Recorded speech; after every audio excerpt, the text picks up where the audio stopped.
Þannig að góð næring auðvitað lykilatriði þar en ekki síður þegar kemur að næringu eldra fólks. Við bjóðum í mörgum mötuneytum á vegum borgarinnar máltíðir í hádegi og við heimsendarmáltíðir til eldra fólks og svo framvegis.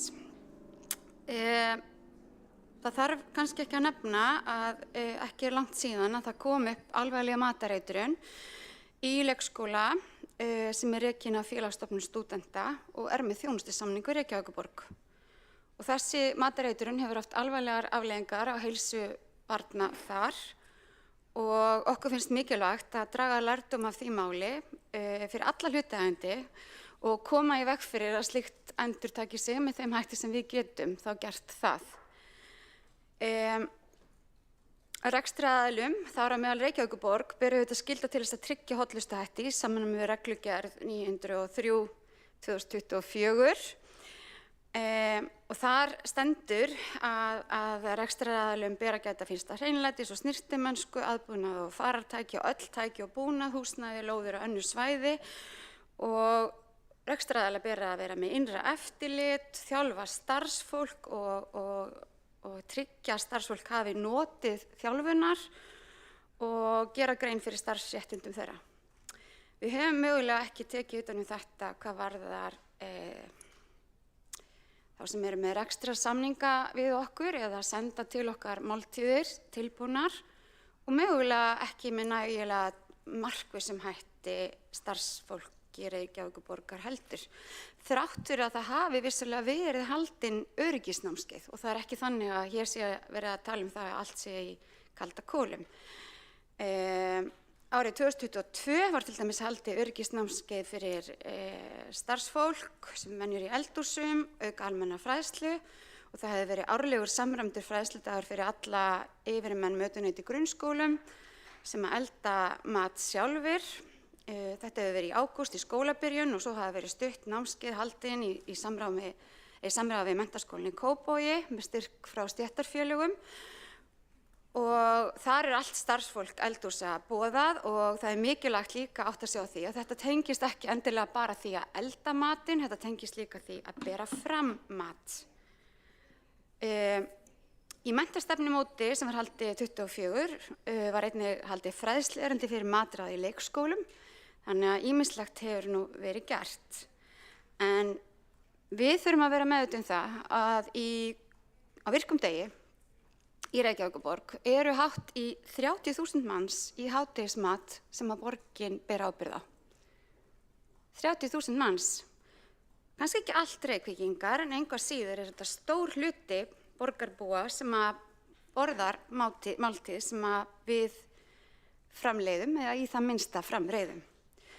Og stærsti hlutin leik- og grunnskólabörn, þar á eftir starfsfólk borgarinnar, fólk sem að nýtir sér máltíðaþjónustu velferðarsviðs, hjúkrunarheimili, búsetukjarnar, 2 mötuneyti fyrir starfsmenn og svo framvegis. Þannig að þetta risamál sem á sannarlega erindi hingað inn í borgarstjórn. Og þetta bara matvælaöryggi bara liður í því að auka fagmennsku og við þurfum líka að huga að því að ráða inn fagmenntað starfsfólk í þessi mikilvægu störf og átta okkur á mikilvægi bæði næringar og öryggis matvæla. Nú verið að vinna að endurskoðun á matarstefnu Reykjavíkurborgar. Stýrihópurinn sem heldur utan um verkefnið fékk reyndar ekki starfsmann allt síðasta ár en hann kom til starfa í upphafi árs og ætti að geta klárað mjög fljótlega. Hlutverk hans var að uppfæra fyrri matarstefnu ásamt aðgerðaáætlun til að stuðla að betri heilsu Reykvíkinga, styrkja máltíðaþjónustuna og stuðla að því að borgin næði markmiðum sínum, hvað varðar öryggi, sjálfbærni, lýðheilsu og hagkvæmni. Og hér þarf að huga sérstaklega öryggisþættinum og við munum gera það í kjölfar þessara tillögu, skerpa á því varðandi aðgerðaáætlunina. En svona samantekið þá vil ég bara hafa það að borgarfulltrúar hafi það á hreinu að síðustu ár hefur bara ýmislegt margt gott verið gert.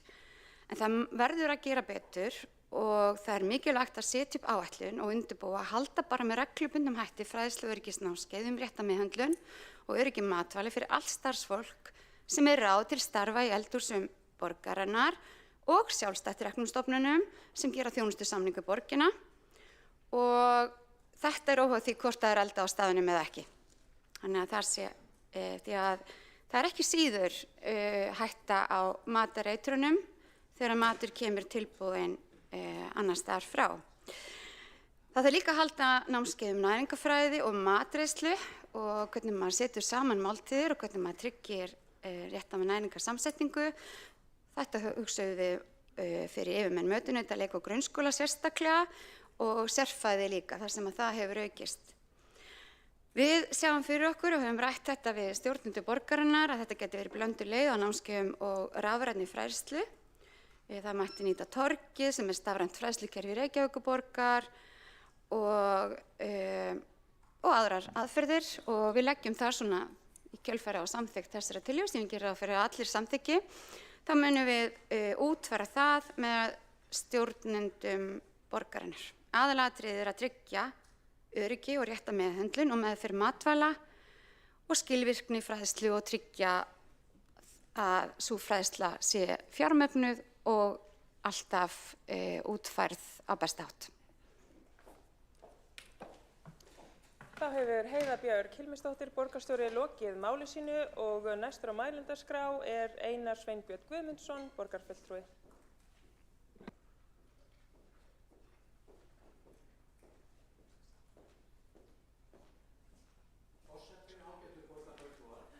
Ég vil nú bara óska leikskólabörnum til hamingju með það í Reykjavík að þessi tillaga hafi komið fram og ég segi nú bara eins og margir kannski, ég hef heyrt marga segja og ég sjálfur, að af hverju ekki löngu búið að hafa og skoða þessi mál. Ég meina nú alveg, þegar nú vísað í þetta skelfilega mál sem að varðandi matareitrun á leikskólanum Mánagarði, þar sem að líf nokkurra barna hékk nánast á bláþræði og sum þeirra munu jafnvel ekki ná sér alveg að fullu eftir þetta sem þar gerðist.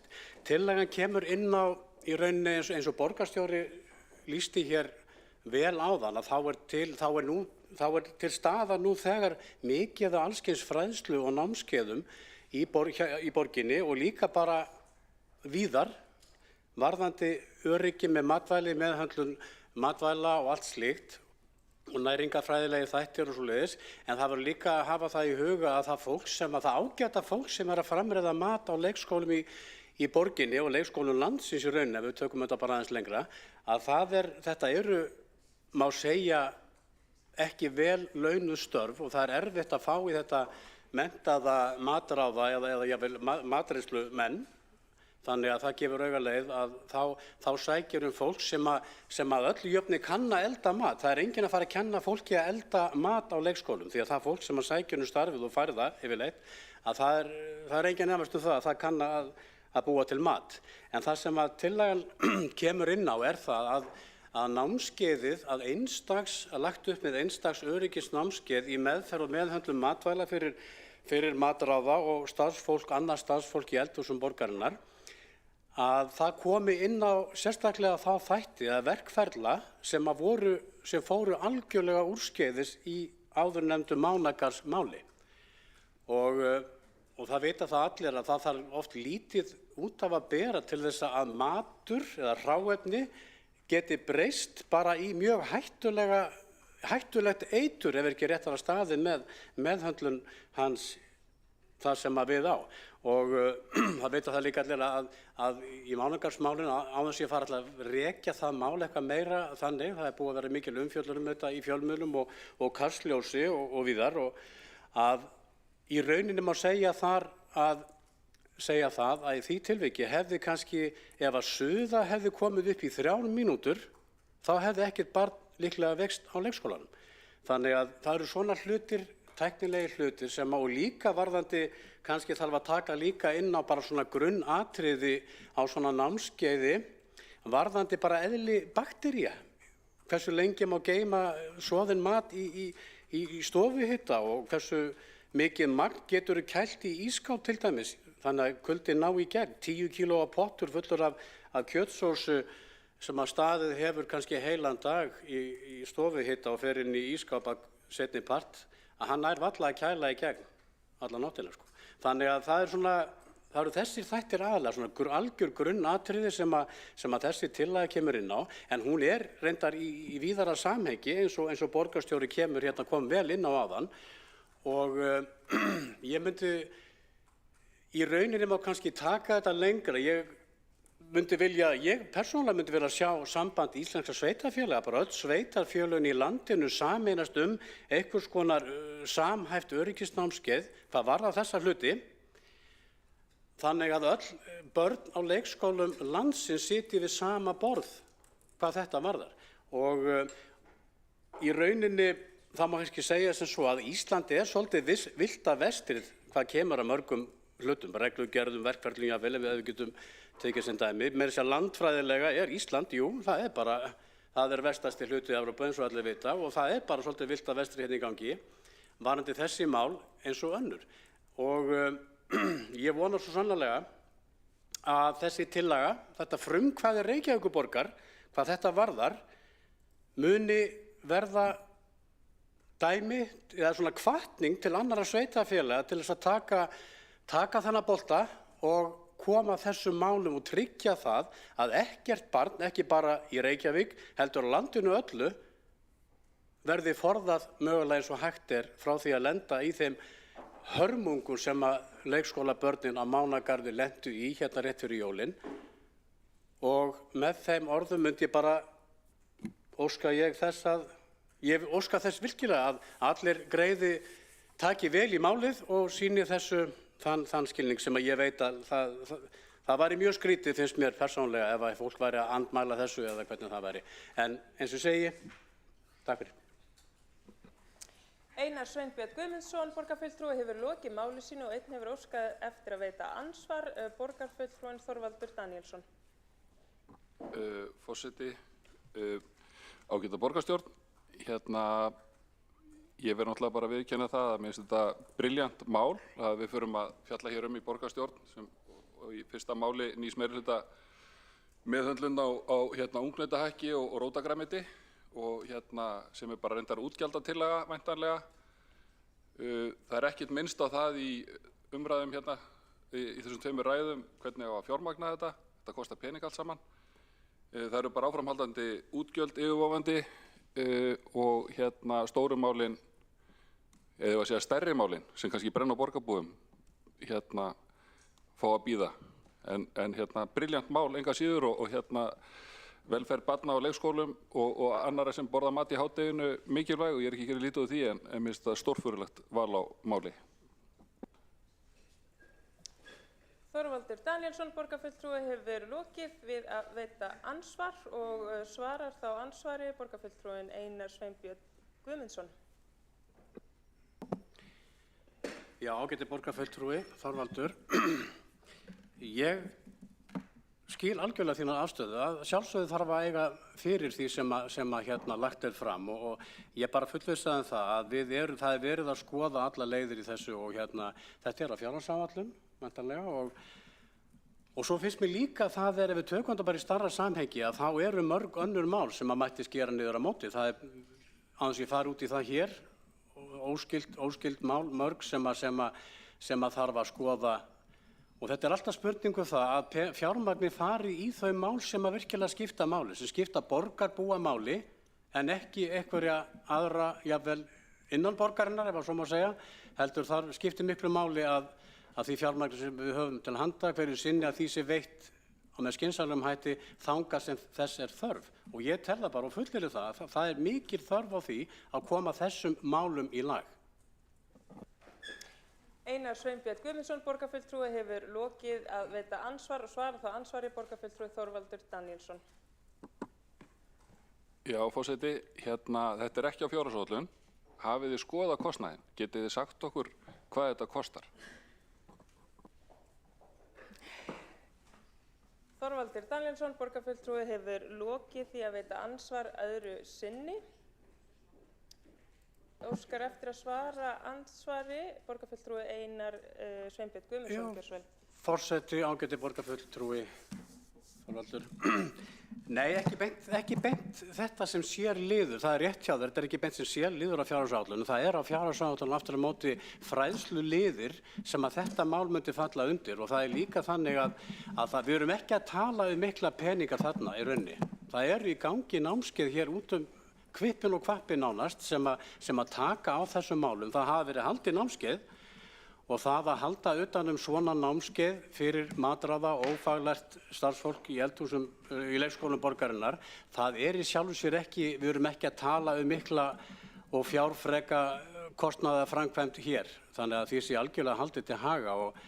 En engu að síður, ágæti borgarfulltrúi, að ég skil algjörlega þín rök og bara ég svaraðist með þessum hætti. Þetta þörf á þessu, þetta á fjárhagsáætlun innan fræðslu liða og þannig verður tekið á málinu, þetta ekki fjárfrekt og svo framvegis.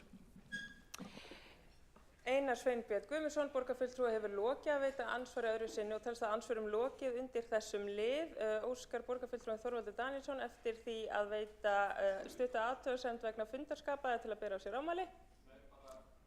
Ég get sett viðkomandi á mælendaskrá, ég set Þorvald Daníelsson á mælendaskrá og tekur þá næst til máls borgarfulltrúin Þorvaldur Daníelsson.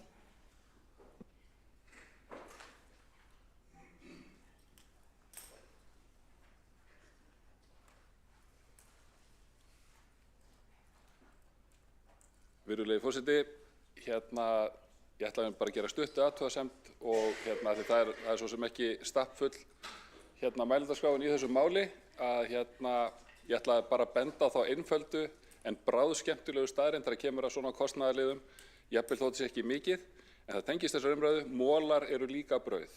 Þannig að við þurfum alltaf að reikna með því, þó þetta kosti ekki mikið, að það safnast saman. Og þetta stór hópur fólk sem vinnur við þetta og það kostar væntanlega per einstakling. Og svo spurning, ætlum við að rukka þá sem eru á sjálfstætt starfandi skólum eða að veita mat hingað í hádeginu, ætlum við að rukka þá skylda öll að setja námskeiði, hvernig verður það ef fólk neitar að setja námskeiði, vill ekki setja námskeiði, útfærsla á þessu engin, þannig að þetta bara svona einhvern veginn út í loftið tillaga finnst mér þó hún sé fín, ég ekki í ríðurinni. Þorvaldur Daníelsson, borgarfulltrúi, hefur lokið máli sínu, einn borgarfulltrúi hefur óskað eftir að veita ansvar, borgarfulltrúinn Hjálmar Sveinsson. Já, þetta svona, finnst mér, þróast í svolítið skrýtna átt, út í loftið, sagði borgarfulltrúinn Þorvaldur, en samt fín tillaga. Hvernig passar þetta tvennt saman, að vera fín tillaga og út í loftið? Og það kemur spánst fyrir sjónir að taka bara ekki vel í þessa bráðnauðsynlegu tillögu og vera einhvern veginn með einhvern svona hálfgerðan sparðatýning án þess að geta nefnt á neitt sem að eitthvað svona áþreifanlegt verð ég að segja. Þannig að ég bara lýsi undrun minni á þessari samræðu. Hjálmar Sveinsson, borgarfulltrúi, hefur lokið við að veita ansvar. Svara þá ansvari borgarfulltrúi Þorvaldur Daníelsson. Já, forseti, sparðatýningur, það nú kannski eitthvað sem ætti ekki að fara fram á svona námskeiði, einmitt. En tillagan fín sem slík, ég ekki að segja það að þau eru ekki að fara yfir meðhöndlun ungnautahags og rótargrænmetis. Það má hins vegar útfæra tillögurnar og kostnaðargreina þær og leggja þær svo fram þannig að fólk viti hvað að tala að ræða. Þannig að því leytinu til tillagan fín að hún á alveg rétt á sér, hún góð, en hún ekki kostnaðarmetin, hún ekki inn í fjárhagsáætlun. Þetta kostnaðarauki, það sé að finna að. Þorvaldur Daníelsson, borgarfulltrúi, hefur lokið við að svara ansvari, veitir þá ansvar öðru sinni. Þá ansvörum lokið undir þessari ræðu og næst til þess að taka til máls Dóra Björk Guðjónsdóttir, borgarfulltrúi.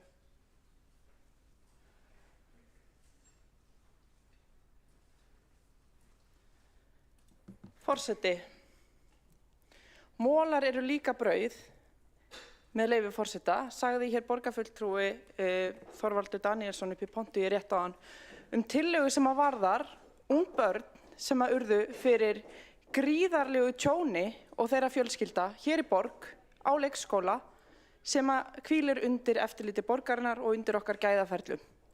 Þetta alvarlegt mál og þetta hefur gríðarleg áhrif á líf þessara barna til allrar framtíðar.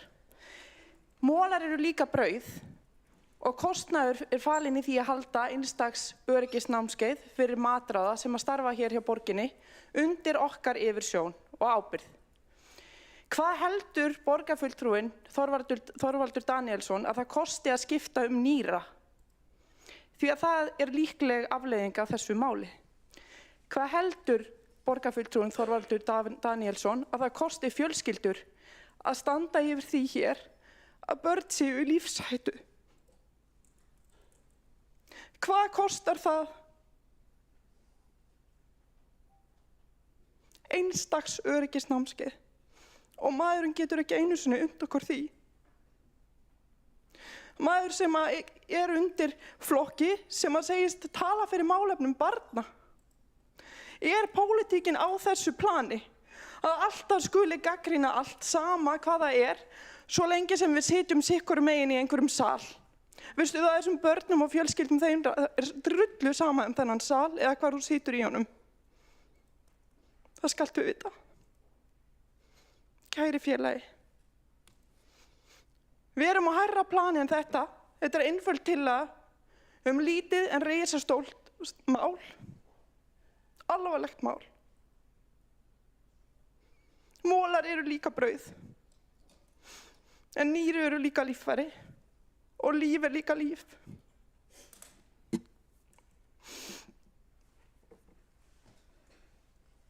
Dóra Björt Guðjónsdóttir, borgarfulltrúi, hefur lokið máli sínu. Einn borgarfulltrúi hefur óskað eftir að veita andsvar. Er það Þorvaldur Daníelsson, borgarfulltrúi? Já, forseti, ég ekki að gera lítið úr þeim hörmungum sem á dundu og hvað áhrif þetta haft á líf þessa fólks. Því fer fjarri. Og að væna með það hafi ekki hag barna fyrir brjósti er bara mjög alvarlegt mál, að mér finnst. Nánast ærumeðandi, en ég ætla nú ekki alveg að fara út í það. Það hins vegar ekkert að því að við gerum alls konar hluti í forvarnaskyni, en við þurfum samt sem ára að reikna með kostnaði. Þannig að það liggur í hlutarins eðli. Það er fullt af hluti sem þarf að gera til að auka á öryggi borgara, barna og fullorðina, en við þurfum að vita hvað hlutinni kosta.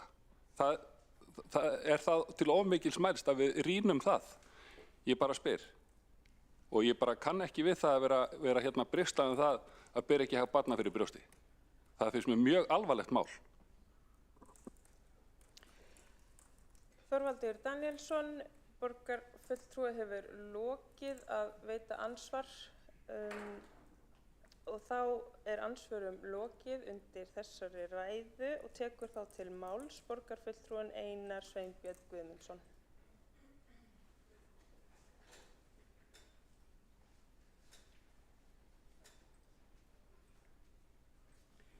Forseti, ágætu borgarfulltrúar. Í fyrsta lagi eru þessi þetta einstaks námskeið ekki að fara í gang í fyrramálið og bara opinn tékki hér á borgarbúa inn í framtíðina varðandi þetta.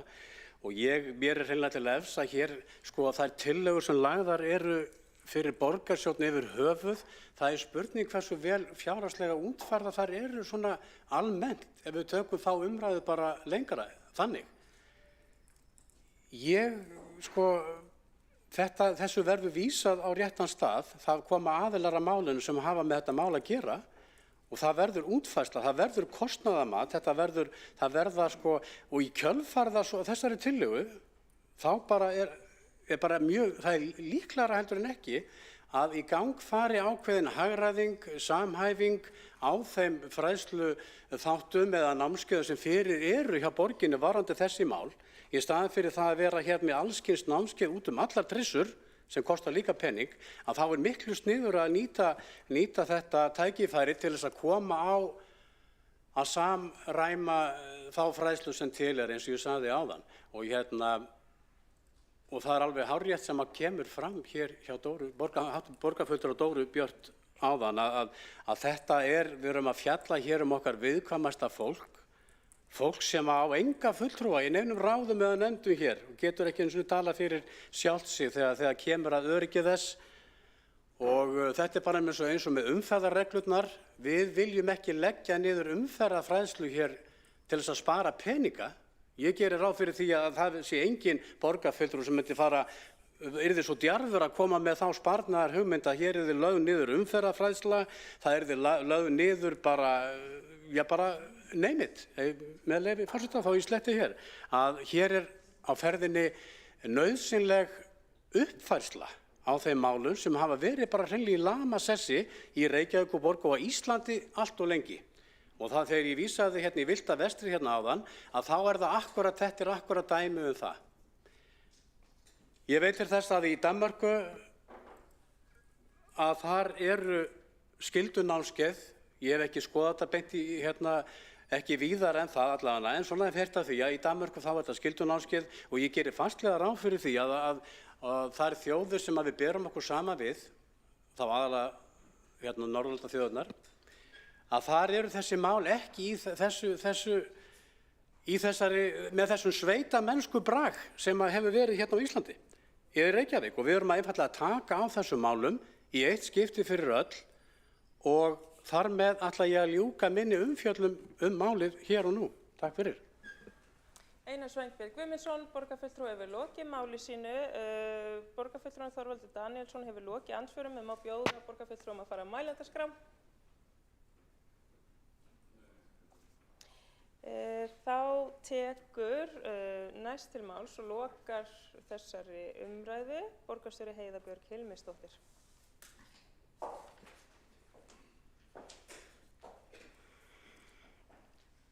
Já, ágæti forseti og borgarstjórn, takk fyrir umræðuna þetta mikilvæga mál. Til að svara því sem fram hefur komið í umræðinu þá þetta samræmingaratriði. Við erum að taka utan mikilvæga lögbundna fræðslu.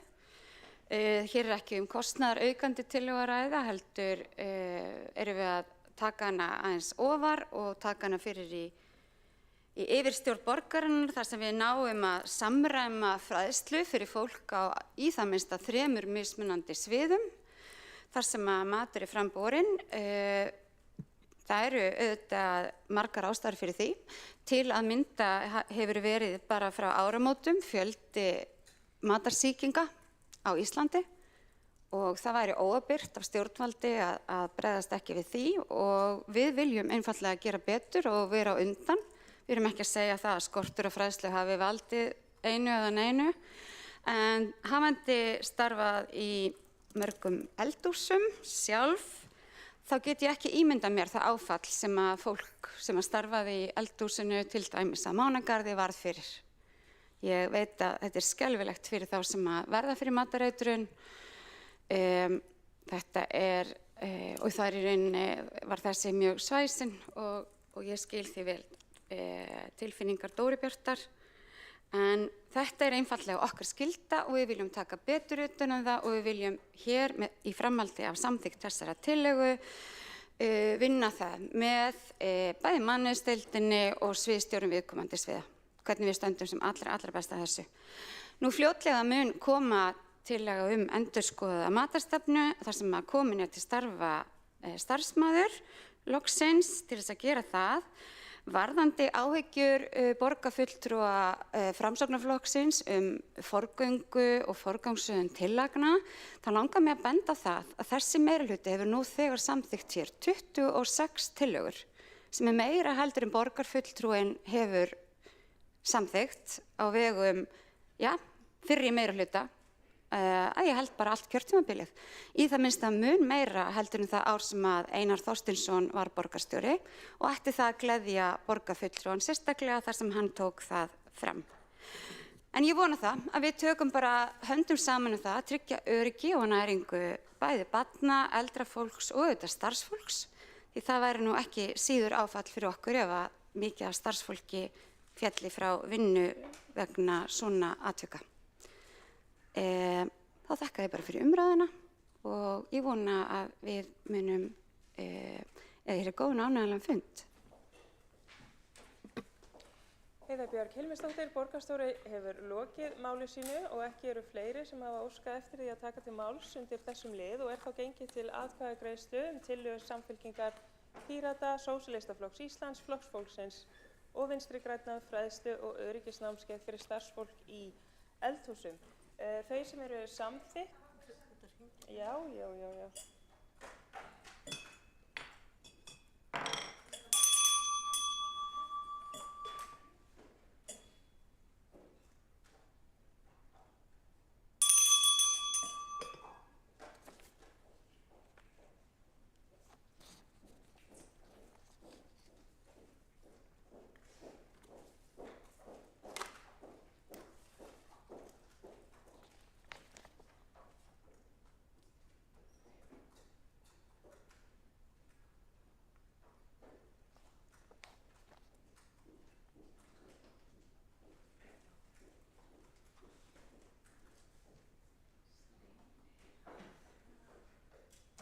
Þau sem eru samþykk tillögunni vinsamlegast gefið þess merki.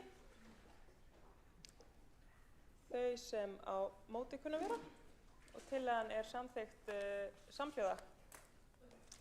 Þá er gengið til næsta liðs á dagskrá sem er tillaga borgarfulltrúa Sjálfstæðisflokksins að gera leigjendum félagsbústaða kleift að eignast heimili sín og tekur þá fyrsti máls Ragnhildur Alda María Vilhjálmsdóttir, borgarfulltrúi.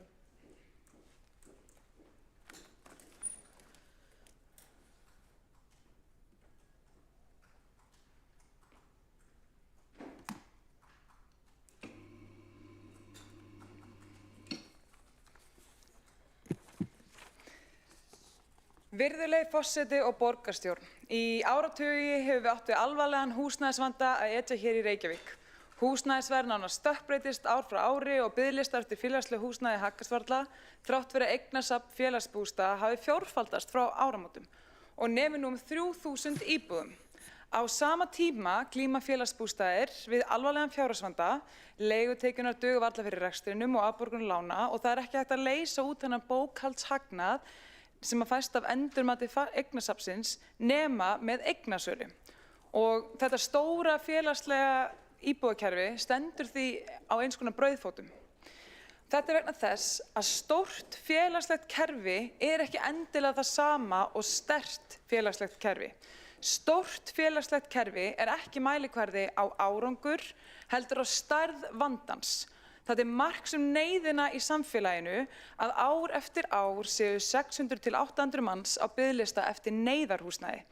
Og þá er það ekki árangur þegar 5% af öllum íbúðum í Reykjavík eru félagslegar heldur afleiðinga árangursleysi húsnæðisstefnu borgaryfirvalda. Og þegar nánast enginn kemst út úr félagslegu húsnæði öðruvísi en í fylgd með hjúkrunarkonu eða prest, að þá er kerfið hætt að vera skjólhús og orðið að búri sem festi fólk í fátækt á meðan að þeir sem komast inn á fasteignamarkaðinn byrja að eignast og njóta góðs af hækkun fasteignaverðs. Félagslega húsnæðiskerfið í Reykjavík er veikt af því að eini tilgangur þess og markmið er að stækka eignasafnið en ekki að hjálpa fólki til eignar. Við íbúar, þar með talið íbúar félagslega kerfisins, greiðum skatta til ríkis og sveitarfélaga sem skammta svo tekjulágum húsnæðisstuðningi til að niðurgreiða leigu hjá félagslega húsnæðiskerfinu og fjármagna þannig rekstur kerfisins. Og bara hugsið ykkur, allur þessi peningur, tugir milljarða af skattfé sem hið opinbera setur í að niðurgreiða leigu og íbúðakaup félagsbústaða en ekki króna af þessu fer í að hjálpa fólki svo þurfi ekki á félagsbústöðum að halda. Ekki króna fer í að hjálpa fólki út úr félagslega kerfinu. En milljarðar úr sameiginlegum sjóðum íbúa fari í að halda fólki í félagslega kerfinu. Það er bara galið. Mér langar að segja ykkur sögu ömmu vina míns. Hún var ung kona þegar að maðurinn hennar skildi hana og börnin þeirra eftir fyrir flöskuna. Hún var einstæð og efnalítil og fluttist til Reykjavíkur í leit að betra lífi. Og til allra lukku fékk hún íbúð hjá verkamannabústöðunum sem voru. Og hún eignast þessa íbúð með kaupréttarleigu og gat síðan selt hana upp í stærri íbúð í Árbænum sem að rúmaði fjölskylduna betur og þar bjó hún til æviloka. Íbúðana fengu svo börnin og barnabörnin í arf sem hjálpaði þeim að styrkja sína stöðu. Í núverandi kerfi hefði amma vina míns aldrei geta eignast íbúð. Hún hefði þurft að leigja hjá félagsbústöðum til æviloka og væntanlega þurft þarleiðandi húsnæðisstuðning til að niðurgreiða leiguna til æviloka. Af því að í núverandi kerfi er engin útgönguleið. Fólk fær hvorki tækifæri né bara hvata til þess að styrkja stöðu sína og þessu viljum við breyta. Í dag leggjum við sjálfstæðismenn fram tillögu að íbúar félagsbústaða fái að eignast heimilin sín. Við viljum koma á fót nýju úrræði sem gerir leigjendum félagsbústaða kleift að eignast húsnæði sem þeir leigja. Reykjavíkurborg mun framkvæma valkostagreiningu á mismunandi útfærslum þar sem litið verður til sambærilegra lausna í öðrum löndum en einnig kannaður möguleikinn á að nýta húsnæðisstuðning ríkisins og borgar á nýjan hátt til þess að hjálpa fólki að eignast fasteign. Og ef við útfærum þetta rétt, þá munum við veita leigjendum félagsbústaða raunverulegt tækifæri til eignamyndunar og fjárhagslegs öryggis. Við munum létta fjárhagslegu álagi af félagsbústöðum af því að salan mun losa fé sem veitir félaginu svigrúm til þess að rétta af reksturinn og það náttúrulega bara forsenda áframhaldi íbúðakaupa. Og senast en ekki síst, þá drögum við úr þörf á því að hækka leiguverð hjá félagsbústöðum sem annars væri eina leiðin til þess að bæta rekstur félagsins. Og við þurfum ekki að finna hjólið. Svona úrræði hafa verið innleidd í öðrum löndum með góðum árangri og í greinargerðinni tel ég upp nokkur. Það er The Right to Buy í Bretlandi sem er kannski þekktast af því að gefur leigjendum félagslegra íbúða rétt til þess að kaupa alltaf 70% afslætti. Í Frakklandi er til PRET Social Location Accession sem að sameina leigu og kauprétt. Í Bandaríkjunum þá erum við Section 8 Home Ownership Program og þar getur fólk nýtt húsnæðisbætur til þess að greiða af fasteignaláni í staði leigu. Í Þýskalandi er svokallað Mietkauf og þá geta leigjendur nota hluta leigugreiðslna sem innborgun í fasteign og við höfum líka íslensk fordæmi. Í Árborg fyrir áratug ákvað sveitarfélagið að bjóða leigjendum félagslegra íbúða að eignast heimili sín og hjálpa þeim með útborgun með því að lána þeim gegn það bara veðrétti í eigninni.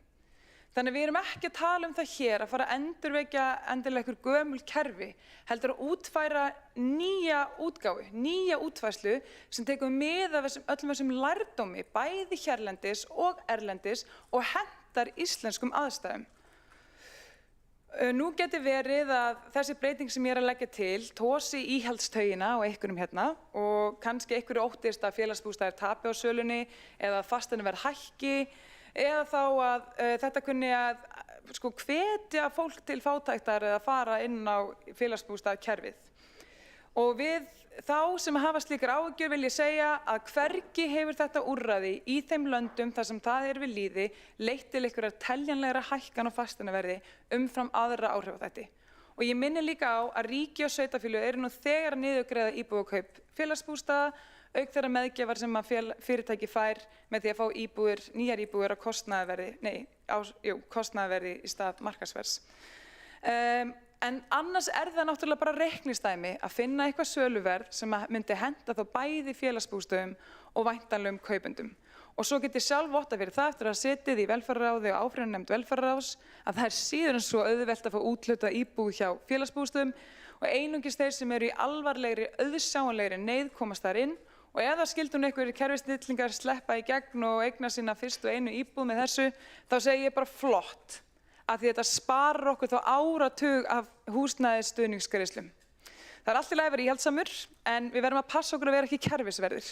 Íhaldsmaðurinn vill passa að breytingar séu til góðs, en kerfisverðir hugsa eingöngu út frá hagsmunum kerfisins og það er ekki hlutverk okkar stjórnmálamanna. En hjartað í þessari tillögu er séreignarstefnan, en því miður þá sýna tölunar að séreignarstefnan er á undanhaldi. En það kemur bara verst út fyrir þá sem minnst eiga því að sá hópur á allt undir því að geta komið undir sig eign. Bara ein lítil kjallarahóla er lyftistöng fyrir þennan hóp frá því að vera háð félagslegum húsnæðisstuðning, kannski ævilangt, og til þess að búa við þá fjárhagslegt öryggi og eiga sparnað til að grípa í öldugangi lífsins. Og þetta sést mjög skýrt þegar menn fara að skoða skattframtöl sem að sérfræðingar aðrir en ég hafa sannlega gert. Og þá sést það bara hvernig hrein eign fólks sem hefur fest kaup á íbúð eykst eftir aldri. Og ég þekki hjón sem eru klassískt dæmi, þau voru bara hafa verið allt sitt líf, lág til millitekjufólk.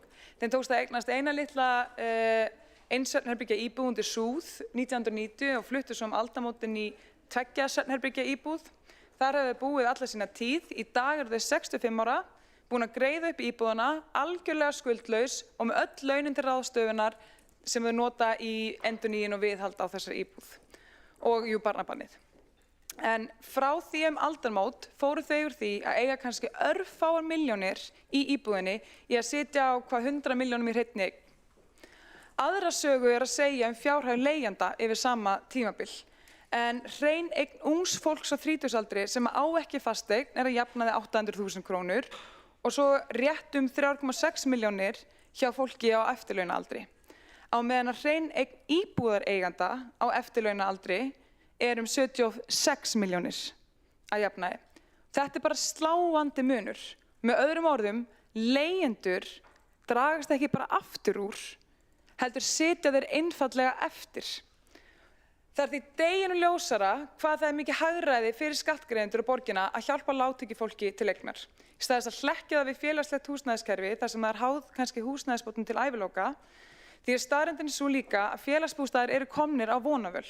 Og það bara einungis tvennt í stöðunni. Hækka leiguna, sem kallar meiri niðurgreiðslu frá borginni og ríkinu, eða bara gera fólki kleift að eignast heimili sín, rjúfa vítahring fátæktar, án þess að það kosti ríki og sveitarfélög krónu aukalega.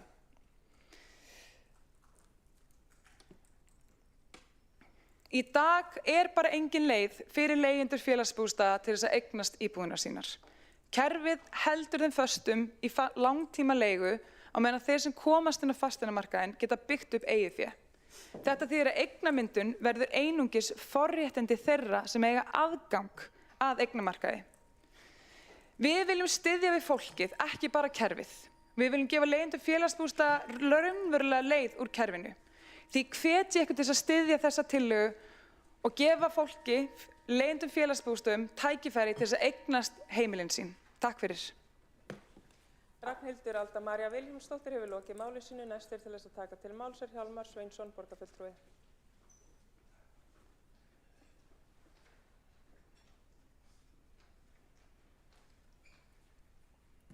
Forseti ágæta borgarstjórn, það var tillögu flytjanda, var tíðrætt að eignast heimili, en þeir sem að búa í leiguhúsnæði, þeir náttúrulega hafa búið sér sín heimili, þeir eiga sín heimili.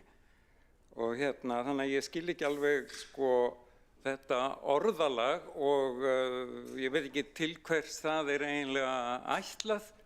Það eitthvað verra að eiga sitt heimili í leiguíbúð heldur en í eignaríbúð? Eignaríbúðir eru jú reyndar mjög oft þannig að fólk mjög skuldsett og í rauninni alla ævi að borga af lánum með mjög háum vöxtum, alla ævi. Og svo þetta séreignafyrirkomulag sem að mér heyrðist borgarfulltrúinn vilja lofsyngja. Það ágætt en bara innan ákveðna takmarka og ég held að svona heilbrigður húsnæðismarkaður einkennist að því að það alvöru valkostur, það séreignamarkaður en það líka sterkur leigumarkaður. Og við þekkjum það bara í, að því að með þessu orðaði aðeins sérkennileg, við þekkjum það í löndunum í kringum okkur, það sem að mjög sterkir leigu íbúðarmarkaðir. Meira segja í mjög ríkum borgum eins og Zürich, Vín, Hamborg, svo eitthvað sé nefnt, kannski yfir 50% íbúðana leigu íbúðir og ótrúlega stór hluti þeirra, til dæmis í Hamborg, í eigu stórra óhagnaðardrifna leigufélaga og jafnvel í eigu borgarinnar. Og enginn lítur á það sem einhvers konar böl að þurfa að búa þar, þvert á móti þeir sem að fá íbúðir þar, telja sig hafa dottið í lukkupottin og geta búið sín heimili þar og búa þá líka við húsnæðisöryggi. Þannig að þessi hugsun það að leigja íbúð sé alltaf neyðarúrræði, ég algjörlega ósammála þeirri hugsun og það svo sannarlega íbúðar í öllum nágrannalöndum okkar þar sem að nokkuð stór hluti þeirra, eins og ég sagði áðan, einmitt kjósa búa í leiguíbúðum. Það eru, eins og kom fram í máli Frumalanda, 3100 íbúðir í eigu félagsbústaða í Reykjavík. Íbúðir í Reykjavík eru 57 til 58.000, þannig að þetta kannski 5% íbúða í Reykjavík.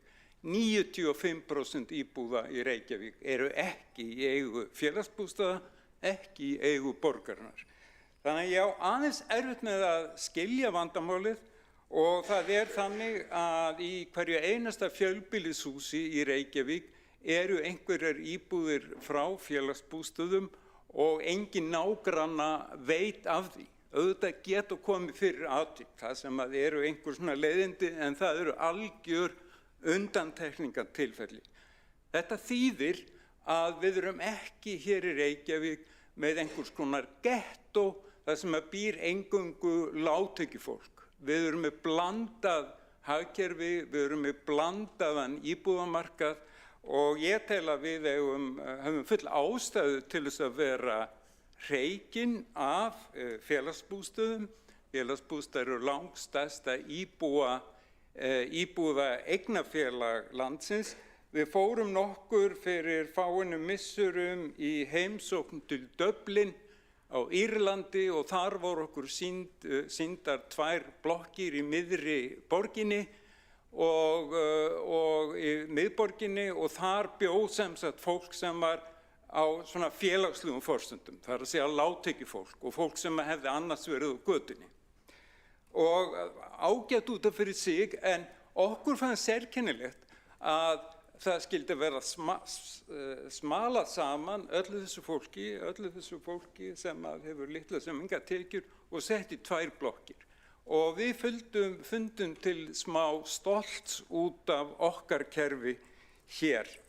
Nú, það ein ástæðan fyrir því að íbúðum félagsbústað hefur fjölgað. Ein ástæðan svo að í svokölluðum samningum eða markmiðum samninga við lóðarhafa, þar sem að uppbyggingarheimildir hafa verið auknar verulega, þar fylgir svo kvöð að félagsbústaðir hafi forkaupsrétt á 5% íbúða og að 20% íbúðanna skuli vera leigu eða búseturéttar íbúðir.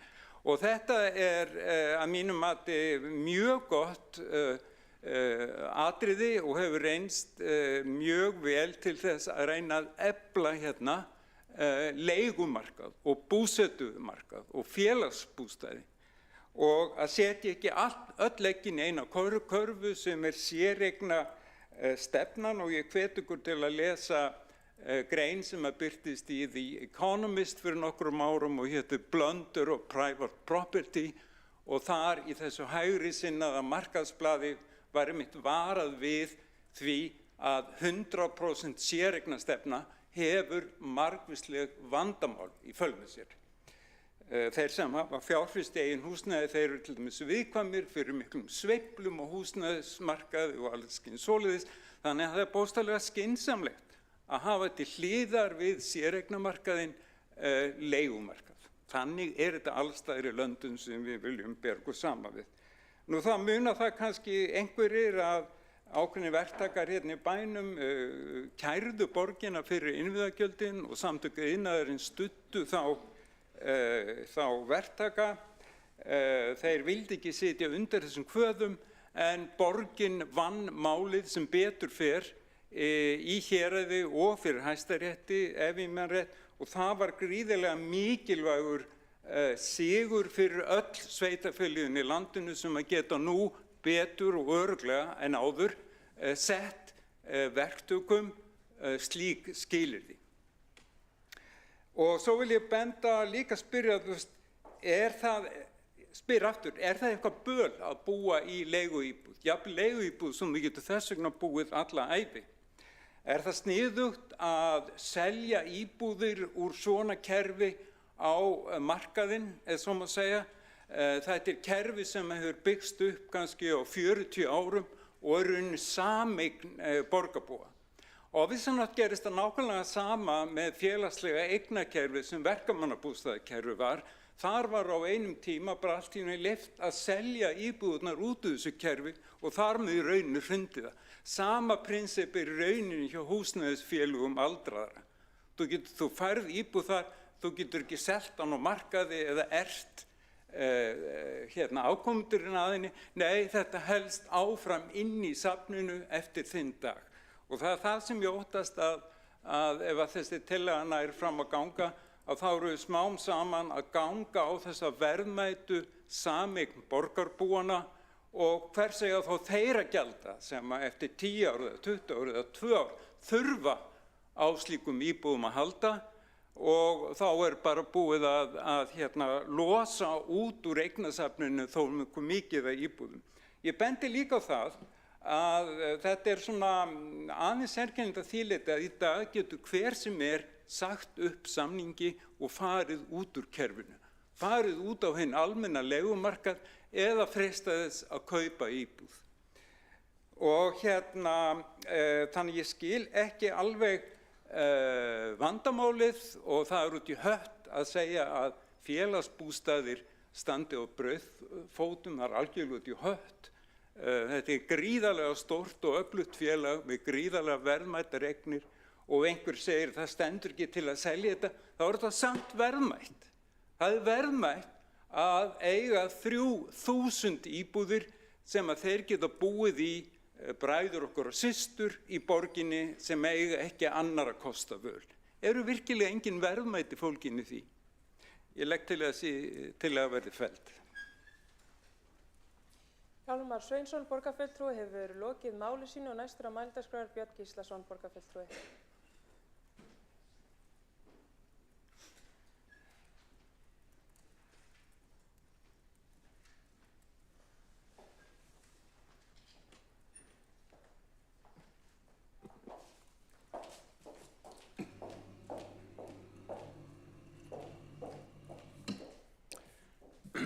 Já, forseti, ágæta borgarstjórn. Við höfum að ræða þessa tillögu okkar sjálfstæðismanna að gera leigjendum félagsbústaða kleift að eignast heimili sín. Svona ef það myndi nú einhver vilja það. Nú borgarfulltrúi Hjálmar Sveinsson fór nú hér mikinn áðan og sá þessu allt til foráttu. Þó svo nágrannaþjóðirnar í kringum okkar séu nú að gera þetta og leggur til að þessi tillaga verði felld. Það svo sem kemur ekki óvart úr þessu meirihluta. Það er vilt allt fellt sem við komum með hérna minnihlutinn. En hvað er það? Við verðum að reyna að berjast í þessu. Og það er rétt sem að Hjálmar Sveinsson borgarfulltrúi sagði, það eru rúmlega 3000 félagslegar íbúðir í Reykjavík og af þeim eru 480 íbúðir fyrir fatlað fólk. Og að meðaltali koma 300 nýju leigjendur inn í kerfið árlega en 100 fara út úr kerfinu á hverju ári. Það kemur fram í greinargerð sem fylgdi þessari tillögu og sem nú reyndar vel, hún er alveg Heiður Aðalsson og Ragnhildur Alda Vilhjálmsdóttir og borgarfulltrúi og búin að stúdera þetta mjög vel. Nú, þarna kemur einnig fram að 10% þeirra sem eru á leigumarkaði og leiguhúsnæði og vilja frekar komast, það er þeir sem vilja leigja, ég ætla að orða þetta aðeins öðruvísi. Sko, í könnun prósent hefur á undanförnum árum gert á meðal leigjenda kemur fram að einungis 10% þeirra sem eru á leigumarkaði leigja húsnæði vegna þess að þeir vilja leigja. Það er 90% sem vilja ekki leigja, öllu heldur. Og þetta harmonar mjög vel saman við könnun sem að Húsnæðis- og mannvirkjastofnun lét gera hérna fyrir einhverjum 2 árum síðan. Þar kom fram að 89% leigjenda vildu frekar verið eigin húsnæði. Nú, þetta náttúrulega kemur, eins og kom nú fram í máli tillögu flytjanda að þetta er fjárfestingarkostur fyrir almenning og þetta verður vinsælt. Fólk vill eiga sína íbúð sem búa í og þannig að ég held að þetta er það sem við höfum gert í áratugi. Það er að eignast íbúð eða kaupa íbúð og reyna að komast yfir hana. Þetta er mesti fjárfestingarkostur sem almenningur gerir í sínu lífi yfirleitt. Þannig að en vissulega, svo náttúrulega komið eins og hjá Húsnæðis- og mannvirkjastofnun komin þessi hlutdeildarlán sem að margir, það eru fyrst og fremst hugsað fyrir kannski fyrstu íbúðareigendur og reyndar einnig fyrir þá sem hafa ekki átt íbúð í 5 ár geta sótt hlutdeildarlán og það er ágætt, þetta er nokkuð vinsælt að sækja í þetta og það þarf samþykkt HMS fyrir þessu og þeir greiða semst 5% í útborgun til sem eru þarna sækja þetta og hlutdeildarlánin eru alltaf 20% af kaupverði. Og þá ertu komið með 25% og 75% tekur að láni hjá fjármálastofnun eitthvað því líkt. En þetta er allavega að virka vel og hefur verið vinsælt. Og engur vextir afborganir er að hlutdeildarláni og upphæð lánsins fylgir verðþróun fasteignarinnar og það þarf ekki að endurgreiða fyrir að lánstíma lýkur. En lánstíminn getur verið alltaf 25 árum. Hann er til 10 ára í byrjun, svo þetta bæta við 5 árum, þannig að þetta getur samtals fyrir 25 ár sem lánstíminn er.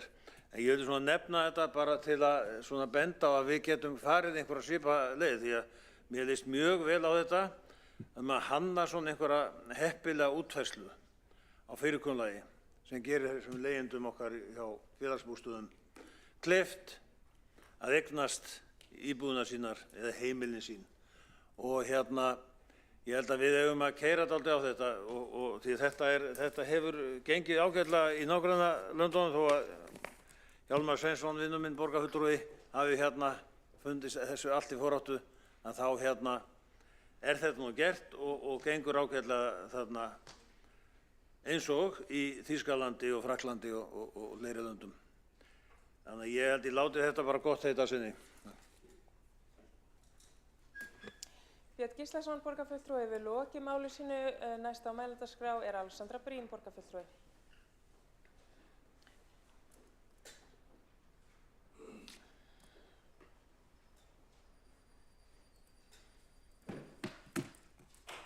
Forseti, borgarstjórn og aðrir góðir áheyrendur.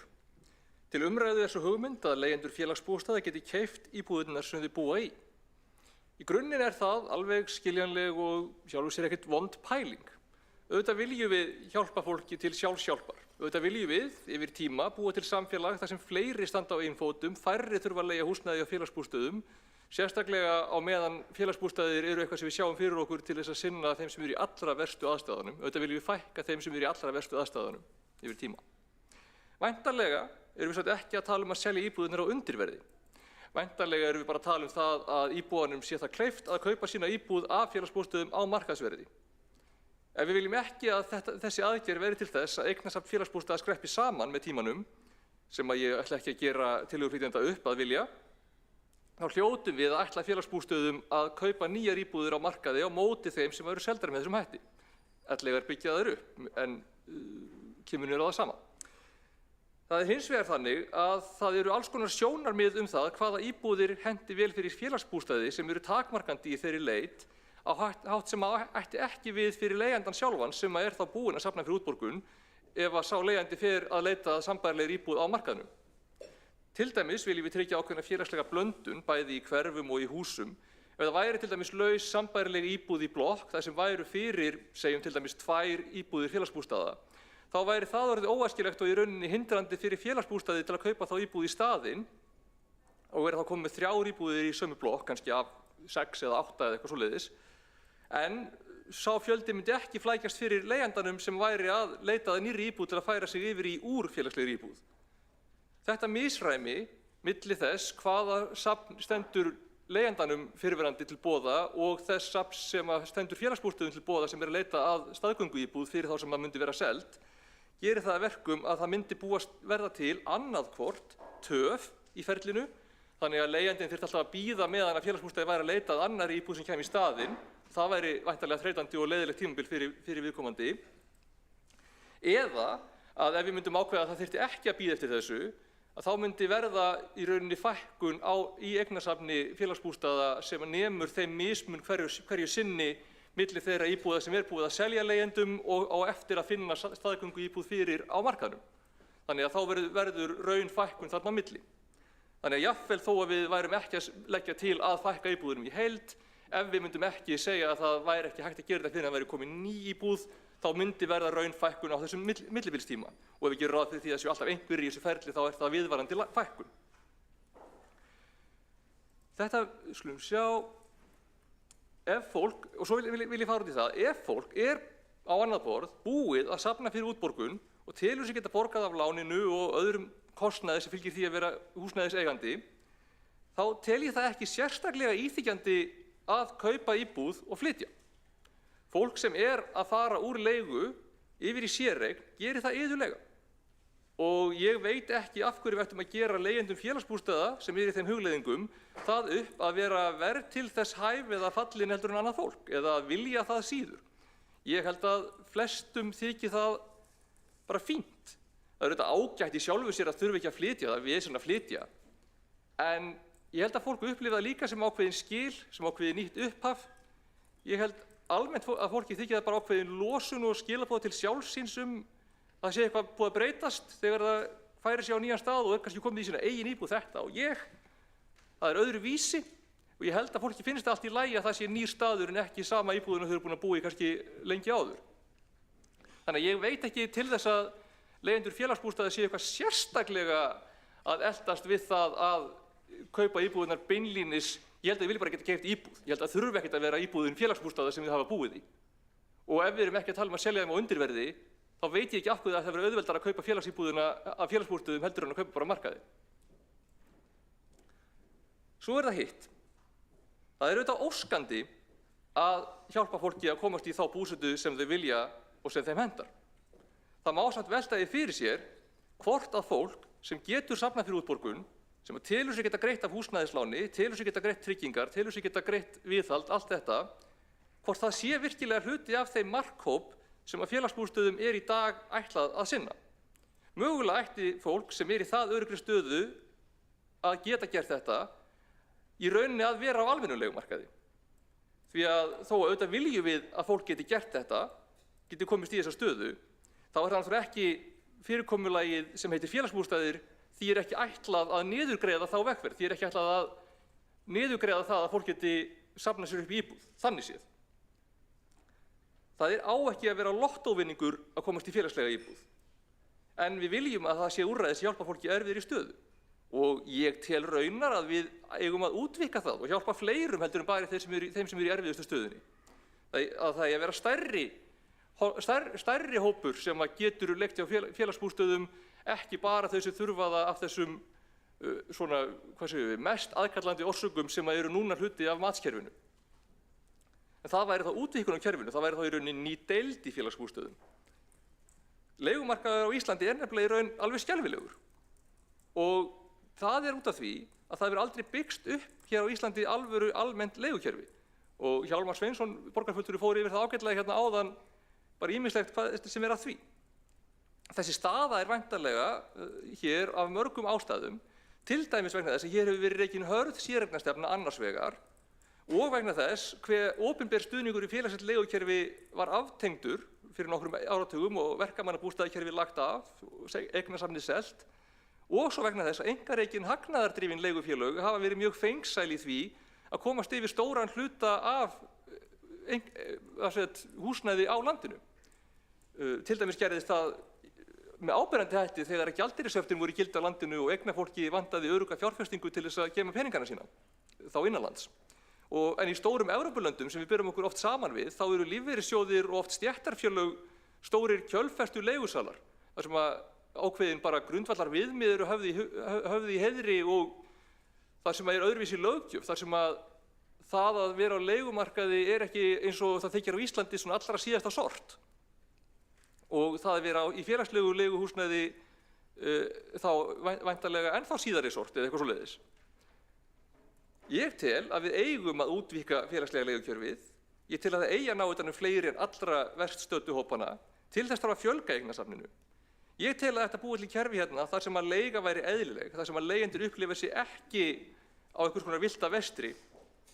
Og til þess þurfum við aukið samstarf við óhagnaðardrifin leigufélög, fjölgun á þeim markaði og ætlun borgarstjórnar að ná samkomulagi við stéttarfélög, lífeyrissjóð og ríkið hluti af þeim vilja.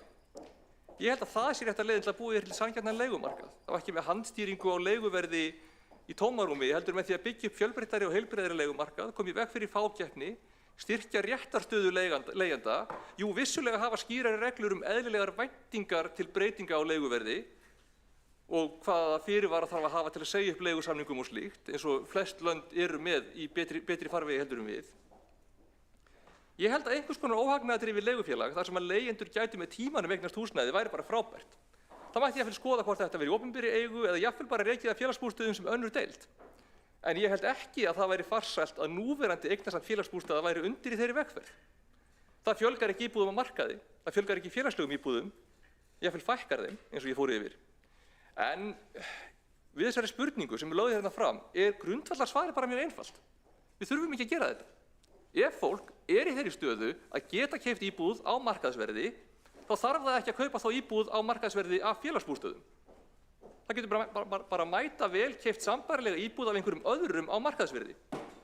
Eina sem að gerist ef við förum þessa leið, það jú, væntanlega smá hægðarauki fyrir einhvern hóp sem hefur ekki áhuga á því að þurfa að flytja og það allt í lagi, þannig séð, en það ekki það mikilsvert markmið að það sé virði þessara raunfækkunar og þessara miklu auka vinnu sem það myndi líka skapa hjá félagsbústöðum að þurfa alltaf að vera að finna aðrar íbúðir og kaupa þær og yfirfara þær og svona eins og maður þarf að gera til að koma á móti þeim eignum sem að fara út úr eignasafninu. Þetta bara ekki þess virði. Þetta býr ekki til neinar auka íbúðir. Þetta fækkar ekki fólki í stöðunni, þannig að ég skil ekki að þetta skipti það miklu máli. Það ekki íþyngjandi að flytja þegar maður kaupir sína fyrstu íbúð. Þannig að ég segi nei. Alexandra Briem, borgarfulltrúi, hefur lokið máli sínu. Næsta mælendaskrá Þórdís Lóa Þórhallsdóttir, borgarfulltrúi.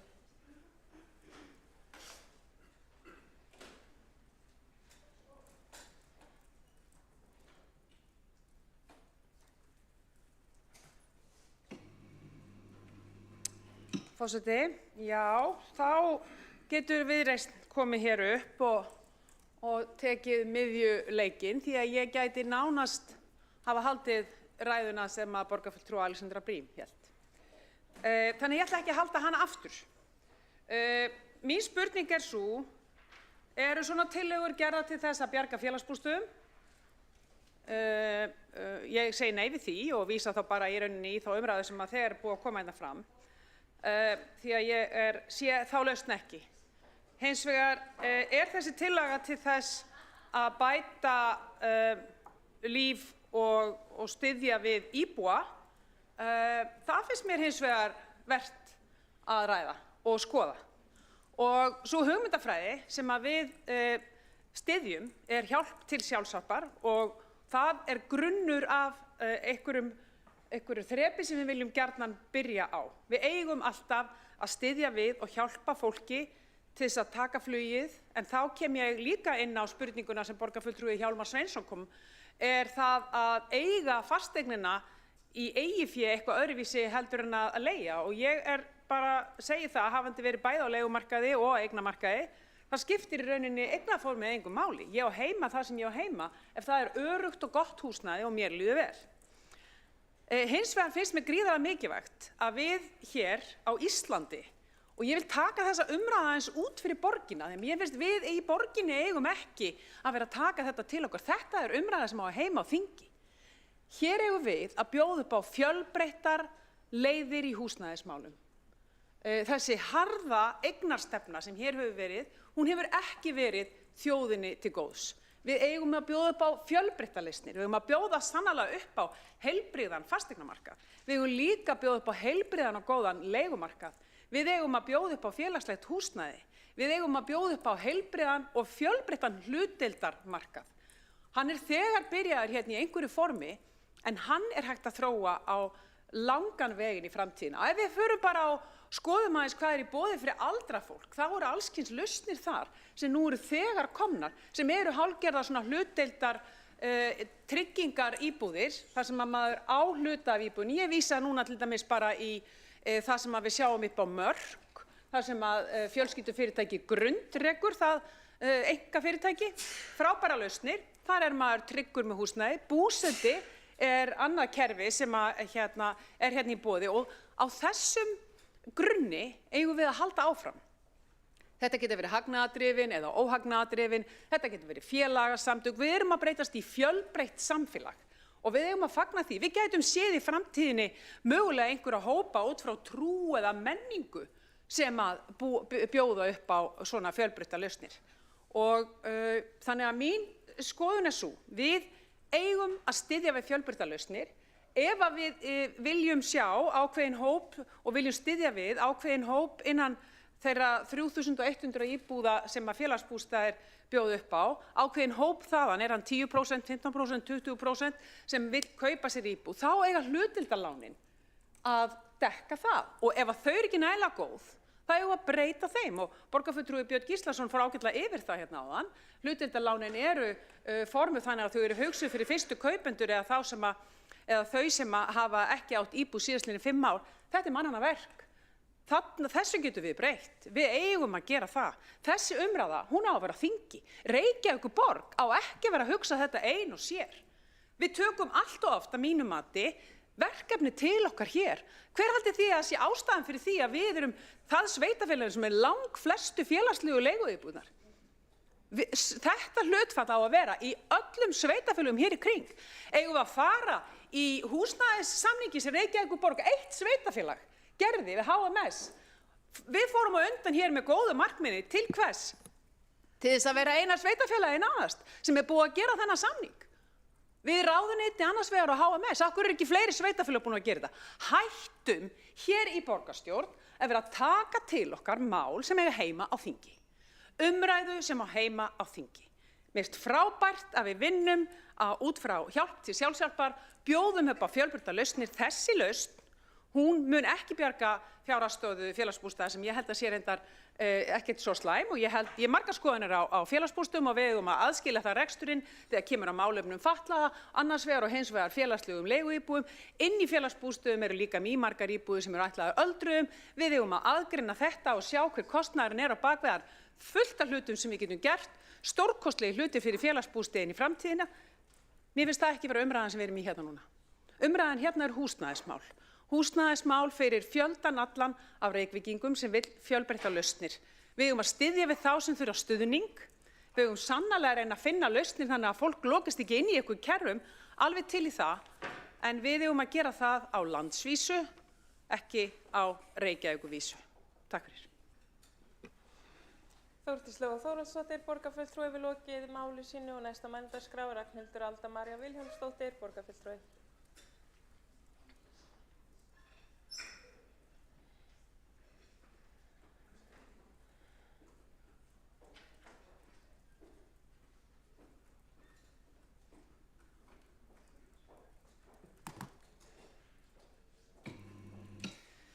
Ágæti forseti og borgarstjórn, það var bara svo margt sem hefur komið hérna fram í ræðum borgarfulltrúa meirihlutans sem að ég er ekki viss hvort að viðkomandi ræðumenn hafi áttað sig á hvernig þetta hljómaði.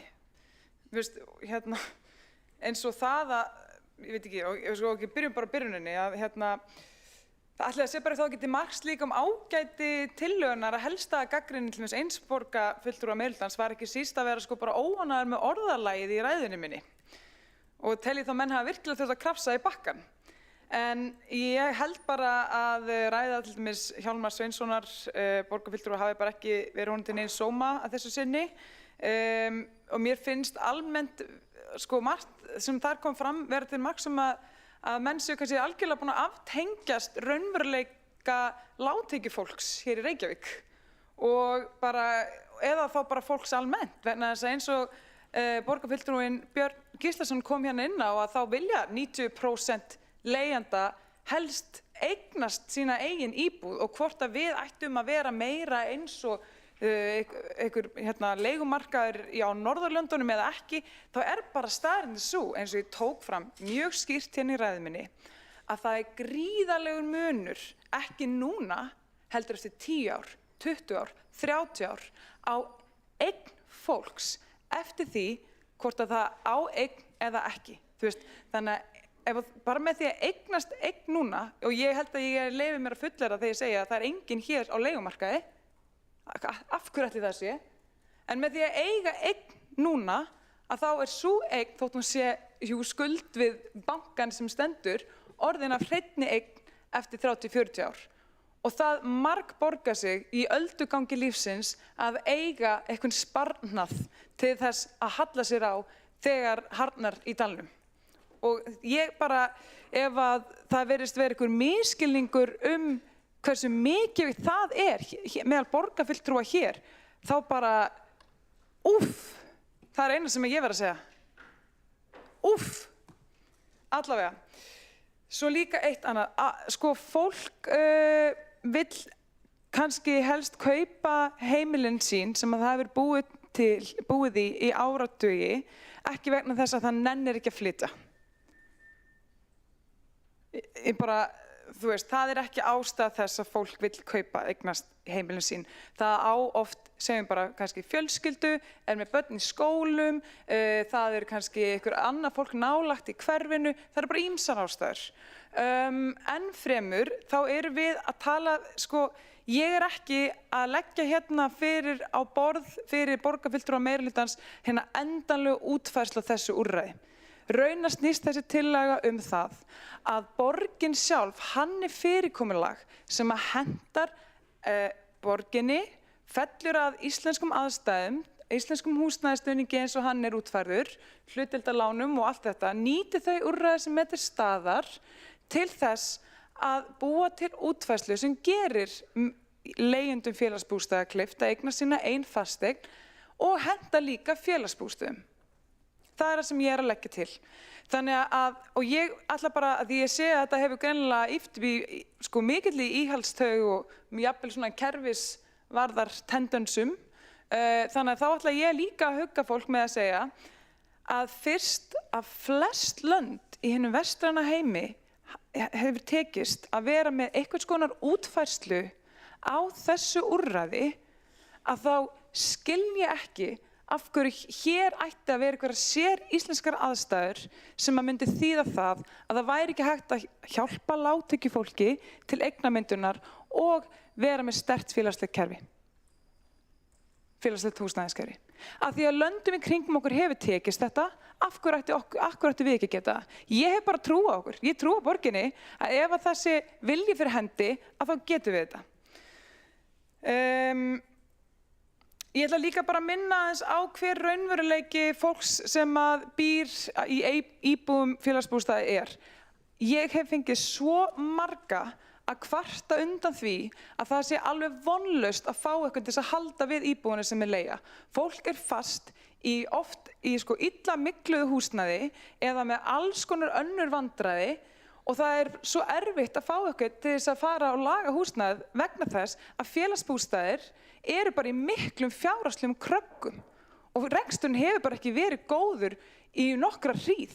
Þetta bara staðreynd. Ég skil ekki alveg heldur, vegna þess að öll við sem höfum lesið þessa skýrslu sem við vitum að til fjárhag félagsbústaða, vitum mæta vel að félagsbústaðir eru bara í alls ekki góðum málum og það svo skrítið, þú veist, ég bara veit ekki hvar ég á að enda þessa ræðu. Takk.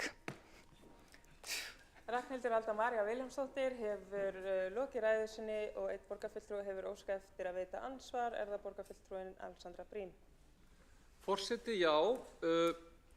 Fyrir það fyrsta vil ég kannski bara spyrja hvaðan svo hugmynd kemur að enginn sé á leigumarkaði í salnum. Ég var reyndar lengi á leigumarkaði, ég er tiltölulega nýbúinn að kaupa mína fyrstu íbúð en ég held að það sé skrítið að ímynda sér að enginn hérna skilji hvernig að vera á leigumarkaði. auðvitað skil ég líka vel að við viljum hjálpa fólki til eignamyndunar. Við erum öll meðvituð að það er betra fjárhagslega að eiga íbúð heldur en að leigja ef fólk getur. Það er engin ágreiningur um það. En ég skil ekki ennþá af hverju sú eignamyndun þarf að vera í formi þess að selja úr eignasafni félagsbústaða. Það eru alls konar úrræði sem er hægt að fara í. Það eru lána á sérstökum kjörum, það er hægt að nota viðbóta lífeyrissparnað í fyrstu íbúð, það er hægt að ganga lengra í einhverja svoleiðis áttir. Ég fatt ekki af hverju að vera tengja þetta við það að selja íbúðir félagsbústaða þá út úr kerfinu. Ég er búinn að fara yfir það í ræðu áðan lengi hvernig það myndi búa til bara óhagræði og tafir eða fækkun á úrræðunum. Og ég er líka búinn að tala um það að auðvitað er sammála um það að það væri gaman að útfæra einhvers konar kaupleigukerfi eða einhvers konar kerfi þar sem að fólki er hjálpað að komast í eign með öðrum hætti. En ég skil ekki af hverju það þarf að vera að selja félagsíbúðina. Alexandra Brím, borgarfulltrúi, hefur lokið að veita ansvari. Svarar þá ansvari Ragnhildur Alda María Vilhjálmsdóttir, borgarfulltrúi. Já, ágæti forseti. Ég er ánægð að heyra það að borgarfulltrúin er hrifin af hugmyndum mínum að nýta þann opinbera stuðning sem er fyrir hendi til þess að hjálpa fólki til lágtekjuhópum til eignar. Ástæðan fyrir okkur hér ég að einblína á félagsbústaði er vegna þess að undanfarin hálft ár veiti til þess, og ég held að borgarfulltrúin líka, að það hefur verið mikið til umræðu hjá félagsbústöðum að hækka leiguna hjá sér umfram vísitölu vegna til þess að reyna að dekka fjárhagsvandræðin í rekstrinum. Af því að öðrum kosti eiga erfitt með að bæta við sig íbúðum eins og þeir hefðu helst vilja til þess að vinna niður biðlistana. Þannig að það hefur verið mikil umræða um þetta og stóð jafnvel til að fara í gang en svo var hætt við það. Þannig að það er ástæðan fyrir okkur ég er að einblína hér á félagsbústaði og leggja til þess að félagsbústaði losi eignir til þess að losa fé. Það þarf ekki að vera, og það er líka eitt sem ég gleymdi að koma inn ræðinu minni áðan, það þarf ekki að vera eitthvað sem þarf að vera þessi 1000 íbúðir eða 500 íbúðir. Yfirleitt erlendis gengur þetta hægt og bítandi og vinnur þannig á. Ragnhildur Alda María Vilhjálmsdóttir hefur lokið við að veita ansvar. Svarar þá veitir það ansvar öðru sinni, borgarfulltrúin Alexandra Brím.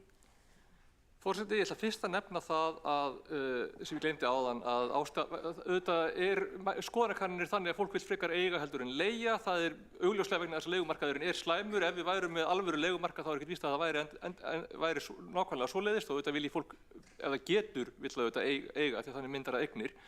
En það sem mér finnst áhugaverðast og ég vil andsvara núna er þið eru segðað að leggja til að selja eignir félagsbústaða til að komast hjá því að hækka leigur. Tillagan snýst um það að selja á markaði án þess að kaupin aðrar eignir til þess að hækka eiginfjárstöðu félagsbústaða, til þess að öðlast lausafé, til þess að þurfi ekki að hækka leiguverð. Og það er segðað tillagan, fækka félagslegum íbúðum og ná þannig inn peningum, vegna þess að ef við værum bara að selja íbúðir til leigjenda á markaðsverði og kaupa aðrar íbúðir inn á markaðsverði, þá getur það í besta falli komið út sirkabát á jöfnu. Alexandra Brím, borgarfulltrúi, hefur lokið við að veita ansvar. Svarar þá ansvari öðru sinni, borgarfulltrúi Ragnhildur Alda María Vilhjálmsdóttir. Já, hér getur ákveðins misskilnings ágæti forseti. Þetta er, við erum ekki að leggja það til að hætta að kaupa eignir. Staðan hjá félagsbústöðum er slík núna með við síðustu samþykktu tillögu velferðarráðs og hér að hægja á eignakaupum raun og veru svolítið mikið og hækka leiguna. Og það var gert núna seinast, en það var bráðabirgðalausn og það kom skýrt fram í greinargerðinni við þeirri tillögu. Þannig að nú stendur til með þær umræður sem hafa verið átt sér stað varðandi félagsbústaði að hækka leiguna langt umfram vísitölu neysluverðs og líka hægja á íbúðakaupum. Ég er að leggja til og það snýst þessi tillaga að frekar verið farin í vinna, sett á stað vinnu til þess að skoða hvernig megi einmitt losa kannski einhverjar eignir þá til leigjenda félagsbústaða með skynsamlegum hætti þannig losast fé svo að félagsbústaðir geti haldið áfram að bæta við sig eignum og unnið niður biðlistan án þess að reka fólk á dyr eða hækka leigu umtalsvert eins og stendur til. Ragnhildur Alda María Vilhjálmsdóttir, borgarfulltrúi, hefur lokið við að veita ansvar öðru sinni. Telst að ansvörum lokið undir þessari ræðu og næstur á mælendaskrá Kjartan Magnússon, borgarfulltrúi.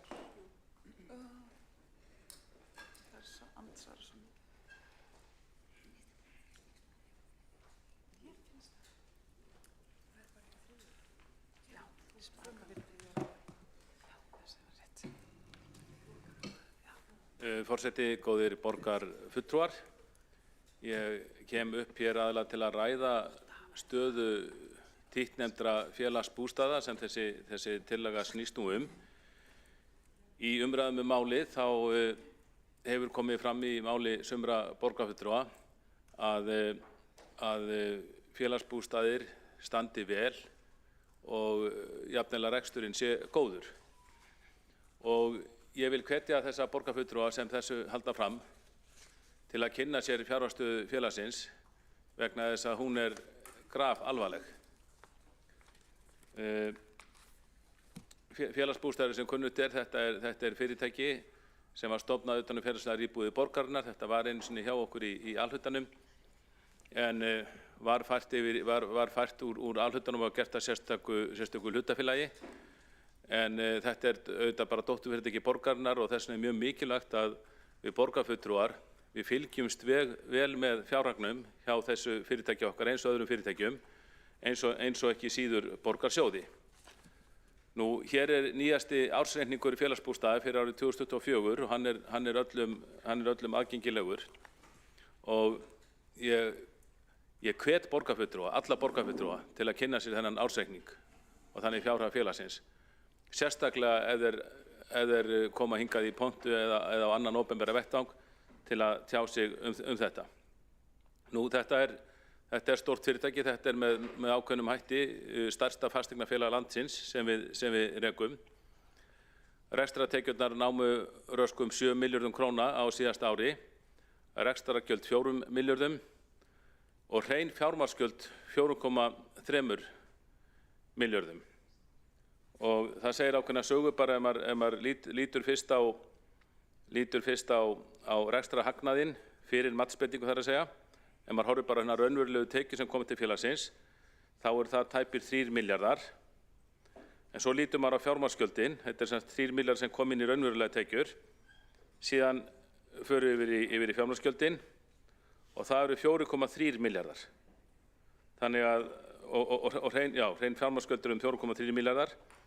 Þannig að hrein fjármagnsgjöld með 1,3 milljörðum króna hærri heldur en rekstrarhagnaðurinn, það sem kemur inn í tekjur, sem auðvitað svakaleg niðurstaða.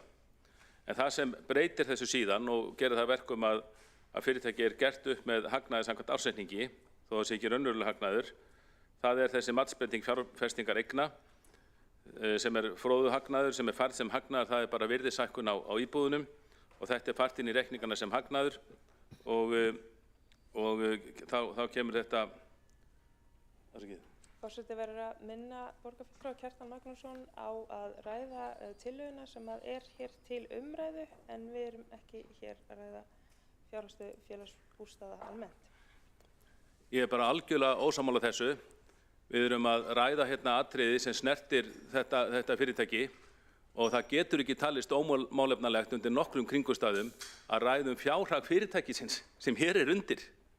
Þetta eins og við erum að ræða almenningssamgöngur og við mættum ekki ræða fjárhag strætó. Ég held nú aðeins að hæstvirtur forseti verði að fara að kynna sér betur fundarsköp borgarstjórnar áður en hann lætur slíkt út úr sér við okkur borgarfulltrúa. Okkur að sjálfsögðu heimilt að ræða fjárhag einstakar fyrirtækja sem hér eru til umfjöllunar og eigum að gera það og efni ræðu minnar með það að ég hvet borgarfulltrúa sem að tjá sig málefni þessa fyrirtækis til þess að kynna sér fjárhaginn og það veit svo vel til að ársreikningur fyrir síðasta ár nýkominn út. En ég var búinn að fara yfir helstu tölur í rekstrinum og var búinn að gera hér að umfjöllunarefni virðishækkun á fasteignum félagsins sem að mínu mati liður sem notað til að færa rekstrarreikninginn þáttur að það sé óeðlilegt. Enda slík matsbreyting reiknuð stærð sem skilar ekki raunverulegum tekjum til rekstrarins. Og án þessara matsbreytingar þá hefði tap félagsins í fyrra numið 1298 milljónum króna eða 1,3 milljarði á árinu 2024. Og auðvitað verðum við að taka þessar tölur með reikninginn varðandi allar tillögur sem hér rætt varðandi breytingar á fjármagnsskipan félagsins sem alveg augljóst að þessi tillaga mun koma við. Nú á síðasta ári nam veltufé frá rekstri einungis 1654 milljónum króna og sem gerir það að verkum að þetta veltufé rétt stendur undir afborgunum langtímalána sem nema 1606 milljónum. Það því afar lítið svigrúm fyrir hendi til fjárfestinga hjá félaginu og líklegt að þar verði fjármagnaðir með frekari lántökum. Skuldir félagsins námu 64.736.000 milljónum, sem næstu í 65 milljörðum og jukust 3% á milli ára. Nú veltufjárhlutfall í árslok var aðeins 0,46 sem langt undir því sem eðlilegt getur talist, en alla jafnt er talið æskilegt að þetta hlutfall sé ekki undir einum. Handbært fé í árslok var aðeins 46 milljónir króna. Ég held að bara þessar tölur sem ég hef tæpt hér á sýni að félagið stendur illa. Það er mjög mikilvægt að borgarstjórn sé upplýst stöðu félagsins og alveg ótrúlegt að reynt sé að stöðva slíkar umræður, en það kemur reynda frá borgarfulltrúa sem jafnframt er forseti sem ég held að hafi flutt tillögur það eða komið fram með hugmyndir það að það ætti að skuldsetja félagsbústaði meira, sem þetta ótrúlegt, og þá kannski getur það þjónað einhverjum pólitískum hagsmunum þeirra sem vilja nota allt veðhæfi félagsbústaða til þess að auka skuldir þeirra og þannig með borgarinnar að ekki sé fjalla slíkar staðreyndir hér í borgarstjórn. Og það auðvitað mjög mikilvægt að komi í veg fyrir að þannig öfl nái fram þeir vilja sínum að þau mál verði ekki rædd hér. En þetta allt verður að hafa í huga þegar við fjöllum fjármál félagsbústaða og hugmyndir að eiga við fjárhag félagsins. Nú endurskoðendur félagsins þeir hafa bæði nú og í fyrra og reyndar önnur undanfarin ár sett skýrar viðvaranir fram í endurskoðendaskýrslu og benda á að sjálfbærni viðmiðum félagsins sé ekki náð með við áframhaldandi óbreyttan rekstur. Nú í fjárhagsáætlun fyrir árin 2025–2029 borgarinnar þá var gert ráð fyrir 6,5% hækkun leigu umfram verðlagshækkanir frá miðju árið 2025 og allir sérfræðingar töldu þá hækkun nauðsynlega til að tryggja að sjálfbærni félagsins sé náð á tímabilinu eins og kveðið á í eigendastefnu. Nú eins og kunnugt þá hefur Reykjavíkurborg, þetta var eitthvað mál innan meirihlutans, og Reykjavíkurborg samþykkti aðeins 1,5% hækkun á leigu umfram verðlag frá 1. júní frá 1. júní næstkomandi. Og augljóst að svo lítil hækkun mun ekki duga til að tryggja fjárhagslega sjálfbærni félagsins eins og þó kveðið í eigendastefnu. Ég vil biðja borgarfulltrúa að hafa þessi atriði í huga, sérstaklega ef þeir fullir að félagi sé vel statt. Það er hægt að bara leita álits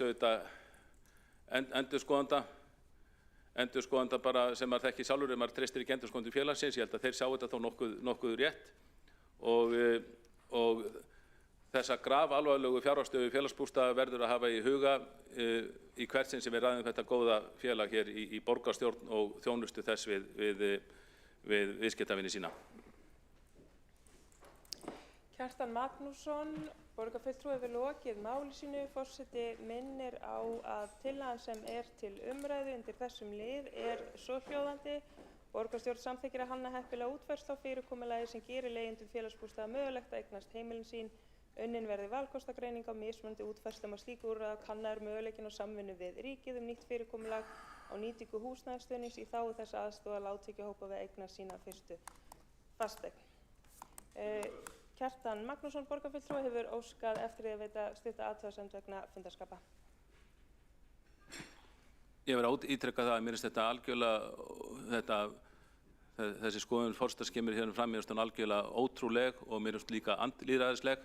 Það er löng hefð fyrir hér í borgarstjórn að ef eitthvað þarf að túlka þar sem er til umræðu hér, þá er frekar reynt að túlka það vítt frekar en þröngt.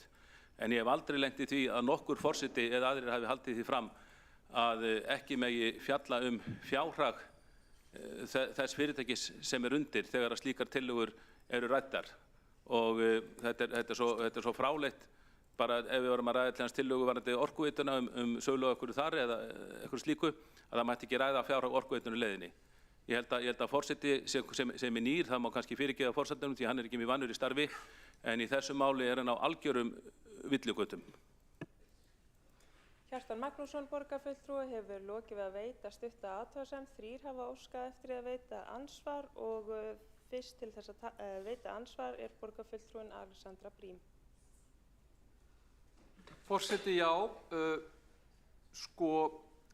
Ég vil kannski byrja á að nefna það að taka undir með forseta að fjárhagsstaða félagsbústaða er ekki megin umræðefnið á þessum fundi, þó að kannski geti talist eðlilegt að ef það er tillaga sem að snertir ákveðið félag til umræðu, þá er kannski alltaf í lagi að ræða það hvort tillagan hafi jákvæð eða neikvæð áhrif á rekstur félagsins, en tillagan sem Sjálfstæðismenn koma inn með á fund er ekki sett fram í fundargerð fyrst og fremst sem tillaga til þess að rétta fjárhag félagsbústaða, heldur hljómar á ræðunni eins og hún hefði verið sett í þann dulbúning að vera til hægðarauka fyrir leigjendur sem að gætu vilja eignast húsnæði en sé raunverulega ætlað að bæta fjárhagsstöðu félagsbústaða. En ég vil kannski bara spyrja borgarfulltrúann Kjartan Magnússon, er það svo rétt skilið hjá mér, tillagan snýst fyrst og fremst það að félagsbústaði selji íbúðir og hægi á innkaupum og íbúðum til þess að rétta fjárhaginn, og tillögu textin sem að snýra því að búa til hægðarauka fyrir leigjendur þannig að þau geti kannski eignast sitt húsnæði og svona er í rauninni villandi. Að það myndi kannski gerast ef það er ekki megin markmið tillögunar. Alexandra Briem hefur lokið við að veita ansvar og svarar þá ansvari borgarfulltrúinn Kjartan Magnússon. Forseti, góðir borgarfulltrúar. Þetta er nú sennilega einhver flóknasta og verst orðaða spurning sem ég fengi hér í sölum borgarstjórnar og ég þyrfti nú kannski langan tíma til að svara þessu ég færi yfir alla liði hennar. Ég held að meginmálið sé nú bara það að þessi tillaga er nokkuð opin og opnar ákveðna hugmyndafræði og hún er ekki útlistuð í smáatriðum, en það er það nú svo oft hér í borgarstjórnar við samþykkjum tillögur, berum fram tillögur, það sem ákveðin hugmyndafræði er orðuð og við síðan felum kerfinu að setja upp sviðsmyndir eða vinna tillöguna frekar og gera eitthvað meira úr henni. Og það er alveg rétt að fjárhagur félagsbústaða er ekki meginatriði fundarins eða þessari tillögu, en auðvitað er alveg augljóst að verði hún að veruleika þá mun hún skipta verulegu máli fyrir fjárhag félagsins og fjárhag félagsins skiptir upp miklu máli hvort sem þessi tillaga verður að veruleika eða ekki. Kjartan Magnússon, borgarfulltrúi, hefur lokið því að svara ansvari, veitir það ansvar öðru sinni. Alexandra Briem, borgarfulltrúi. Forseti, já, ég vil kannski bara byrja að taka fram að ef að þessi spurning var svo óskýrasta eða lélegasta sem að borgarfulltrúi Kjartan Magnússon hefur þurft að svara, þá öfunda ég hann af hans vandamálum í lífinu og vildi óska þess að ég geti hrósað slíku happi. Spurningin var ekkert flókin, hún er bara, snýr tillaga borgarfulltrúa Sjálfstæðisflokksins að því að skapa félagsbústöðum tekjur með sölu eigna, eða snýr hún að því að búa til einhvers konar ferli til þess að hjálpa fólki sem eru leigjendur félagsbústaða, sem að maður reyndar ímyndar sér að ef að farið er rétt í gegnum matsferli séu ekkert rosalega margir í þeirri stöðu að geta keypt íbúðir á markaðsverði, en kannski einhverjir. Snýr tillagan að því að hjálpa því fólki eða snýr tillagan að því að búa til tekjur fyrir félagsbústaði með sölu eigna? Alexandra Briem hefur lokið við að veita ansvar öðru sinni og svarar þá ansvar öðru sinni Kjartan Magnússon, borgarfulltrúi. Forseti, góðir borgarfulltrúar, ég hef ekki þræl útfærar tillögur þetta sjálfur, en ég tel að vel takist til, þá gæti þetta bæði lappað upp á fjárhag félagsbústaða en einnig líka hjálpað þeim skjólstæðingum eða viðskiptavinum sem eru hjá félaginu. Nú, það fylgir ítarleg greinargerð með tillögunni sem er ekki tími til að lesa upp hér. Hún er óvenjulega ítarleg og það er meðal annars komið inn á fjárhag félagsins og þessi áhrif sem þetta gætu haft á viðskiptavini félagsins. Og ef vel tekst til, þetta hefur verið gert víð heim, mjög víð heim, og það hefur hvergi verið snúið tilbaka sem þetta hefur verið gert, tókst mjög vel í Bretlandi, og þannig að ef vel tekst til þá getur þetta væntanlega bæði verið gott fyrir kerfið og fólkið. Kjartan Magnússon, borgarfulltrúi, hefur lokið við að svara ansvar öðru sinni og veitir það ansvar Hjálmar Sveinsson, borgarfulltrúi. Já, þetta er nú svolítið komið fram í fyrirspurnum með ansvari borgarfulltrúa Alexandru Briem, en Ég veitti þessu líka athygli að þetta var svona eins og stundum gerist hjá Sjálfstæðisflokknum. Það eru einhvern veginn 2 fylkingar og hvor með sinn málflutning. Að því þetta virtist vera til sjálf upplega tillagan virtist eiga að vera til að bæta hag íbúa í félagsbústaðum sem vilja hugsanlega eignast, en síðan heyrum við á málflutningi Kjartans Ragnarssonar að þetta snúist, Kjartans Magnússonar þetta snúist fjármuni og fjárhagsstöðu félagsbústaða. Og ég verð líka að segja að mér leittist nú heldur svona köpur yrði borgarfulltrúans gagnvart nýjum forseta borgarstjórnar, svona ákveðin svona hrútskýringar angi af því og kem bara því hér með á framfæri. Hjálmar Sveinsson, borgarfulltrúi, hefur lokið við að veita ansvar, svara þá ansvari. Kjartan Magnússon, borgarfulltrúi. Forseti, góðir borgarfulltrúar. Ég held að sérlega ljóst að Hjálmar Sveinsson, borgarfulltrúi, hann örugglega góður í textaskýringum og jafnvel kremlólógíu, en mér finnst alveg ótrúlegt ef hann hefur getað fundið það út með þessar ræður flutningsmanns og ræðu minnar að þar hafi komið fram einhverjar ólíkar skoðanir. Ég kom upp, meginatriði í ræðu minni var að vekja athygli á slæmri fjárhagsstöðu félagsbústaða vegna þess að meðal annars Hjálmar Sveinsson borgarfulltrúi hefur fullyrt að hún væri mjög góð. Þannig að hann fjallaði fjárhag félagsbústaða, ég fjallaði fjárhag félagsbústaða, það fjallaði fjárhagsstöðu félagsbústaða til þess í greinargerðinni með þessari tillögu, þannig að þetta á fullt erindi á fundinum og það ótrúlegt að Hjálmar Sveinsson borgarfulltrúi skuli með einhverjum hætti reyna að taka undir og reyna að styðja þá ótrúlegu gjörð forsetans að reyna að stöðva umræður hér á fundinum fjárhagsstöðu félagsbústaða.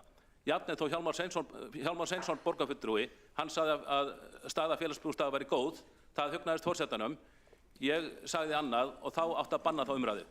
Þannig að forsetinn, það stenst enga skoðun fundarstjórn forseta í þessu máli, en athyglisvert að sjá að hann, sem náttúrulega gamall háttur sósíalista, að vilja stöðva umræðu sem þeim þykir ekki góð. Kjartan Magnússon, borgarfulltrúi, hefur lokið við að svara ansvari. Veitir þá ansvari öðru sinni Hjálmar Sveinsson, borgarfulltrúi. Já, ágæti forseti, ég gleymdi því áðan að því að borgarfulltrúi Kjartan Magnússon sagði minni mig að afstaða forseta í þessum máli væri pólitísk. En ef einhver afstaða til húsnæðismála og til félagslegra húsnæðismála pólitísk, þá það pólitísk afstaða sjálfstæðismanna og hefur það verið það frá 1930 þegar sett voru lög verkamannabústaðakerfið og sjálfstæðismenn voru á móti því að það yrði leigu húsnæðiskerfi sem hefði verið best, kröfðist þess að það yrði séreigna húsnæðiskerfi. Þannig að sú saga, þessi mér líka við segja andúð á ákveðnum tegundum félagslegs húsnæðis, hún á sér cirka 90 ára sögu hér í borg.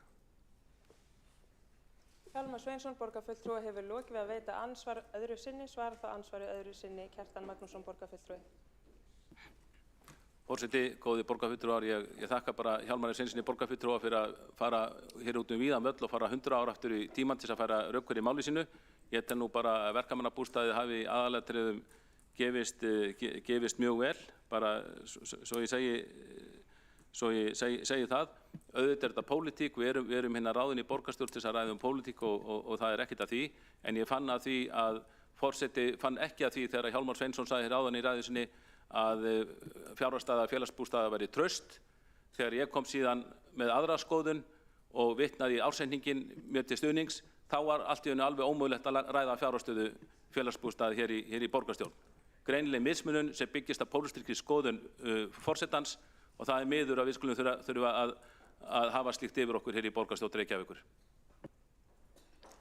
Kjartan Magnússon, borgarfulltrúi, hefur lokið við að svara ansvari öðru sinni og veitir þá ansvar Þórdís Lóa Þórhallsdóttir, borgarfulltrúi. Forseti, ég veit ekki hvort að þetta að skemmta skrattanum, en sú sem hér situr gerðist sek það að fara að ræða fjármál félagsbústaða því að heill kafli í greinargerðinni með tillögunni fjallar fjármál félagsbústaða. Þannig að ég fór yfir það. Ég hélt að borgarfulltrúi Kjartan Magnússon væri að senda mér pílu þegar hann ræddi að borgarfulltrúar væri að tala fjálglega góða fjárhagsaðstoð. En hann var greinilega ekki að því, þannig að ég er fegin því að það var alls ekki mín hugmynd. Rekstur félagsbústaða er náttúrulega hlutafélag og ekki nein deild innan borgarinnar, og ég vil sérstaklega ítreka að það gilda þetta félag, hlutafélagalög. Reksturinn er þungur og erfiður, en það er ekki síst af því að við hér í borgarstjórn búum við tregðulögmál að taka ákvarðanir. Það þarf að stilla þennan rekstur af út frá annars vegar leigu, hins vegar framkvæmdum og íbúðakaupum.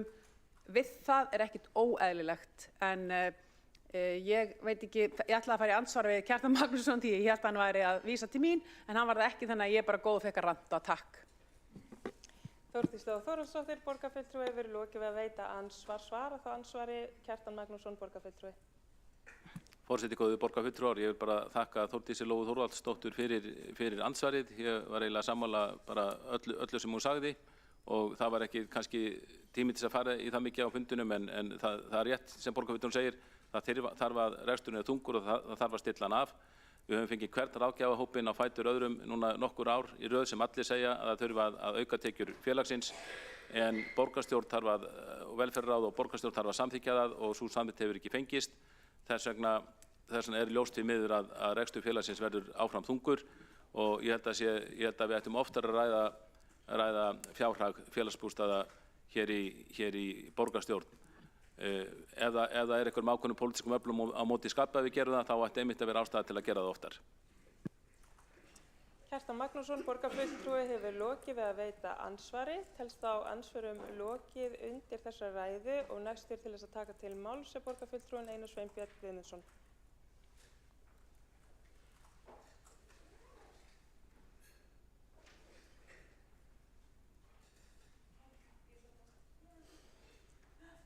Forseti, ágætu borgarfulltrúar, það hefur margt komið fram í varðandi þessa tillögu sjálfstæðismanna varðandi sölu heimilda til félagsbústaða til að selja íbúðir þær sem þeir hafa í leigu. Mér finnst reyndar, tillagan virðist, nú hafa komið upplýsingar fjármál og fleira, eins og allir þekkja. Ég ætla ekki að fara inn á þann akkur núna, en bendi á að í rauninni, þetta ætti frekar að vera það bara kaupleigubústaðir eða eitthvað slíkt. Ég meina það félagsbústaðir sinna ákveðnu hlutverki hérna á Íslandi þar sem að við stöndum engan samanburð í hvora áttina sem er í rauninni. Það að leigumarkaður hérna er eins og hann er, þar sem að fólk er að leigja dýrum dómum, þvottahús og bílskúra eða hvað það er, og fólk sem fólk stæðist valla greiðslumat til að borga leigu, svona almenna leigu á Íslandi. En samt sem áður, þá gerir fólk það, og þetta er náttúrulega verið að hlúa þessum viðkvæmasta hóp enn og aftur í leigjendahóp sem eru mikið til líklega öryrkjar og fólk sem hefur ekki burði, hvernig sem það er litið, til þess að borga leigu á almennum markaði. Og eins og sjáði áðan þá bara verður að horfa á þetta kannski svolítið í heild sinni að í landi þar sem að vextir jaðra við okurvexti, ef við miðum bara við Evrópu og önnur lönd í kringum okkur, vaxtastig þar versus hér, og síðan leigumálin þar sem að leigan er gríðarlega há og það er lítið öryggi og allt það. Hérna eru fasteignafélög að hirða upp eignir sem þeir leigja út. Nú er ekkert að fara að hallmæla einkarekstri þannig per se, fólk þarf að hafa ávöxtun síns fjárs og allt það, en það gefur augaleið að með því að fara að selja eignir félagsbústaða þá er verið að leggja niður félagsbústaði svona hægt og rólega. Því að hversu margar eignir mega þeir selja? Er ekki bara best að setja bara félagsbústaði, bara allar eignir bara á sölu, breyta þeim bara í fasteignafélag og það verður bara selt á einu bretti. Þá eru allir fjárhagserfiðleikar félagsbústaða úr sögunni til framtíðar í rauninni. Ágætur borgarfulltrúi Ragnhildur Alda María Vilhjálmsdóttir minntist hérna á ömmu sína áðan og yndisleg saga og allt það, þessu til stuðnings, ásamt fleiri, og að 98% Íslendinga vildu gjarnan eignast sitt eigið húsnæði. Ég meina, hver myndi í svörum í skoðanakönnum myndi segja nei, ég eiginlega bara hef engan áhuga því að eignast mitt eigið húsnæði, ég vil bara leigja. Ég efast að það sé nokkur sem myndi svara því með nokkur réttur á því. auðvitað vilja allir eignast sitt eigið húsnæði, en hér það sem er ansi erfitt að eignast húsnæði og vaxtastefnan eins og allir vita hefur nánast dæmt ungmenni bara til að vera heima hjá foreldrum fram á miðjan aldur liggur við og þannig að þetta er svo stórt mál. Svo ef við tökum raunveruleikann bara inn í málið líka, þá þurfa líka, það þarf fyrst og fremst varðandi fjárhagsstöðu félagsbústaða, þá kannski þarf líka að fara svolítið ofan í stöðu þeirra sem eru nú þegar að leigja íbúðir hjá félagsbústöðum. Getur verið að þarna þurfa að taka til hendinni, er fólk að leigja hjá félagsbústöðum sem kannski hefur ekki þörf á því, ekki lengur. Þarf ekki að vera einhverja reglu, þarf ekki að fara í gegnum, þarf ekki skapandi hugsun og ákveðna nýsköpun í það að skoða félagsbústaði svolítið heildstætt með það í huga að hægt sé að minnka á biðlistum með því að fara eins og ég sagði í gegnum að hafa einhvers konar verkferla eða þarf greiningar á því hverjir hafa rétt á því að leigja hjá þeim. Svo það önnur umræða hvort að ég hækka leigu, hvort að ég vera einhverjar breytingar á skipulagi eða hvernig sem það er. En eins og ég segi, það er bara, og ég bara, eins og staðan er á Íslandi, eins og ég kom inn á áðan, að þess mun heldur þá er enn ríkari þörf fyrir stofnanir eins og félagsbústaði, fyrirtæki. Vegna þess að senda þetta fólk sem eru skjólstæðingar félagsbústaða inn á almennan leigumarkað eða bara inn á kaupmarkað í rauninni, því að að gefa þessu fólki kleift að kaupa sínar íbúðir eins og kom fram áðan, að þá þarf einhverjar sértækar aðgerðir líklega til þess. Því að eins og borgarfulltrúi Alexander Briem kom inn á fyrr í umræðinni, að þá svo ég sletti með leyfi forseta að þá meikar það engan sens að ef þau geta keypt íbúðir á eðlilegu bara markaðsverði hjá félagsbústöðum að þá getur þetta fólk líka keypt íbúðir á almennum markaði og þá er spurning með forsenduna fyrir því af hverju viðkomandi er þá yfir höfuð að leigja hjá félagsbústöðum. Mín tillaga er svo að það þarf að skoða málið í heild sinni og fara miklu betur í gegnum þær forsendur sem að fólk er að leigja hjá félagsbústöðum. Þetta er fyrst og fremst, eins og ég skil það allavega, þá ætti þetta fyrst og fremst að vera ákveðið úrræði fyrir þann hóp sem að sérstaklega þarf á því að halda. Og það fólk sem að getur keypt sér öryrki sem er með öryrkjabætur, ég veit ekki hvort að öryrkjabætur náir hreinlega bara lágmarks grunnframleiðslu við það og þó, en að hann sé að fara að kaupa sér, viðkomandi sé að fara að kaupa sér fasteign upp á 10 milljóna með vexti eins og þeir hafa verið og eru, sem betur það reyndar á niðurleið, en hversu langt þeir fara. Það er líka eitt í þessu, svo ég bara tala vexti almennt, sem er kannski rót til öllum þessum vandræðagangi félagsbústaða og annara sem er að umsýslu með eignir og annað, og ástæði fyrir hækkandi húsnæðisverði og leiguverði í kjölfarið, að það eru náttúrulega vextirnir. Ég vann í bankastofnun með Laugaveginu fyrir áratugum síðan, rúmlega 20 og þá mann ég eftir því að þá var fólk að koma að greiða húsnæðislán og afborgun var eitthvað 3.000 krónur og vextir og verðbætur hátt í 20.000 krónur og þetta var 1980 eitthvað. Það hefur í sjálfu sér mjög lítið breyst alla tíð síðan í rauninni. Þannig að þetta er erfitt mál. En enn og aftur að tillögu sjálfstæðismanna að þá held ég að hún er allt of einföld, hún er svona eins og að selja einhverja draumsýnd, hún fjallar í rauninni það að leggja niður félagsbústaði og þar með þá væntanlega það þjónustu sem að það fyrirtæki á að veita sínum skjólstæðingum. Einar Sveinbjörn Guðmundsson, borgarfulltrúi, hefur lokið máli sínu. 2 borgarfulltrúar hafa óskað eftir að veita andsvar og fyrst til þess að veita andsvar er borgarfulltrúi Þórdís Lóa Þórhallsdóttir. Ég fell frá andsvarinu mínu. Þá veitir andsvar borgarfulltrúi Ragnhildur Alda María Vilhjálmsdóttir. Ágæti forseti, ég veit bara hreinlega ekki hvaða tillögu ágæti borgarfulltrúi Flokks fólksins var að lesa. Að því hvergi í tillögunni stendur að það standi til að leggja leggja niður félagsbústaðakerfið. Það ótrúleg ályktun. Hún svo galin og svo kolröng að hálfa væri nóg. Það bókstaflega stendur á mörgum stöðum í þessari ágætu greinargerð að ætlunarverkið sé að losa fé til þess að hjálpa, til þess að veita félagsbústöðum fjárhagslegt svigrúm til þess að halda áfram að vaxa. Er það sama og að leggja niður? Þetta alveg fáránleg ályktun og svo fáránlega, ég verð bara einfaldlega að sérstaklega bara stoppa þetta hér. Þannig að nei, það ekki planið og ég ítreka aftur að í öllum þeim löndum sem ég að taka sem dæmi hér hefur það gengið misfarsanlega en oft mjög farsanlega að halda áfram að reka sterkt félagslegt húsnæðiskerfi en samt hjálpa lágtekjuhópum að eigna sitt eigið húsnæði.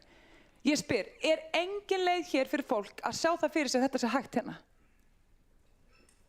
Ragnhildur Alda María Vilhjálmsdóttir, borgarfulltrúi, hefur lokið að veita ansvar. Svara þá ansvari borgarfulltrúinn Einar Sveinbjörn Guðmundsson. Forseti, ágæti borgarfulltrúi Ragnhildur Alda María Vilhjálmsdóttir. Jú, tillagan lítur að málið það, ef þú selur ákveðin hluta, hvar ætlar að setja mörkin á því að hversu margar íbúðir má selja? Mega ef einhverju geta keypt, með það ekki bara allir kaupa, með einhverju sérstækum stuðningi eða slíku.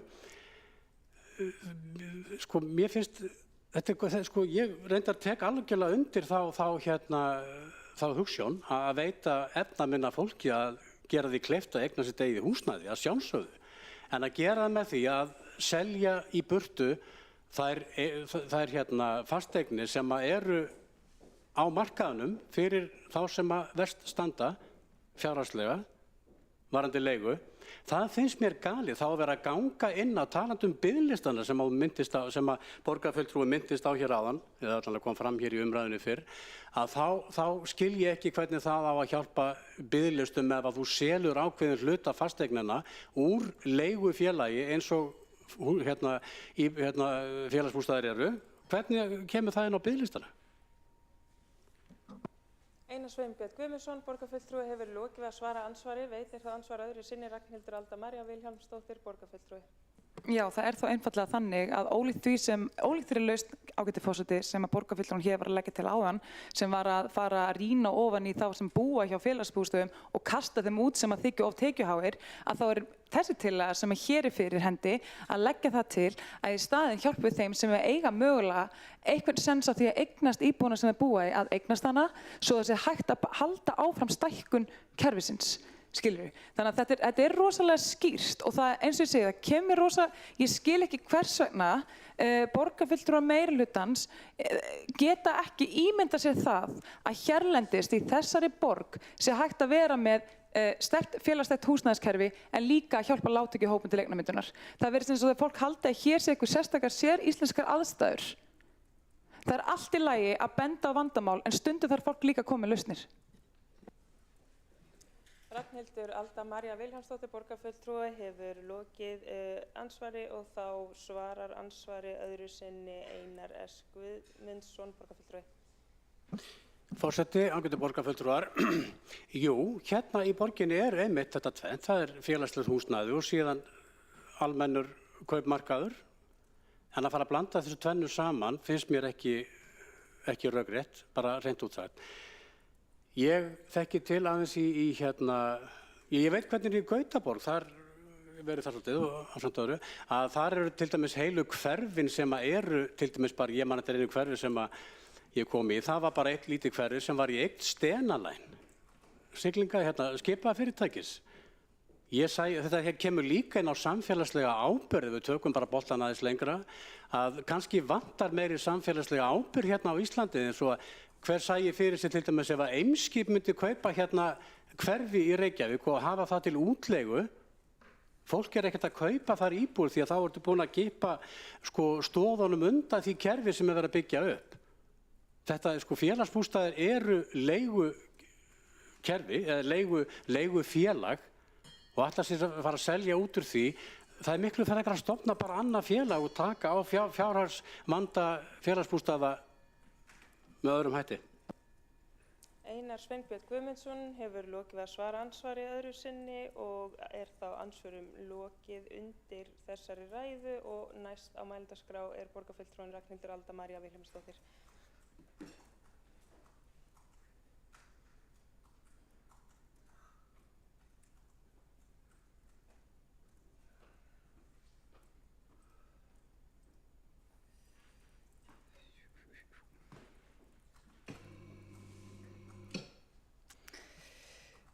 Já, ágæti forseti og borgarstjórn, líkt og hefur margsins komið fram hér í máli borgarfulltrúa meirihlutans í dag, að þá verið að fella þessa tillögu í nafni kerfisins en ekki fólksins. Þessi borgarstjórnar meirihluti sýnir það hér í verki að þetta snýst kerfið, ekki fólkið, kerfið. Hvar væri kerfið án svona góðra kerfisvarða? Mér þykir það mjög lýsandi líka að borgarfulltrúar meirihlutans hérna virðast einhvern veginn spyrja aftur og aftur, snýst þessi tillaga að hjálpa fólki eða búa til peninga fyrir félagsbústaði? Og þessi spurning, að hún skuli annað borð vera bara spurð, finnst mér lýsa bara mjög vel á hvað villigötum borgarfulltrúar meirihlutans eru í þessu máli. Af því að nú ætla ég að vera rosalega skýr. Að þegar þessi tillaga, hún snýst það að hjálpa fólki. Og þegar við hönnum kerfin okkar þannig að þau raunverulega hjálpa fólki, þá kemur það oftast, ef ekki alltaf, best út bæði fjárhagslega, fyrir kerfið sem og fyrir fólkið sem að kerfin eiga að þjóna. Þannig eru góð kerfi. Og það er ótrúlega mikilvægt að þora að þegar við sjáum að við erum með kerfi sem að einungis 1% á ári kemst út úr á almennan vinnumarkað, að það kerfi ekki að virka og að þora að fara í breytingar svo kerfi sé raunverulega að þjóna fólki en ekki bara sjálfu sér. Vegna þess að eins og hefur verið rosa mikið talað þú veist, hvað verður félagsbústaði með nógu mikið fjármagn til þess að halda áfram að kaupa, snýst, hvernig fá þeir þessa peninga? Munum hvaðan félagsbústaði kemur á annað borð. Það kemur frá fólki. Það kemur frá skattgreiðendum. Það eru skattgreiðendur sem að fjármagna þetta kerfi.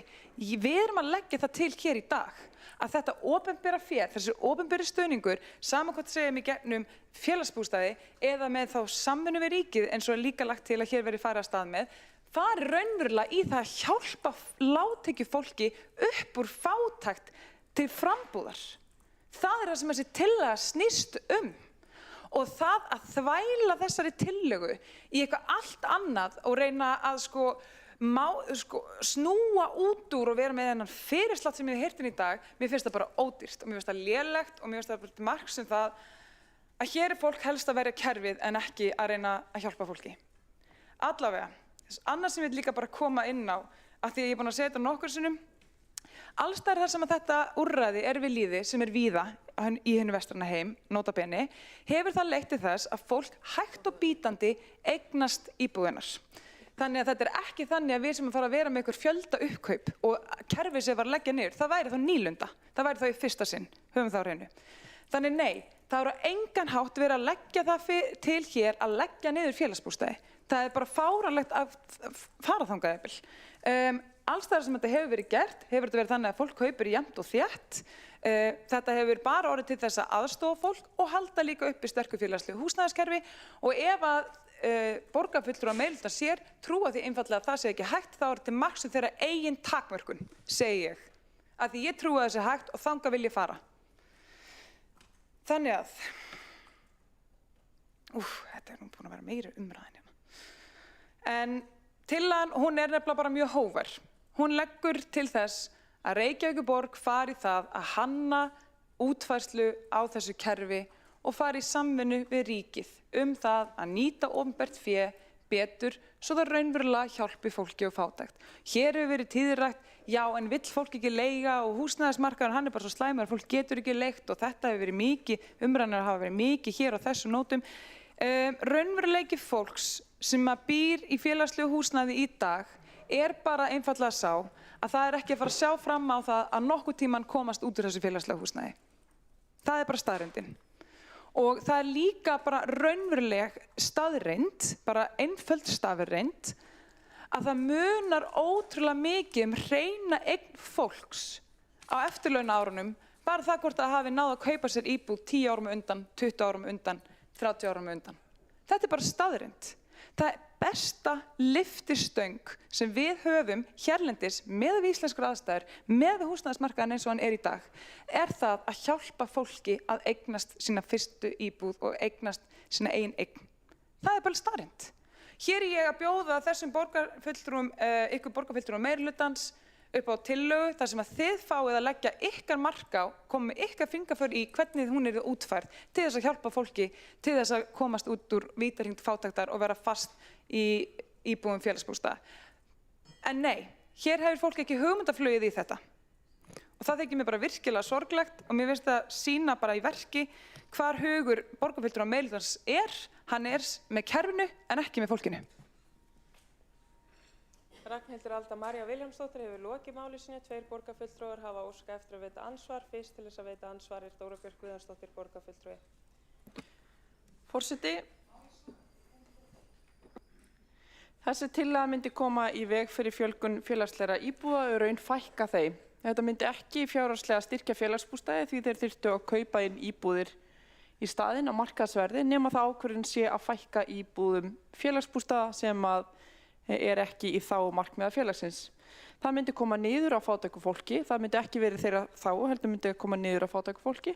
Þessi tillaga þjónar því hvorki kerfinu né fólkinu. Dóra Björk Guðjónsdóttir borgarfulltrúi hefur lokið við að veita ansvar. Svara það ansvari borgarfulltrúin Ragnhildur Alda María Vilhjálmsdóttir. Ágæti forseti, eins og ég er búin að ítreka hér margsinns í dag, þá eru það vegna lélegrar útfærslu þessa meirihluta ef það myndi ske. Vegna þess að allstaðar annar staðar, þar sem að þetta er við lýði og hefur margsinnis bara yfirleitt mjög farsarlega, hefur það ekki leitt til þess að félagslegu kerfin, húsnæðiskerfin málinu undan, heldur betur ekki. Þannig að bara nei, þetta er bara rangt. Og stundum er það þannig að þegar fólk þorir ekki að breyta kerfum, þótt að það blasi við að þau eru ekki að þjóna þeim tilgangi sem þau átt að gera upphaflega og þau eru ekki að hjálpa fólki til sjálfshjálpar og þau eru ekki að hjálpa fólki að komast upp úr fátækt. Við erum jafnvel að lenda í því að fólk þarf að búa eins og við vitum í íbúðum sem er svo löngum komið tími á viðhald á en það er fullkomlega háð bara því hvort að félagsbústaðir leggi það eða ekki. Þetta er ekki kerfi sem er að virka fyrir fólk. Þetta er ekki kerfi sem er að hjálpa fólki. Og það þarf ekki að tíunda það. Það er bara til gögn sem sýna það skýrt hversu mikið leigjendur, sérstaklega leigjendur félagslegs húsnæðis, eru fastir áratugum saman. Einfaldlega vegna þess að það er enginn að reyna að hjálpa með eignast íbúð. Fólk er bara að reyna að hjálpa kerfinu að stækka. Ragnhildur Alda María Vilhjálmsdóttir hefur lokið við að svara. Ansvar veiti það ansvar öðru sinni borgarfulltrúin Dóra Björk Guðjónsdóttir. Forseti, þetta er rangt. Þetta ber vott takmarkaðan skilning á því hvernig núverandi kerfi virkar og núverandi húsnæðiskerfi virkar. Þetta er ekki í þágu fátæksfólks. Þetta er ekki í þágu því að fjölga félagslegum íbúðum og þetta er ekki í þágu neinna þeirra markmiða sem félagsbústaðir ganga út á. Takk. Dóra Björk Guðjónsdóttir borgarfulltrúi hefur lokið við að veita ansvar öðru sinni. Svara þá ansvar öðru sinni borgarfulltrúin Ragnhildur Alda María Vilhjálmsdóttir. Ágæti forseti, þarna hitti Dóra Björk Guðjónsdóttir borgarfulltrúin naglann á höfuðið. Hún var að tala um núverandi kerfi. Núverandi kerfi, sagði hún. Ég er búin að segja það margsinnis hér í dag. Ég er að tala um að breyta núverandi kerfi, þannig að það hendi betur. Þannig að við erum að reyna að búa til nýtt, betra framtíðarkerfi sem byggir á reynslu erlendis og hérlendis. Erlendis frá og hérlendis, það er það sem ég er að reyna að lagði til hérna fyrir borgarstjórnarfundin í dag og það er tillagan sem að borgarfulltrúin ásamt öðru borgarfulltrúin meirihlutans er að fella. Ragnhildur Alda María Vilhjálmsdóttir borgarfulltrúi hefur lokið við að svara ansvari öðru sinni og næstur til þess að veita ansvari borgarfulltrúin Einar S. Guðmundsson. Forseti, ágætu borgarfulltrúar, ekki bara þú talar borgarfulltrúi, Ragnhildur Alda María Vilhjálmsdóttir talar hér það sem hún vitnar í reynslu erlendis frá. Ég bara vil nú staldra aðeins við hérna. Þetta bara fyrirgefðu hvar erlendis er verið að selja fasteignir úr félagslegu leigukerfi inn á, þetta bara meikar engan sens. Þú rekur félagslegt leigukerfi eða þú ert bara með kaupleigukerfi.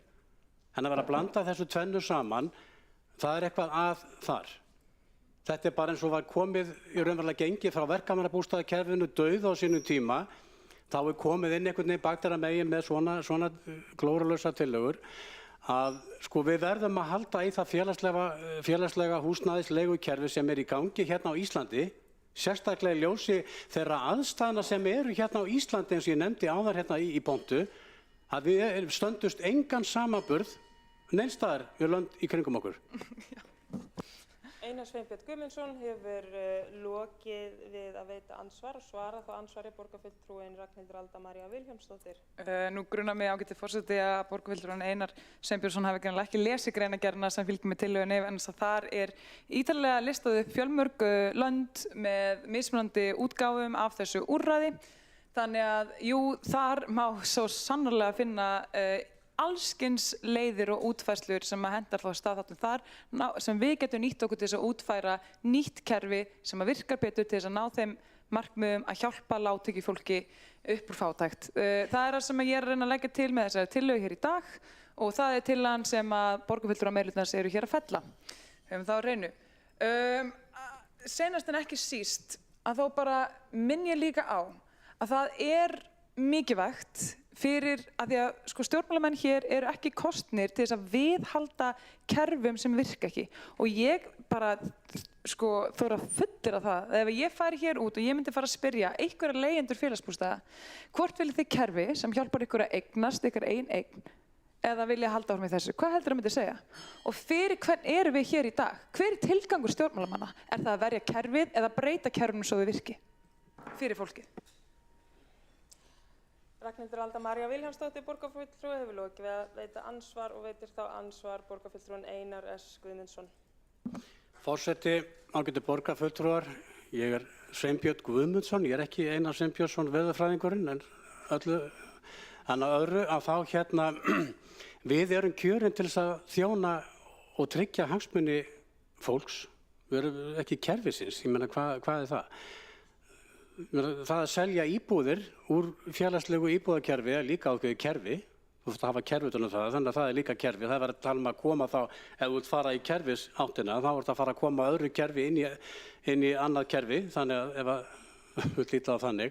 En það sem eina sem ég er að segja er það, að við verðum að standa vörð félagslegt leigukerfi, húsnæðiskerfi fyrir hópa, verr setta hópa í þjóðfélaginu. Og með því að selja fasteignir út úr þessu félagslega kerfi, þá er ekki verið að þjónusta hagsmuni þeirra verst settu í borginni, heldur þvert á móti, það er verið að fækka þeim fasteignum sem eru til leigu og lengja þannig biðlistana. Það er miklu frekar hægt að fara og bara stofna nýtt félag kaupleigubústaði. Borgarfulltrúinn Einar Sveinbjörn Guðmundsson hefur lokið við að veita ansvar og biðst forseti afsökunar á því ef að farið hefur verið með rangt nafn og forseti vill minna borgarfulltrúa á að virða tímamörkin og svara þá ansvari öðru sinni. Ragnhildur Alda María Vilhjálmsdóttir, borgarfulltrúi. Ágæti forseti, hérna, ég veit ekki alveg hvað ég á að segja þetta oft sko. Eins og ég segi, hérna, það er bara einfallega augljóst að þegar maður fer að kafa ofan í þessi mál í öðrum löndum sem ég nefnilega gerði það, að þá eru margar mismunandi útfærslur á sko leiðum þar sem að það er hægt að nýta kauprétt, það er hægt að nýta kaupleigurétt, það er hægt að gera ýmislegt sem varðar að útvega hagstæða fjármögnun. Og í raun og veru snýst það alltaf bara þú veist, á markmiði bara að vera það að nota opinbert fé til þess að stækka kerfið og viðhalda kerfinu, eða er markmiði að nota opinbert fé til þess að hjálpa fólki úr vítahring fátæktar? Og hvernig við hönnum kerfin og hvert við setjum fjármagnið og í hvað fer svolítið eftir í hvort við sem að reyna að berjast fyrir kerfinu eða erum við að reyna að berjast fyrir fólki. Það er bara þannig. Og ég sko hvet alla borgarfulltrúa meirihlutans og aðra þá sem að kunna vera uppfyllera ennþá eftir þessu umræðu að bara einfaldlega kynna sér hvernig þetta er gert erlendis. Af því að vitið hvað, þetta er hægt. Þetta er hægt. Takk. Ragnhildur Alda María Vilhjálmsdóttir hefur lokið við að svara ansvari öðru sinni og eru þá ekki fleiri undir þessum lið sem hafa óskað eftir því að taka til máls. Fundarskap, borgarfulltrúinn Einar Þorsteinsson veitir hér stutta athugasemd vegna fundarskapa.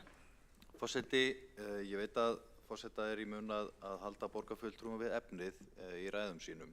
En ég held að hérna okkur geti nú öllum orðið á mistök. Ég vil bara koma þeirri skoðun á framfæri hér að mér fannst ræða borgarfulltrúa Kjartans Magnússonar alveg innan marka og mér finnst rétt að muna það að forseti er forseti allrar borgarstjórnar og ég held að borgarfulltrúinn hafi alveg gert grein fyrir því að ræða hans var ekki í neinu sérstöku ósamræmi við ræður annarra hér þegar koma að fjármálum félagsbústaða. Greinargerðin sem liggur fyrir fundinum, hún fjallar sérstaklega fjármál félagsbústaða og ég held að þetta hafi verið alveg innan marka og mér finnst bara mikilvægt að við séum ekki, eða forseti sé ekki með frumhlaup og stöðvi ræður þegar menn eru í ham. Þetta var allt í góðu lagi. Einar Þorsteinsson borgarfulltrúi hefur lokið að veita stutta athugasemd við fundarsköp og þessi athugasemd er móttekin og forseti minnir á að sjálfsagt er að ræða fjárhagsstöðu þeirra félaga sem eru til umræðu en það þarf ávallt að tengja við efni tillögunnar sem að liggur fyrir á dagskrá fundarins. Nú ef að fleiri hafa ekki óskað eftir því að taka til máls, þá göngum við til atkvæða þessa tillögu.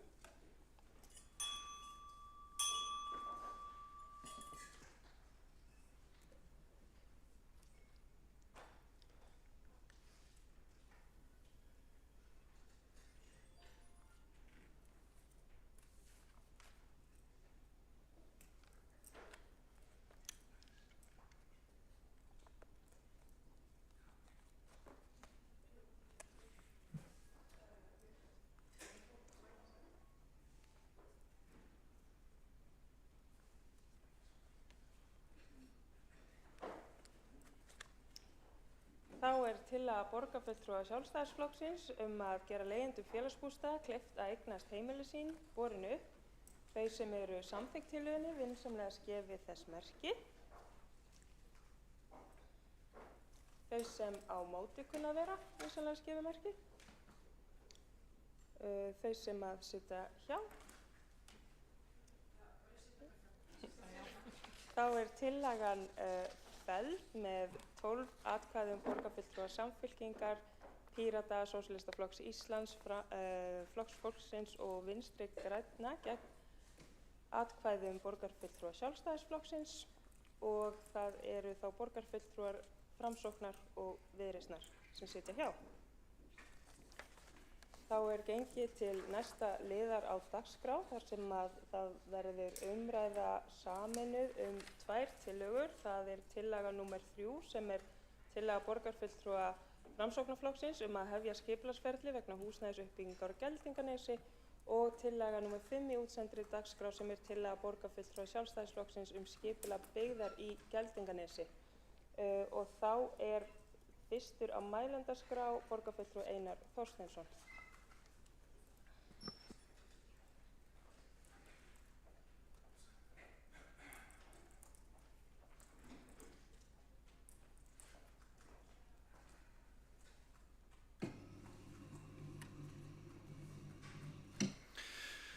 Forseti, ágæta borgarstjórn, tillagan sem Framsókn leggur hér fram í dag er tiltölulega einföld og kallast á við aðra tillögu frá Sjálfstæðisflokki. Við leggjum til að umhverfis- og skipulagssviði verði falið að hefja skipulagsferli vegna húsnæðisuppbyggingar á Geldinganesi með áherslu á íbúðauppbyggingu. Umhverfis- og skipulagssviði verði falið að gera tillögu að breyttu aðalskipulagi Reykjavíkur vegna þessa og umhverfis- og skipulagssviði verði einnig falið að beita sér fyrir því að hönnun og lega mislægra gatnamóta yfir Geldinganes vegna Sundabrautar verði útfærð þannig að gatnamótin anni umferð vegna íbúðabyggðar og tryggi leið hagsmuni fjölbreyttra ferðamáta. Og forseti, nú velta kannski einhverjir borgarfulltrúar því fyrir sér hvers vegna við erum að leggja þetta til núna því að við á síðasta borgarstjórnarfundi vorum við að ræða Úlfarsárdal og fyrirhugaða húsnæðisuppbyggingu þar og það er einfaldlega vegna þess að skipulagsmálin taka tíma og þó við bindum vonir við að sjá hreyfingu í uppbyggingamálum í Úlfarsárdal og Keldnalandið er framundan líka samhliða því og þar er heilmikil uppbygging og samgönguáætlanir höfuðborgarinnar og höfuðborgarsvæðisins styðjað við uppbyggingu á báðum stöðum og þetta er svona það sem er kannski næst í tíma og það að því fólk hefur nú verið að hér úti í bæ og hér í borgarstjórnarsalnum reynda líka að gagnrýna það að þetta muni hafa áhrif á umferðarflæði í borginni, uppbygging í Úlfarsárdal Þá kannski rétt að nefna að í Keldnalandinu er gert ráð fyrir 6.000 störfum og það er gríðarlega mikilvægt að hafa það í huga þegar við erum að ræða húsnæðisuppbygginguna austar í borginni, að það verður vonandi þá minna álag á samgönguinnviðum frá því hverfi vestur eftir borginni og austurborgin verður þá sjálfbærari störf, verslun og þjónustu. En eins og ég segi, þetta tekur langan tíma, skipulagsmálin, og það er því ekki seinna vænna en að horfa aðeins lengri inn í framtíðina og taka ákvarðanir núna sem að varða leiðina. Og núna er vinna við valkostagreiningu legu Sundabrautar og hún er langt komin og það liggur fyrir að taka ákvörðun það hvar Sundabrautin fari yfir Geldinganesið og hvernig mislæg gatnamót á Geldinganesi verið hönnuð. Og þar eru ýmsar gerðir mislægra gatnamóta sem koma til greina og vegagerðin hefur til skoðunar, allt eftir þeim umferðarþunga sem að gatnamótunum er ætlað að anna og hvernig nærumhverfið er skipulagt. Og Reykjavíkurborg vinnur í þéttu samstarfi við vegagerðina þessi mál og núna er afar mikilvægt að Reykjavíkurborg lýsi yfir skýrri afstöðu sinni gagnvart vegagerðinni að gatnamótunum yfir Geldinganes sé ætlað að anna umferð fyrir íbúabyggð og að tryggt verði að hjóla- og gönguleiðir séu hannaðar samhliða. Sem sagt ekki gatnamót sem að eigi einfaldlega að anna umferð þeirra sem að væri að sækja þarna útivistarsvæði.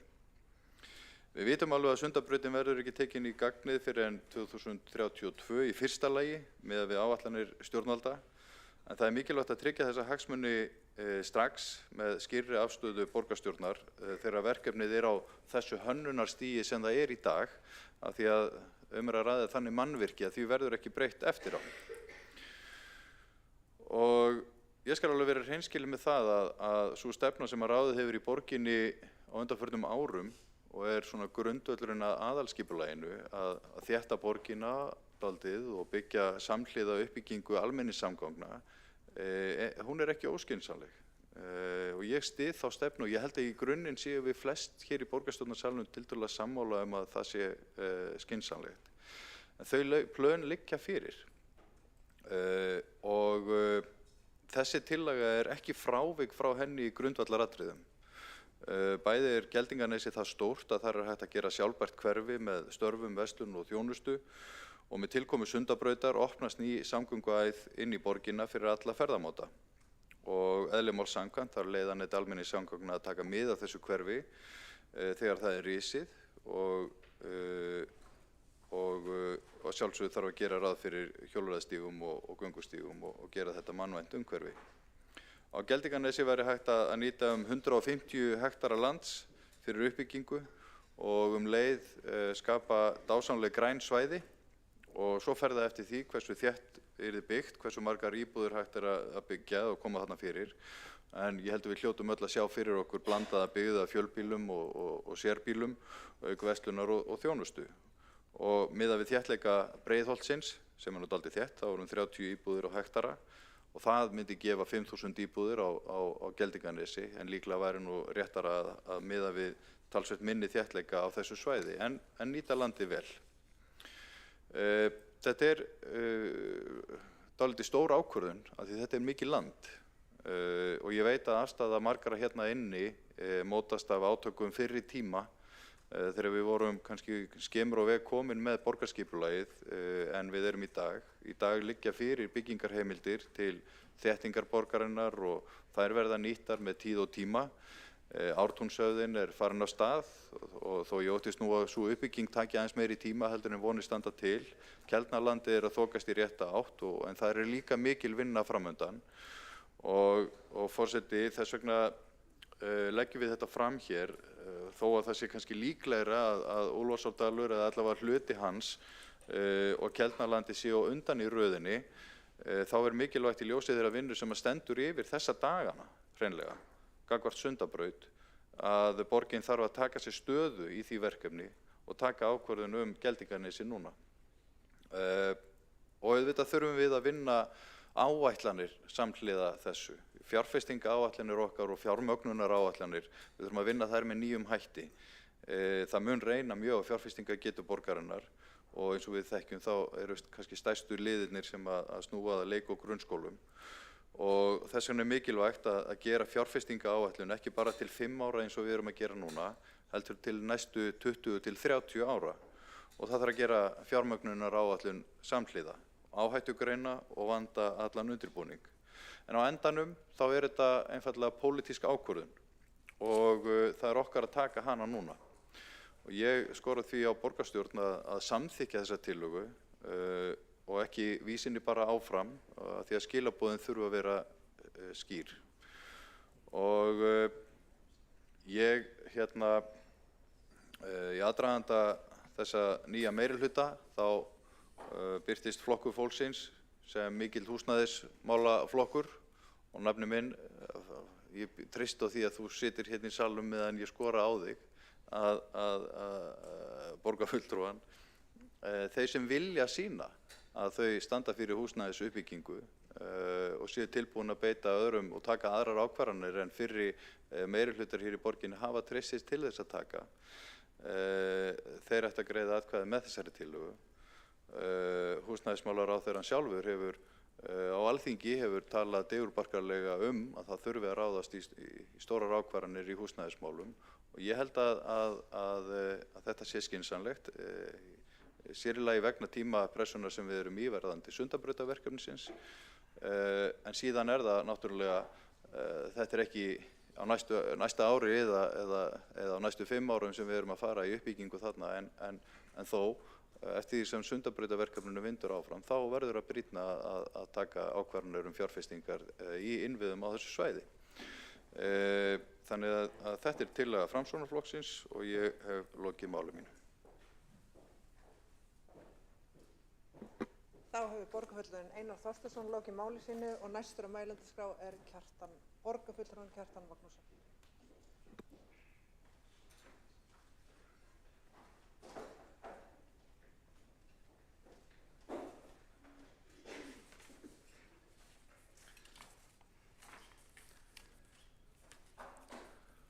Forseti, góðir borgarfulltrúar, Geldinganesið framtíðin. Geldinganes gott framtíðar byggingaland sem við Reykvíkingar þurfum sárlega á að halda að brjóta undir lóðir. Og ég kynni hér tillögu okkar borgarfulltrúa Sjálfstæðisflokksins þetta mál. Hún svohljóðandi og við gerum örlitla breytingu á þeirri tillögu sem liggur fyrir fundinum og sem breytingartillaga sem ég hef sent til ritara fundarins, þannig að tillagan svohljóðandi. Borgarstjórn Reykjavíkur samþykkir að hafist verði handa við skipulagningu framtíðar íbúðasvæðis í Geldinganesi með hliðsjón af skipulagsvinnu Sundabrautar. Sérstök áhersla verði lögð á að fyrirhuguð Sundabraut falli vel að framtíðarbyggð í Geldinganesi. Umhverfis- og skipulagssviði verði falið að leggja fram viðeigandi tillögur að breytingu á aðalskipulagi vegna málsins eigi síðar en vorið 2026 og annast aðra skipulagsvinnu eftir því sem þörf krefur. Og allir í borgarstjórn átt að gera sér ljóst að við glímum við mikinn húsnæðisvanda hér á höfuðborgarsvæðinu. Það mikilvægt að Reykjavíkurborg stórauki lóðaframboð og standi þannig að sölu lóða að verð nýrra íbúða lækki verulega frá því sem nú Sem betur fer ræður borginni við miklu landrými sem hægt að breyta í byggingarlóðir á skömmum tíma. Á sama tíma og borgin glímir við fjárhagserfiðleika land ef til vill hið eina sem hún á nóg af. Lóðaskortstefna og ofuráhersla á þéttingu hefur þrýst upp húsnæðisverð í Reykjavík og stuðlað að því að verðbólga og stýrivextir hafa þróast á óhagfelldan hátt fyrir almenning. Stórauki framboð lóða væri til þess fallið að svara mikilli spurn eftir húsnæði, lækka húsnæðisverð og hjálpa til í glímunni við verðbólguna. Borgarfulltrúar Sjálfstæðisflokksins hafa bent á ýmsar leiðir til að auka lóðaframboð í borginni. Svo mikil uppsöfnuð þörf fyrir byggingaland að ljóst að taka þarf ný hverfi til uppbyggingar sem fyrst. Smáskammtalækningar duga ekki lengur með takmörkuðu framboði dýrra íbúða á þéttingarsvæðum sem venjulegt launafólk hefur ekki efni á. Líta þarf til uppbyggingar í Úlfarsárdal, Keldnalandi, Kjalarnesi og Geldinganesi að þessu leyti. Sums staðar hægt að breyta landi í lóðir á skömmum tíma. Annar staðar þarf að huga að framtíðarskipulagi enda ekki ráð nema í tíma sé tekið. Lengi hefur verið litið til Geldinganes sem framtíðar byggingalands, en það hefur þó verið svona misjafnt, menn hafa litið það misjöfnum augum hér í flokkunum í borgarstjórn. Ég er í þeirra hópi sem tel þetta vel til byggðar fallið, á meðan það eru líka til borgarfulltrúar, veit ég, sem vilja alls ekki byggja þar og segja að byggð hafi aldrei þrifistar og vona greinilega að byggð muni aldrei þrifastar heldur. En Geldinganes hefur marga góða kosti. Þar má með góðu móti koma fyrir 7 til 10.000 manna byggð auk atvinnusvæðis. Á 9. áratugnum þá litu menn til Geldinganesins og vildu undirbúa byggð þar, og það fór fram skipulagssamkeppni svæðið. Niðurstöður hennar voru kynntar í apríl 1990, með minnir hafi borist um 30 tillögur, og það voru 3 tillögur verðlaunaðar sérstaklega, og þær voru mjög góðar, og það væri hægt að byggja á þessari skipulagssamkeppni, byggja á þessum verðlaunatillögum sem voru valdar þá, en auðvitað þarf að uppfæra þær og tengja við ýmislegt eins og umferðarmálin, samgöngumálin þarna eru og fleira. Geldinganes er 220 hektarar að flatamáli, eða svipað og svæði sem afmarkast af Hringbraut og Snorrabraut. Best væri að vinna samhliða að skipulagi Sundabrautar og Geldinganes, enda er brautin forsenda íbúðabyggðar þar. Og lengi var í rauninni haldið fram að hvort gæti varla án annars verið. Sagt var, ég hef oft heyrt af skipulagsfræðinga segja að það sé ekki hægt að byggja í Geldinganesi fyrir en Sundabraut er komin.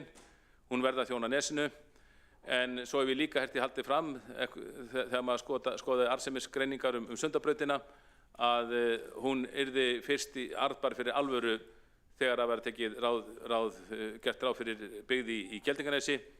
Þannig að Geldinganes hjálpar til við arðsemi Sundabrautar, og byggðin væri auðvitað ómöguleg ef það var ekki góð samgöngutenging sem felst auðvitað í Sundabraut.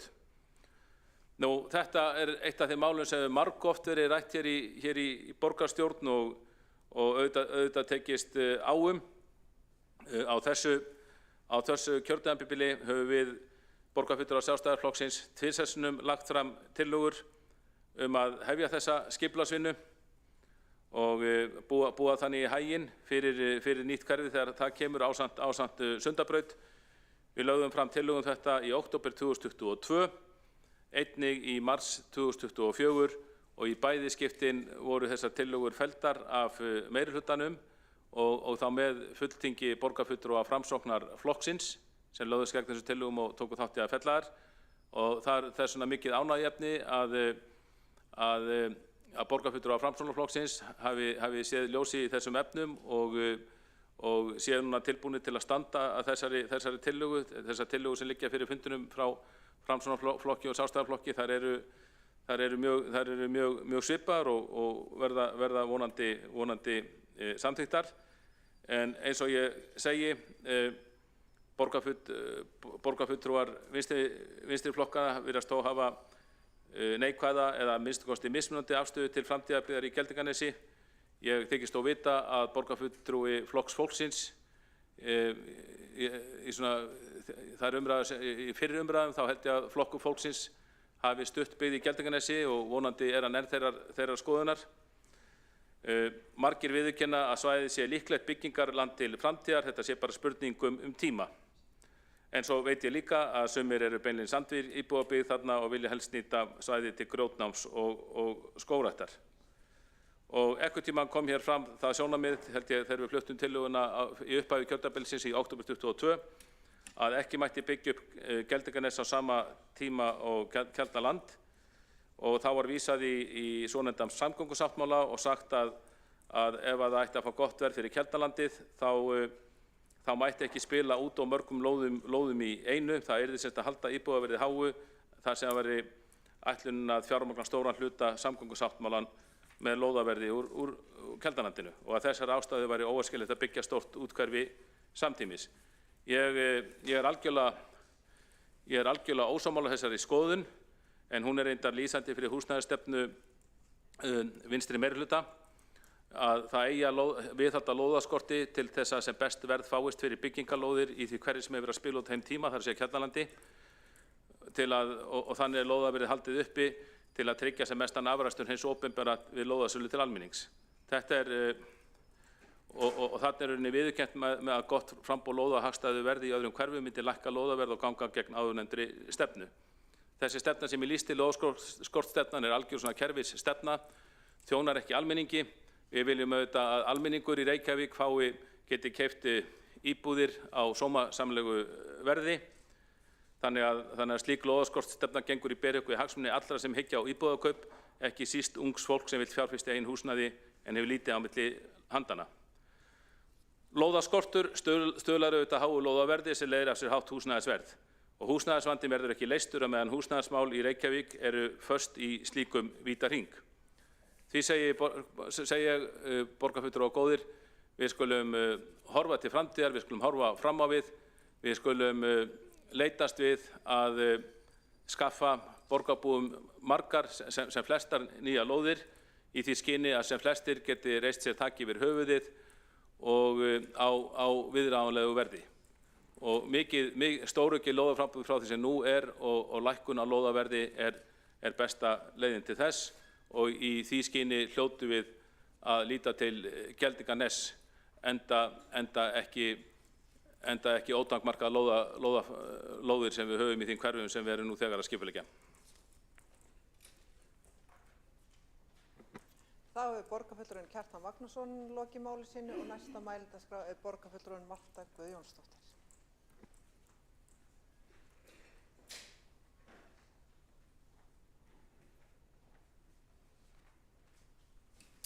Forseti, góðir borgarfulltrúar, hér hefur í raun lengi ríkt neyðarástand í húsnæðismálum.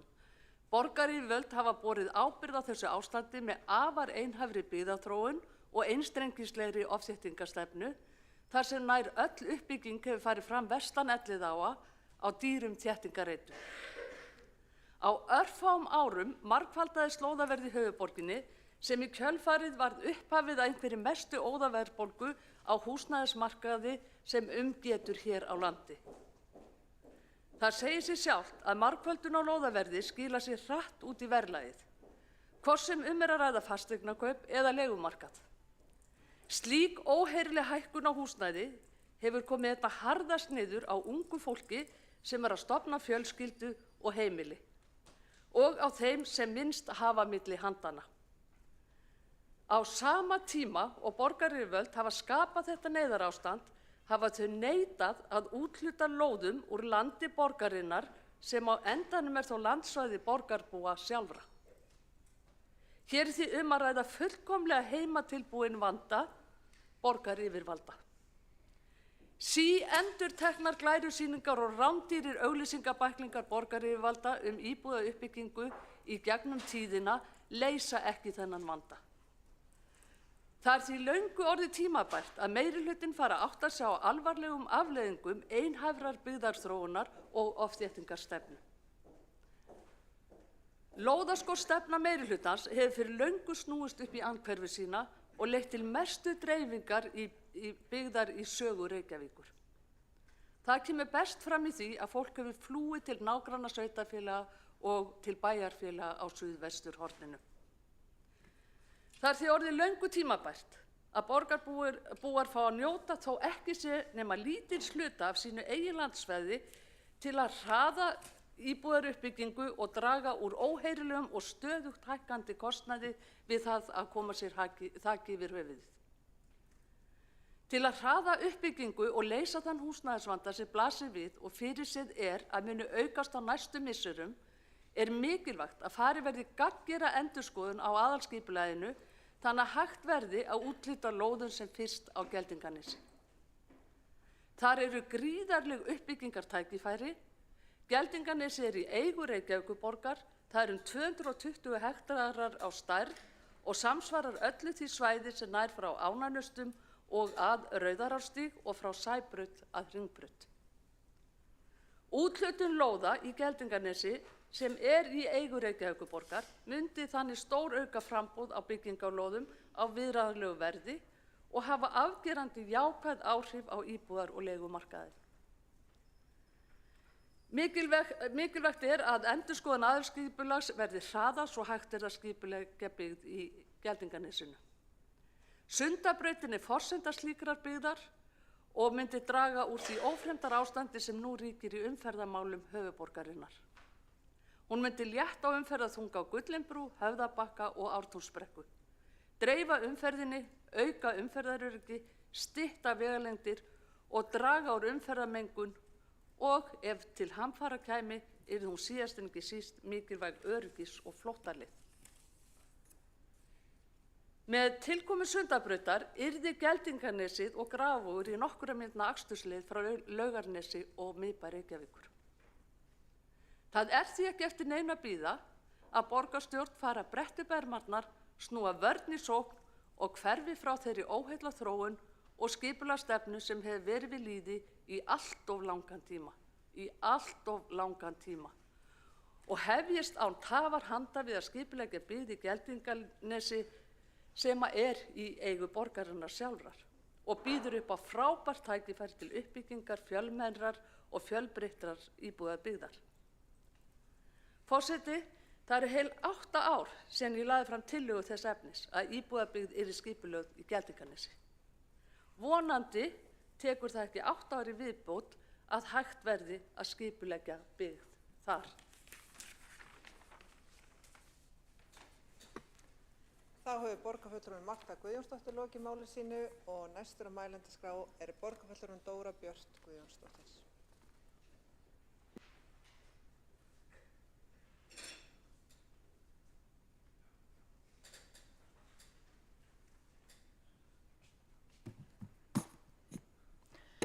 Forseti, ágæta borgarstjórn.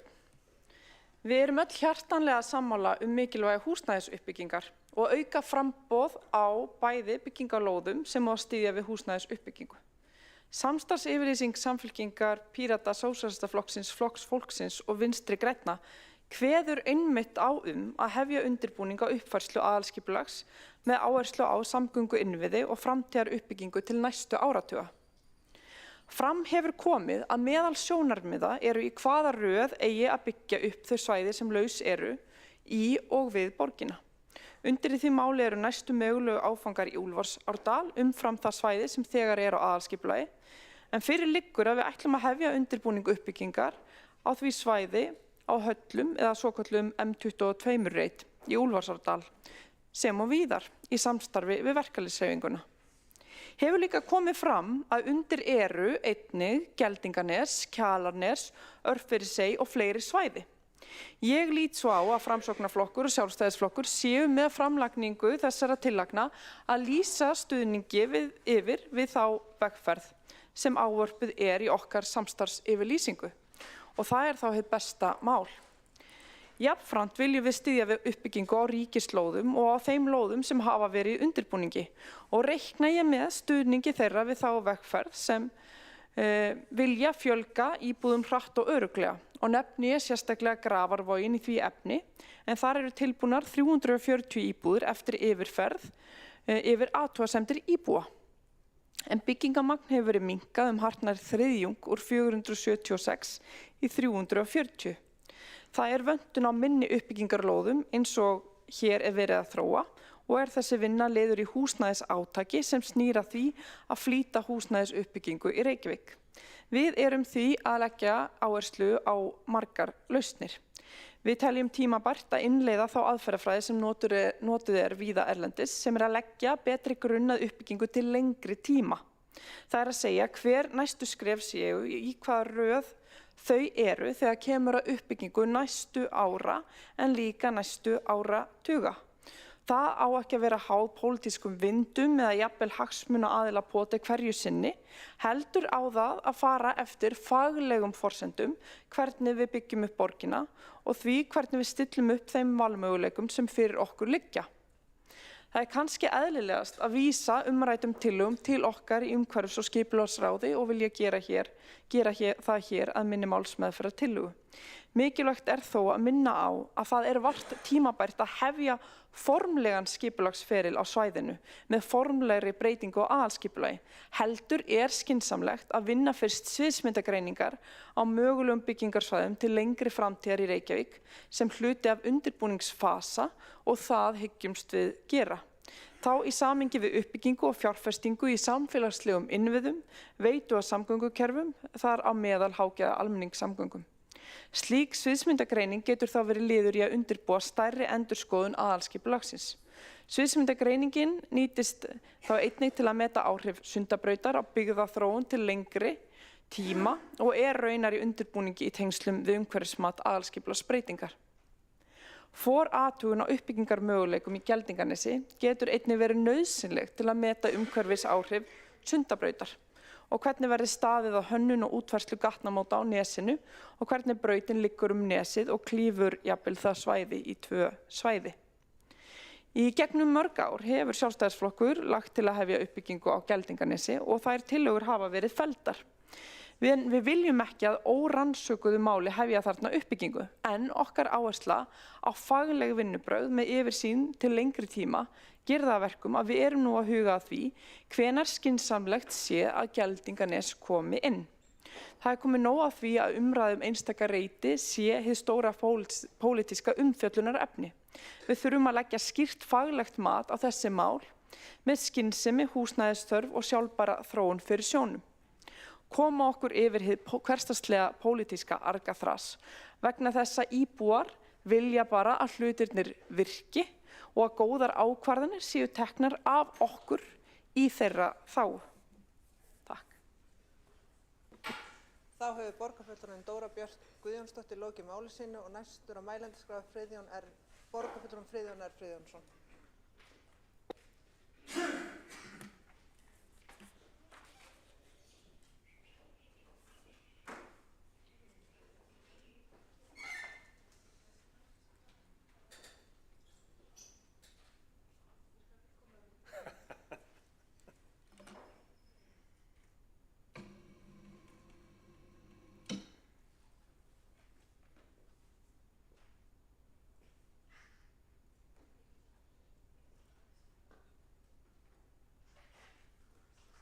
Ég með glærur.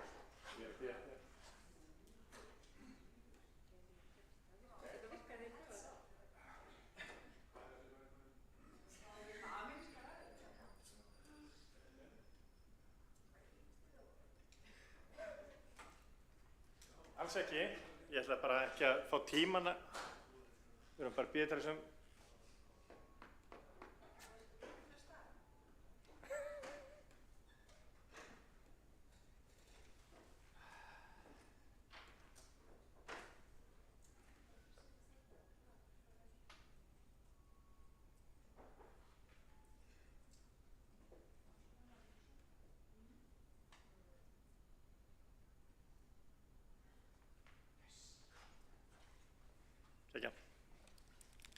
Forseti, ágætu borgarfulltrúar. Mér langaði til þess að koma hérna upp og ræða nokkra forsendur og aðeins þessa tillögu okkar varðandi byggð í Geldinganesi og af hverju við viljum byggja í Geldinganesi. Núna 1. janúar á þessu ári hefur Hagstofan gefið út að í Reykjavík búa 138.772. Á höfuðborgarsvæðinu eru 248.753. Þetta er aðeins fleiri heldur en gert var ráð fyrir þegar aðalskipulagið var byggt upp. Og þessir 250.000 manns búa á þessu svæði, þessu ágæta svæði hérna. Ef við gerum ráð fyrir því að eins og er gert ráð fyrir í samgöngusáttmála að það sé 1,8% vöxtur á næstu 15 árum, að þá verða hérna á höfuðborgarsvæðinu 324.000 manns, tæplega 325.000. Það bæta sem sagt við 76.000 manns hérna á höfuðborgarsvæði á næstu 15 árum.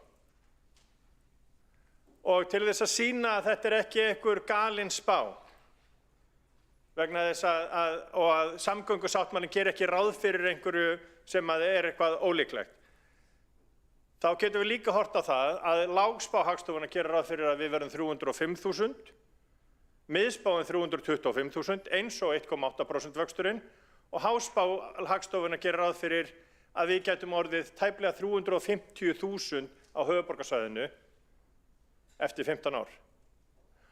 Og það ber að hafa í huga að á síðustu árum hefur háspáin yfirleitt verið vanspá. Þannig að það gæti verið að við erum tæplega 350.000.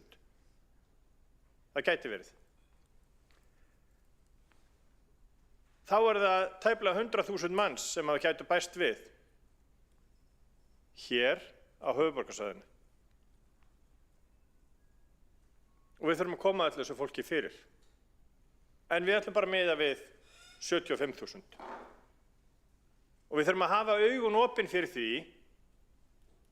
að 75.000 manns bætast líklega við höfuðborgarsvæðið á næstu misserum, á næstu árum, 15 árum.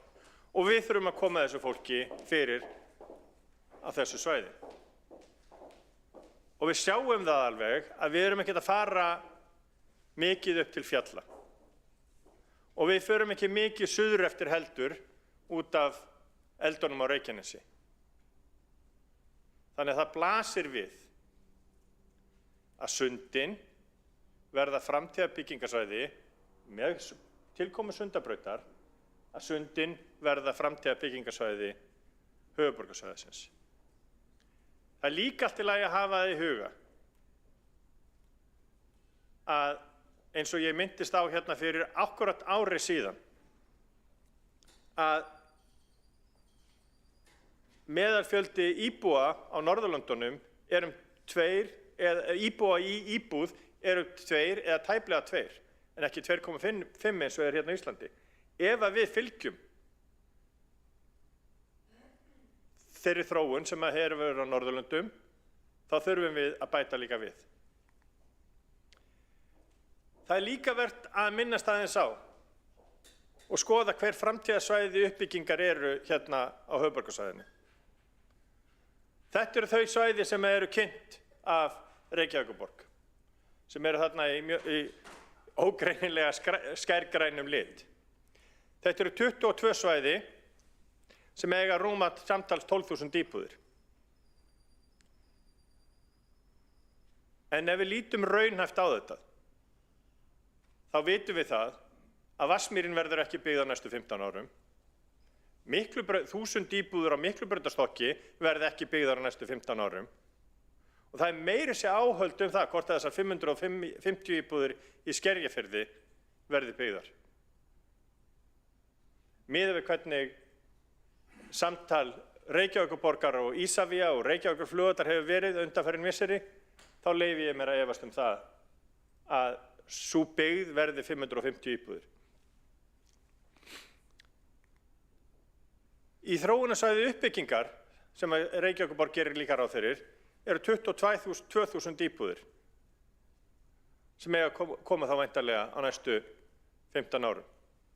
Langstærsta er Keldnaholdið og Keldnalandið. Trúir því einhver hér inni að það verða komnar tæplega 6.000 íbúðir í Keldnalandinu eftir 15 ár? Miðað við hvað skipulag tekur langan tíma, miðað við hvernig allt saman gengur. Trúir því einhver? Og þar fyrir utan, þá þurfum við að horfa til næstu skrefa þar á eftir. Hvað ætlum við að gera eftir 2040? Það er það sem að þessi tillaga gengur út á. Hver eru næstu skref? Þetta eru uppbyggingaráætlanir Reykjavíkurborgar, 35.000 íbúðir. Ég held að sé raunhæft að komi svona 15.000 íbúðir á næstu 15 árum. Raunhæft. Okkar tillaga fjallar Geldinganesið og eins og við sjáum að þessu korti hérna, þá er þetta býsna stórt svæði. Þetta allt háaleituðu bústaðirnir eða allar Hlíðarnar sem fjölmennasta hverfi höfuðborgarinnar. Eitt fjölmennasta. Og það mikið, eins og borgarfulltrúinn Kjartan Magnússon minntist hérna á, það mikið hægt að koma, mörgum íbúðum hægt að koma þarna fyrir. Ég lék mér að því að smella uppáhaldshverfinu mínu þarna inn, hverfinu sem ég ólst upp í, Fossvoginum. Hann bara passar stórkostlega í suðurhlíðar Geldinganessins. Stórkostlega. Ég þykist viss það að Þorvaldur Daníelsson borgarfulltrúi yrði mér algjörlega sammála hvað hægt að koma þarna fallega fyrir raðhúsum og blokkum. Báðum megin, já, jafnvel. Fossvogurinn 5.000 manns og vegna þess hvernig borgarfulltrúinn Hjálmar Sveinsson talaði eitthvað hérna Fossvoginn, það sem líka bara allt í lagi að minna á það og sýna borgarstjórn að Fossvogurinn að meginhluta til íbúðir í fjölbýlishúsum. Fyrir ári síðan fórum við líka yfir veðuraðstæður í Geldinganesi sem bara samkvæmt rannsóknum þær sömu og annars staðar hérna í Reykjavík. Bæði á Vatnsmýrinni og á Veðurstofureiknum. Þegar að niðurstöður rannsóknum voru að helst vantaði gróður á Geldinganesið til þess að draga úr vindi. Það eitthvað sem við myndum gera. Og það sem blasir líka við að þegar að Sundabrautin, og ég tek fram að þessi lína mín lína og ekki vísindaleg lína, heldur bara dregin þarna svona cirka bát eftir minni, hvernig Vegagerðin hefur teiknað þetta upp. Hvað opnast mikið annað svæði? Hvernig Esjumelar sem atvinnusvæði opnast líka fyrir höfninni og borginni. Hvernig Leirvogurinn opnast líka og Álfsnesið opnast líka fyrir því að vera framtíðarsvæði fyrir höfuðborgina. Og síðan vegna þess að mér fannst gaman að leika mér í Photoshop, það fannst mér ekki úr vegi að henda einu Vesturlandsvegi bara í gegnum Geldinganesið og minna borgarstjórn aðeins á það. Hvað það mikilvægt, myndrænt, hvað það mikilvægt að við förum í það að skipuleggja Geldinganesið og leggja grunn að þessu skipulagi áður en að Vegagerðin dregur einhver mislæg gatnamót þarna í gegn, áður en að við fáum einhverjar slaufur og braut sem að sker Geldinganesið í sundur, vegna þess að ef það gerist, þá verður orðið seint að gera Geldinganesið að þeirri vin sem að það getur orðið í borgarlandinu.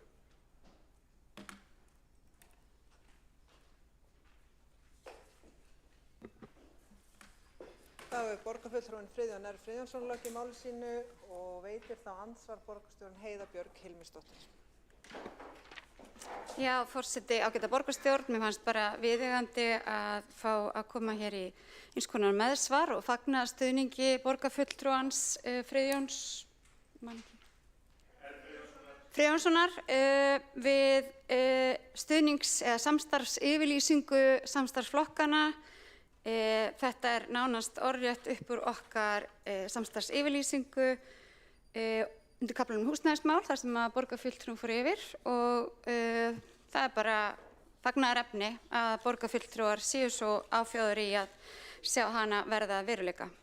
Þar kemur einmitt fram beint að við ætlum að hefja undirbúning á uppfærslu aðalskipulags með áherslu á samgönguinnviði og framtíðar uppbyggingu til næstu áratuga. Þannig að það mál komið í ferli.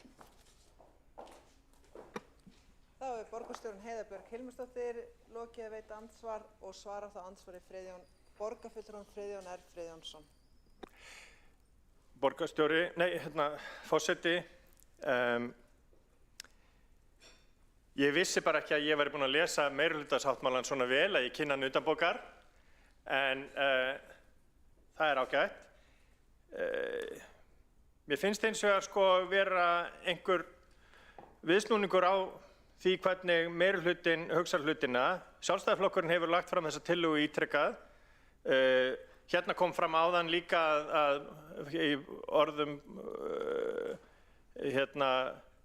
formanns umhverfis- og skipulagsráðs að það eigi að byggja á M22. Það lögðum við til fyrr í fyrra og hitt í fyrra. Þannig að ég segi meirihlutinn að taka mál Sjálfstæðisflokksins og við kunnum honum þakki fyrir. Þá hefur borgarfulltrúinn Friðjón R. Friðjónsson lokið að svara andsvari og veitir þá andsvar borgarstjórinn Heiða Björg Hilmisdóttir. Já, forseti, ágæta borgarstjórn. Ég held að allir ættu að lesa þessa samstarfsyfirlýsingu og læra hana vel utan að því hún ekki löng en hún hins vegar innihaldsrík. Það engin breyting á stefnu Samfylkingar hvað varðar uppbyggingu í borginni. Við erum einfaldlega að horfa til lengri tíma. Við erum að horfa langt fram yfir það aðalskipulag sem við höfum verið með núna. Við erum að undirbúa endurskoðun aðalskipulags. Í upphafi hvers kjörtímabils tekin ákvörðun það hvort að aðalskipulag gildi eða gildi ekki eða hvort það skuli endurskoða það eða taka upp aftur. Við erum einfaldlega að undirbúa það til framtíðar þar sem við sjáum að það er ekki nægilega langur tími eftir núna. Það eru 15 ára eftir að því skipulagi. Við þurfum að geta séð lengra fram í tíman. Og þá skoðum við ný svæði, við skoðum hvar samgöngumannvirki sem þegar eru skipulögð koma til með að liggja, við sjáum hvar borgarlínan liggur og þá ástæða til þess að skoða hallana sem eru einmitt inn í skipulaginu. Þá hefur borgarstjóri lokið að veita andsvar öðru sinni og svara þá andsvar öðru sinni borgarfulltrúinn Friðjón R. Friðjónsson. Forseti.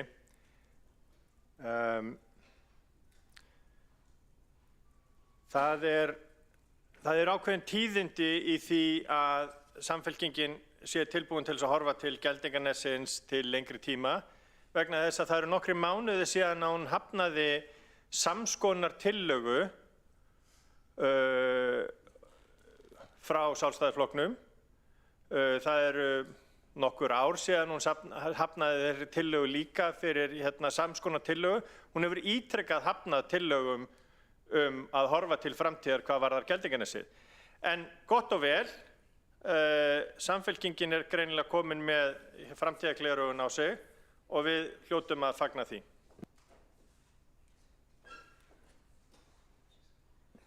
Þá hefur borgarfulltrúinn Friðjón R. Friðjónsson lokið að veita andsvar öðru sinni og borgarstjóri Heiða Björg Hilmisdóttir hefur óskað eftir að veita stutta athugasemd til að bera sig sakir og leyfi það. Já, ég segi það nú ekki, en ég ætla bara að gera það athugasemd að ég held að það sé öllum ljóst að enginn hefur horft betur og lengra til framtíðar heldur en Samfylkingin í borginni þegar horfið til skipulags samgangna og húsnæðis. Það engin breyting þeirra og verður ekki.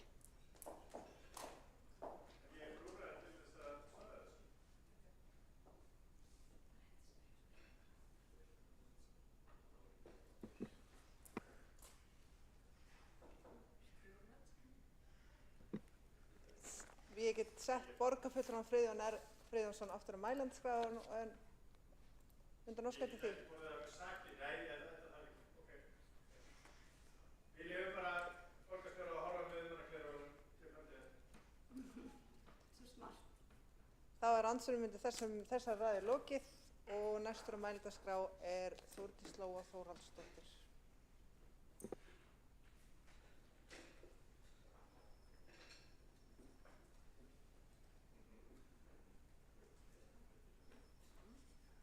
Forseti, ég gerir ráð fyrir því að fara í kaffi greinilega, það hálfur salurinn í kaffi.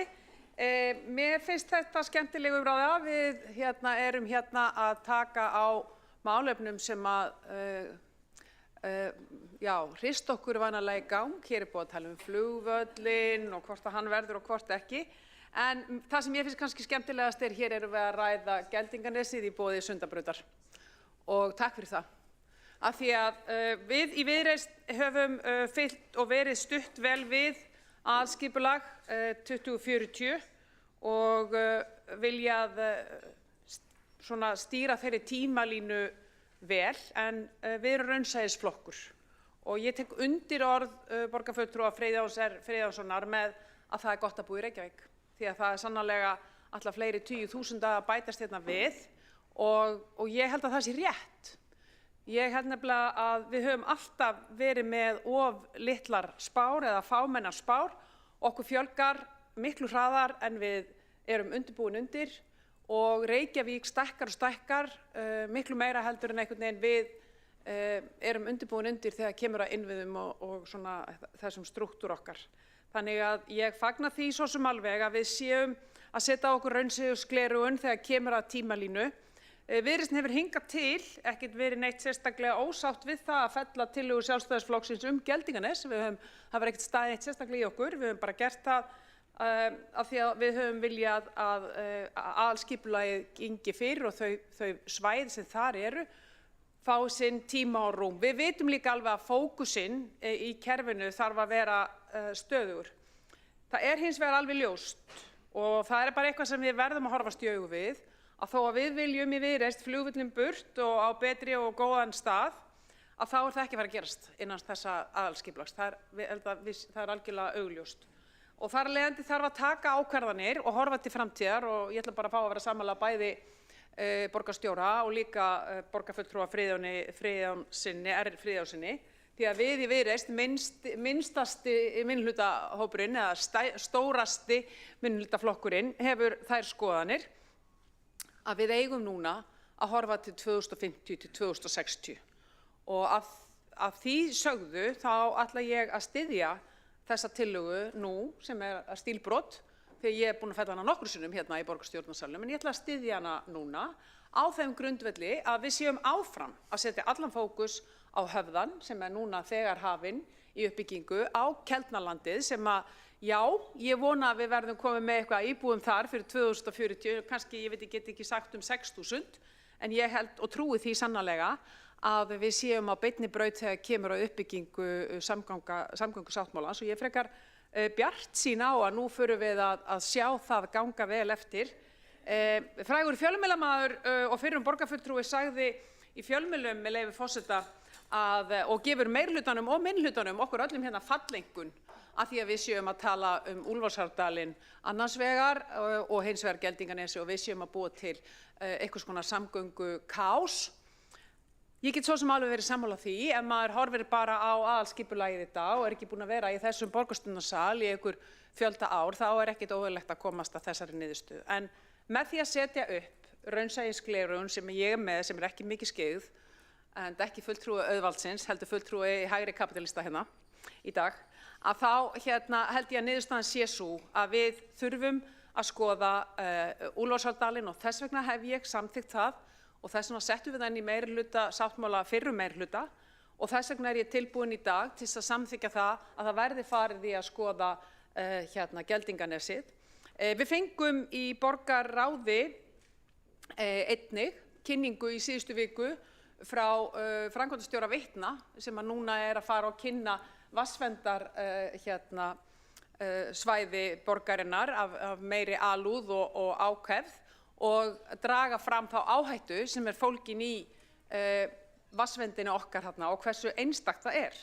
Og í þeirri umræðu var einmitt líka verið að tala hvaða skiptir okkur miklu máli að passa upp á hvað við gerum hérna austan í heiðmörkinni og þá koma upp svæði sem er núna verið að draga fram á svæðisskipulagi eins og Gunnarshólma sem að miða við vatnsverndina og þá þurfum við bara verulega að skoða það og þá tek ég undir að Sundin blá eru kannski sá staður sem við þurfum að skoða og ég fagna líka að það á að skoða og gera svona staðarvalsgreiningu á Sundahöfn því að það getur bara vel verið að Sundahöfn geti búið einhvers staðar annar staðar og þar geti verið framtíðar íbúðarhúsnæði. Ég ætla ekki að segja neitt um það. Það verður að gera, það kom fram hérna í máli formanns umhverfis- og skipulagssviðs á síðasta fundi að meirhlutinn samstarfsflokkarnir ætla að fara í staðarvalsgreiningu og þá er bara eðlilegt að hún sé gerð og hún sé gerð af fagfólki og við skoðum hvað það þýðir að færa alla gámahöfnina set og hvurslags íbúðarbyggð verður þá niður við höfn. Þetta er náttúrulega bara það sem hefur verið gert í Kaupmannahöfn. Það vitum við. Það búið að fara í landfyllingar miklar í Kaupmannahöfn til þess að byggja út á sundin. Það hentar ágætlega. Ég ekki að segja það að ég hafi neina hugmyndu það hvort það henti að færa sundahöfnina. Mögulega bara alls ekki. Því að hvert ætti hún að fara, en það þarf að gera þessa greiningar og ég bara held að það sé ágætt að gera þær. Af því að ef við tökum inn núna þennan fjölda sem hér að fara að búa á næstu áratugum og ef við tökum inn það svæði upp í Heiðmörk og þá umgjörð sem að veitur eru núna að segja okkur sé mikil áhætta að við séum eitthvað með eitthvað rask við og þar sé bara allt suðvesturhornið og vatnsbirgðir undir, þá verðum við að vera svolítið raunsæ í það hvert við horfum. Og það einmitt þess vegna sem við eigum að setja allt kapp og ég hvet samstarfsflokkana til að setja allt kapp á það að vinna áfram að Skerjafirði og vinna áfram að því að finna viðeigandi lausnir nú þar sem 2 flokkarnir í þessum samstarfsflokkum eru í ríkisstjórn og ég skal gera allt sem í mínu valdi stendur til þess að styðja við það að við finnum flugvellinum nýjan stað. Og ég ætla líka að fá að ítreka þá skoðun mína sem ég kom fram í borgarráði síðustu viku að Viðreisn stendur fast á þeirri skoðun að einkaþotur, viðskiptilegar þyrlur í ferðaþjónustu og einkaflug og kennsluflug á heima annar staðar en á flugvöllinu núna og við eigum að breyta því strax. Við eigum að hafa hana flugvöll þar sem hann með áætlunarflugi og sjúkraflugi þangað til við finnum honum nýjan stað en við megum engan tíma að missa og ég bara segi munið hérna myndina sem borgarfulltrúi Friðjón R. Friðjónsson sett upp á þann. Hvað skiptir miklu máli þetta risastóra svæði verði byggt af því þetta besta byggingasvæðið í borginni fyrir hverja, fyrir borgarbúa. Við verðum að finna flugvellinum annan stað. Þannig að Viðreisn mun í þetta skipti og ég vil fá það bara beint að forsíðu Morgunblaðsins, ég bið kollega mína í minnihlutanum að nota öll sín tengsl við Morgunblaðið að koma þessu til skila. Viðreisn ætlar í þetta sinn að samþykkja það að skoða verði íbúðabyggð í Geldinganesi, tillaga sem ég held ég sé búin að fella minnst okkursti 2 svar hér í borgarstjórnarsalnum. Þannig að þetta eru tímamót, get sagt ykkur, en tímamót í formið þess að við erum ábyrg og raunsæ og áttum okkur á því að spár okkar hérna, þó að við séum hérna á Íslandi mjög gjörn á að vera mjög bjartsýn, að þá höfum við verið hins vegar frekar léleg í að spá fyrir íbúa þróun hjá okkur. Við höfum alltaf endað í hærri en hágildi, ég tek undir það með borgarfulltrúanum Friðjóni R. Friðjónssoni og það sama á líka við ferðaþjónustu. Okkur hefur aldrei tekist almennilega allavega hér áður fyrr, við vorum alltaf að vanmeta fjölda ferðamanna. Það ekki fyrir núna allra síðustu missurum sem okkur hefur tekist að balansera það. Þannig að svo vil ég bara fagna því að við tölum oftar stóru málin hérna og stóru sýnina og þakka fyrir. Þá borgarfulltrúinn Þórdís Lóa Þórhallsdóttir lokið máli sínu og 2 hafa óskað eftir að veita andsvar og fyrst til að veita andsvar borgarfulltrúin Marta Guðjónsdóttir. Forseti, ágætu borgarfulltrúar, það kemur svolítið spánskt fyrir sjónir þegar borgarfulltrúin Þórdís Lóa Þórhallsdóttir segir við í Viðreisn viljum flugvöllin í burt á betri stað. Vegna þess að ég minnist þess að formaður Viðreisnar hafi alltaf svona frekar talað fyrir því að flugvöllurinn sé í Vatnsmýrinni og þá kannski til einhverja lengri framtíðar meðan það verið að finna annað flugvallarstæði sem náttúrulega ekki til sjónmáli eins og við vitum því að Hvassahraun náttúrulega út úr myndinni og það hefur ekki verið hafin leitað nýju flugvallarstæði. Þannig að ég spyr, þetta einkaskoðun borgarfulltrúa Viðreisnar eða þetta skoðun flokksins?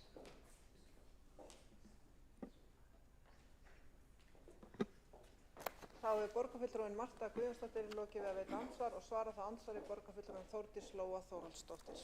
Forseti, þetta skoðun flokksins borgarfulltrúi Marta Guðjónsdóttir og ekki bara og formaður flokksins hefur margoft sagt ítrekað að flugvöllurinn á að vera það sem hann þangað til að honum verður fundinn annar staður.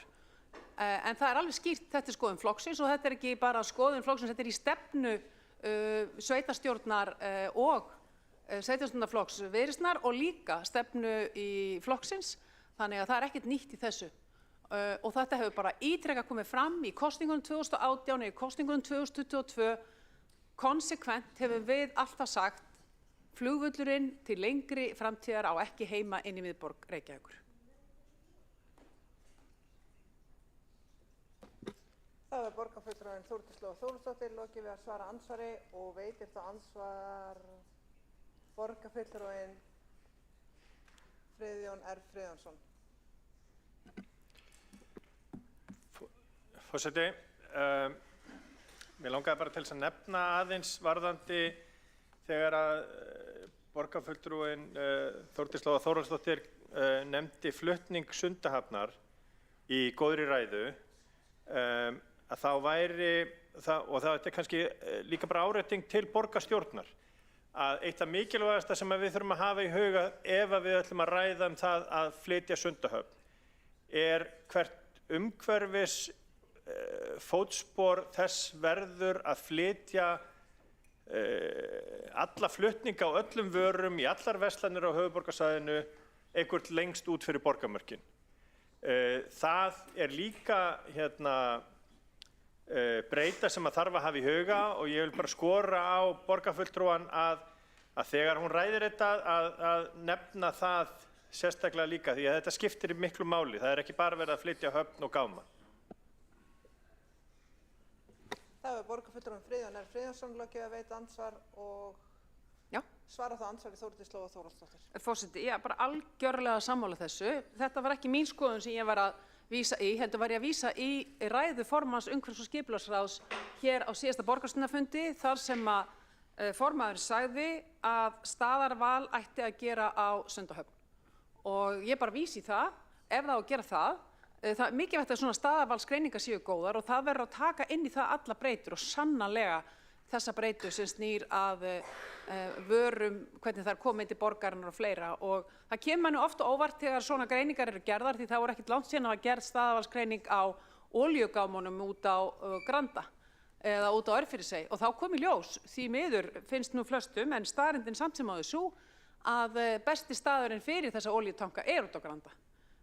Það var bara niðurstaða staðarvalsgreiningar þá. Þannig að ef það farið að ræða það hérna í borgarstjórn að gera svona staðarvalsgreiningu sem kom fram á síðasta borgarstjórnarfundi, þá skiptir bara máli að það sé 360 gráðu greining og en það er fínt að fá niðurstöðu úr því og það er bara ekkert óeðlilegt við það. Þá er borgarfulltrúinn Þórdís Lóa Þórsdóttir lokið að svara andsvari og þá telst andsvörum undir þessar ræðu lokið og gerir forseti 15 mínútna fundarhlé.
Fundi í borgarstjórn er fram haldið og næst á mælendaskrá er borgarfulltrúinn Hildur Björnsdóttir.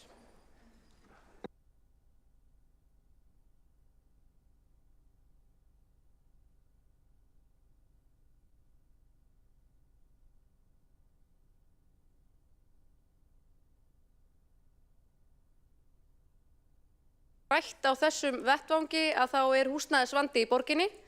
Hann hefur verið viðvarandi og hann er fyrirséður til framtíðar. Og eins og borgarfulltrúi Friðjón R. Friðjónsson fór yfir í ræðu sinni að þá verðum við auðvitað þegar við erum að skipuleggja húsnæðisuppbyggingu að sýna fyrirhyggju og rýna tölfræðina og rýna mannfjöldaspár. Og á þeim grunni þurfum við auðvitað að byggja okkar húsnæðisáætlanir.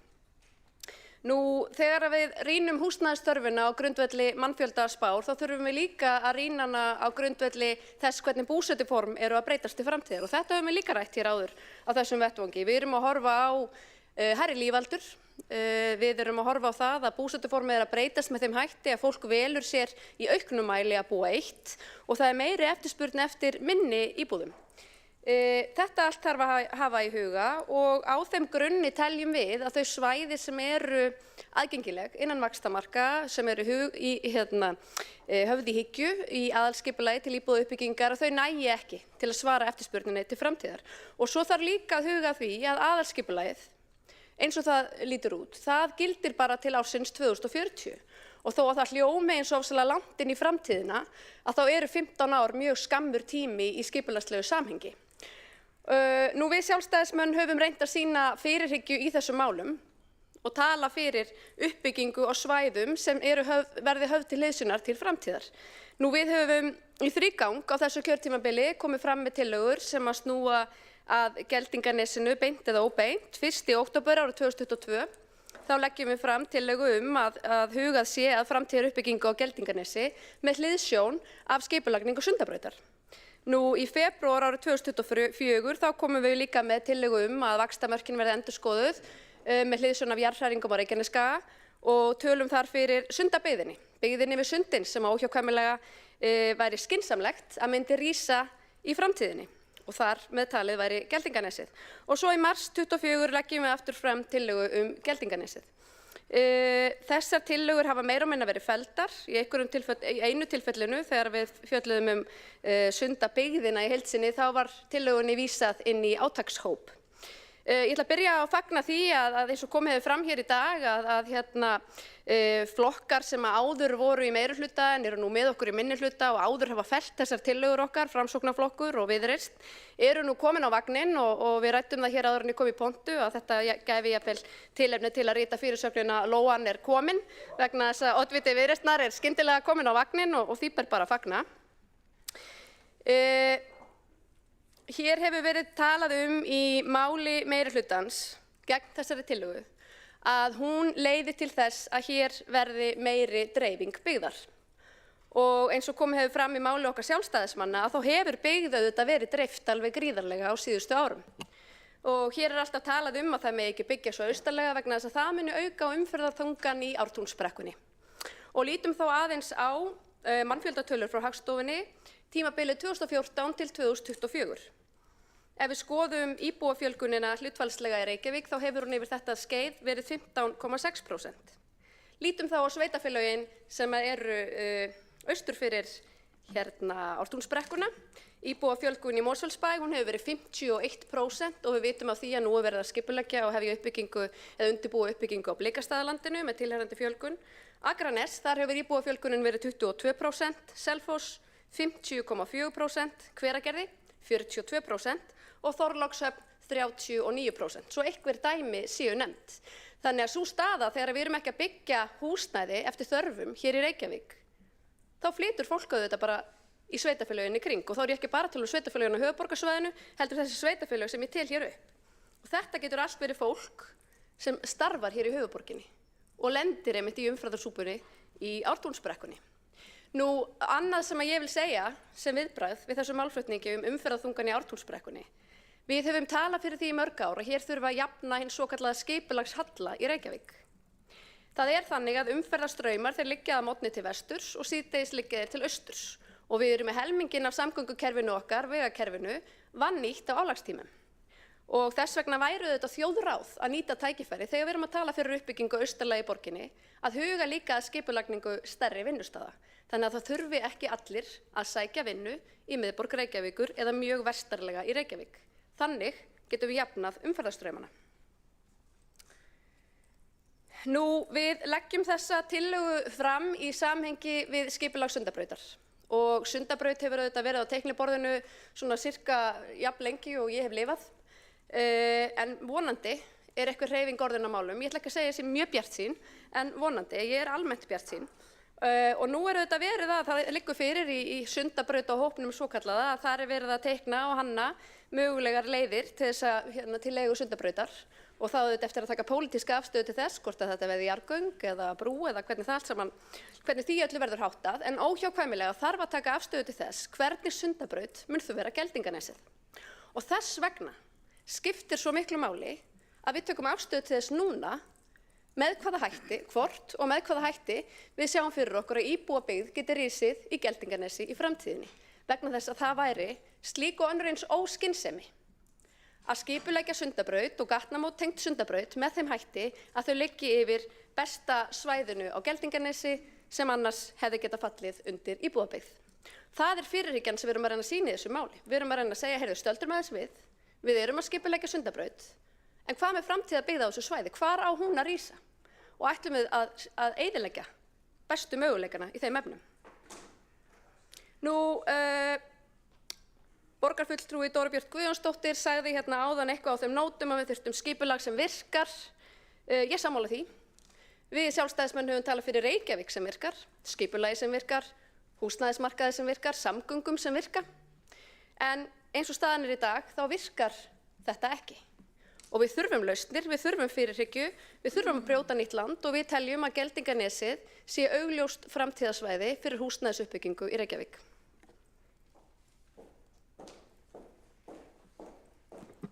Þá hefur borgarfulltrúinn Hildur Björnsdóttir lokið máli sínu og næstur á mælendaskrá borgarfulltrúinn Hjálmar Sveinsson.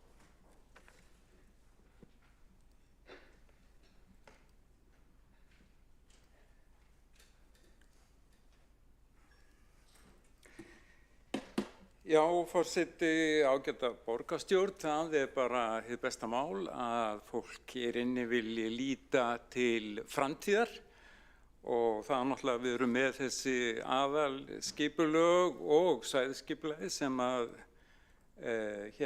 gilda til ársins 2040 og að því að tíminn líður rosa hratt að þá eru núna ekki nema 15 ár í 2040. Og þannig að það að gera að líta lengra fram í tíma til 2050 og 2060. Ég átti þess kost ásamt fleiri borgarfulltrúum fyrir nokkrum árum að fara í nokkurs konar kynningaferð, námsferð til Helsingi og þeir voru einmitt með mjög metnaðarfulla framtíðarskipulega sýn sem þeir kölluðu Vision 2050 og gerir ráð fyrir verulegri uppbyggingu og fyrst og fremst uppbyggingu sem sagt innan borgarmarka, innan ákveðina vaxtamarka, gerir til dæmis ráð fyrir miklu uppbyggingu meðfram 3 megin leiðum inn í borgina, hraðbrautum inn í borgina sem voru umkringdar mjög miklum veghelgunarsvæðum. Þeir gerðu ráð fyrir að Malmí-flugvöllurinn yrði aflagður í jaðri byggðarinnar og þar yrði byggt. Og það var mjög bara flott framtíðarsýn sem að þar var sett fram og ég fór aðeins hugsa hvað vitum við betur en við gerðum kannski fyrir 15 árum, 20 árum, 30 árum. Jú, við vitum það allavega að gott byggingaland takmörkuð auðlind. Það var lengi vel virtist vera svo hugmynd ríkjandi að gott byggingaland væri nánast ótakmarkað. En við vitum það vel að leið út komin upp fyrir 100 metra, komin upp 100-120 metra hæð, þá það orðið miklu erfiðara svæði til að búa á og þjóna á allan hátt. Síðan erum við með, og það skiptir nú ekki minnstu máli, að við erum með útmörkina hérna, við erum með vaxtamörk og það sem að við getum notið mikillar náttúrufegurðar, ég hvet ykkur öll til að fara inn á upplýsingavefinn útumalt.is sem var kynntur hjá SSH daginn. Þar getur að líta 30 geggjaða útivistarstaði í útmörkinni og alveg 40 hjólaleiðir og þá bara eftir að bæta í þetta. Og ég að vekja athygli á þessu að því að við búum hér á þessu svæði ótrúlega vel, vera annars vegar með sjóinn og sundin og Esjuna og eyjarnar og allt þetta og nesin og síðan með þessa mögnuðu útmörk. Og við þurfum að passa upp á þetta. Og þannig að þegar að fólk lítur á það sem einhverja sérstaka dyggð að brjóta ósnortna náttúru undir nýja byggð, þá eiginlega get ég ekki alveg tekið undir það. Mér finnst engin sérstök dyggð, við eigum allavega að fara mjög varlega og þessar auknu áherslur á vatnsvernd sem að eru núna, við erum að heyra svona varnaðar orð í sambandi við svokölluð öryggissvæði og fjarsvæði og grannsvæði og brunnsvæði og allt þetta, að þá þurfum við að stíga varlega til jarðar. Og svo vildi ég líka nefna það að í ljósi þess að byggingalandið ekki ótakmarkað, að þá þurfum við að fara mjög vel með það byggingaland sem fyrir hendi og ég nefni bara vini okkar í Kópavoginum, þeir eru búnir með sitt byggingaland, það bara búið og þeir eru hugsanlega þurft að nýta þess betur og þess vegna grípa þeir núna til þess örþrifaráðs að tala fyrir uppbyggingu á heilum borgarhluta við vatnsverndarsvæði Reykjavíkur, það sem heitir Gunnarshólmi og Geirland, sem eru einhvers konar elliborgara gettó og með ólíkindum svo hugmynd Og bara svona til að nefna einhverja tölur að þau hér hafa verið nefndar að innan núverandi vaxtamarka gert ráð fyrir að hægt sé að byggja 30.000 íbúðir og pluss 7.000 íbúðir ef að flugvallarsvæðir tekið með. Reykvíkingum hefur fjölgað sirka 1,5 að meðaltali 1,5% á ári. Það þýðir það að Reykvíkingum að fjölga 2.000 á ári, á 10 árum fjölga þeim 20.000, 30.000 á 15 árum til ársins 2040 ef að þessi hlutfallslega aukning heldur áfram. Og ég ekki viss að þó að menn óski þess að það væri hægt eða telji víst að fólksfjölgunin verði meiri, þá það ekki alveg sjálfgefið að innviðir í borginni og uppbyggingar möguleikar þoli það. Og ég bara endurtek það 30.000 íbúðir innan vaxtamarka hálfur annar hellingur, Ártúnshöfði, Keldnalandið og svo auðvitað hallarnir sem hafa verið að tala Þannig að það mikið ógert og ég hef talað stundum gegn Geldinganesi og aðalega bara ég fór að kynna með söguna og ég rakst á það að fólk hafði búið á ótrúlegustu stöðum á Íslandi en aldrei á Geldinganesi og mér fannst þetta bara svo furðulegt En ég viðurkenni það Geldinganesi örugglega skárra hlutskipti, skárri valkostur heldur en að fara langleiðinu upp á Hellisheiði. Ég fellst á það. En þegar ég var að tala þetta 1,6% fjölgun á ári 2.000 mann cirka, eitt árið fór það reynd yfir 4.000 en ég að tala eitthvað meðaltali síðastliðin 10 ár, að þá kemur kannski einhvern tímann á því og núna bið ég menn að taka ekki mjög stóra andköf, að við þurfum að segja, bara 1,6%, það bara ágætist tala fyrir Reykjavík. Það bara fínt. Af því að megin markmiðið ekki að fjölga íbúum og íbúðum sem allra mest, heldur að búa til hér lífsgæði, það sem fólk vill búa og getur búið.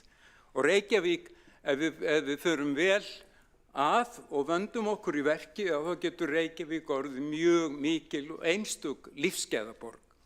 Og þá ætla ég að koma fyrir líka sem við heyristundum hindi borgarstjórnarsal að það sé algjör hneisa að íbúum fjölgi meira í nágrannasveitarfélögum hlutfallslega en í Reykjavík eða á Akranesi eða Árborg eða Reykjanesbæ. En það eitthvað hneisa? Það ekki bara fínt?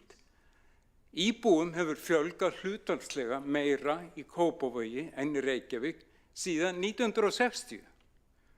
Og það bara mjög algengt á svona höfuðborgarsvæðum að svona útbyggðir, nágrannabyggðir á þeim svæðum fjölgar fólki meira heldur en í hinni gömlu kjarnaborg. Það bara allstaðar þannig. Þannig að ég held í alvörunni að við eigum ekki að hugsa við ætlum að taka á móti endalaust mörgu fólki og byggja endalaust margar íbúðir næstu 15 árin, heldur segja, ok, hvað svona þola hér innviðir, hvað hægt að gera og hvernig getum við, og það langt mikilvægast, miklu mikilvægara heldur en íbúðarmagn, það eru gæði hverfana, gæði íbúðana og ég bendi á það sem að formaður umhverfis- og skipulagsráð hefur stundum bent á að það mjög mikil press á það að einfalda reglur. Nú búið að breyta reglum að þá mátt byggja íbúðir með glugga bara í eina átt og við eigum ekki endilega að gefa þetta eftir. Af því að okkar verkefni að búa til gott lífsgæðaumhverfi, góða lífsgæðaborg. Og þetta var nú eiginlega það sem að ég vildi koma að. Við þurfum í auknum mæli að fara að horfa á gæðin frekar en magnið.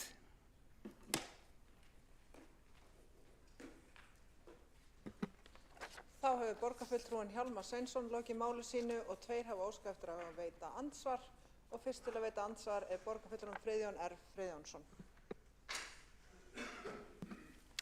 Forseti, það af ýmsu að taka en það vert að benda borgarfulltrúanum á að 1,6% vöxtur miðað við að Reykvíkingar eru núna 138.000 þýðir, næstu 15 ári þýðir að við bætum við 38.000 manns við höfuðborgina.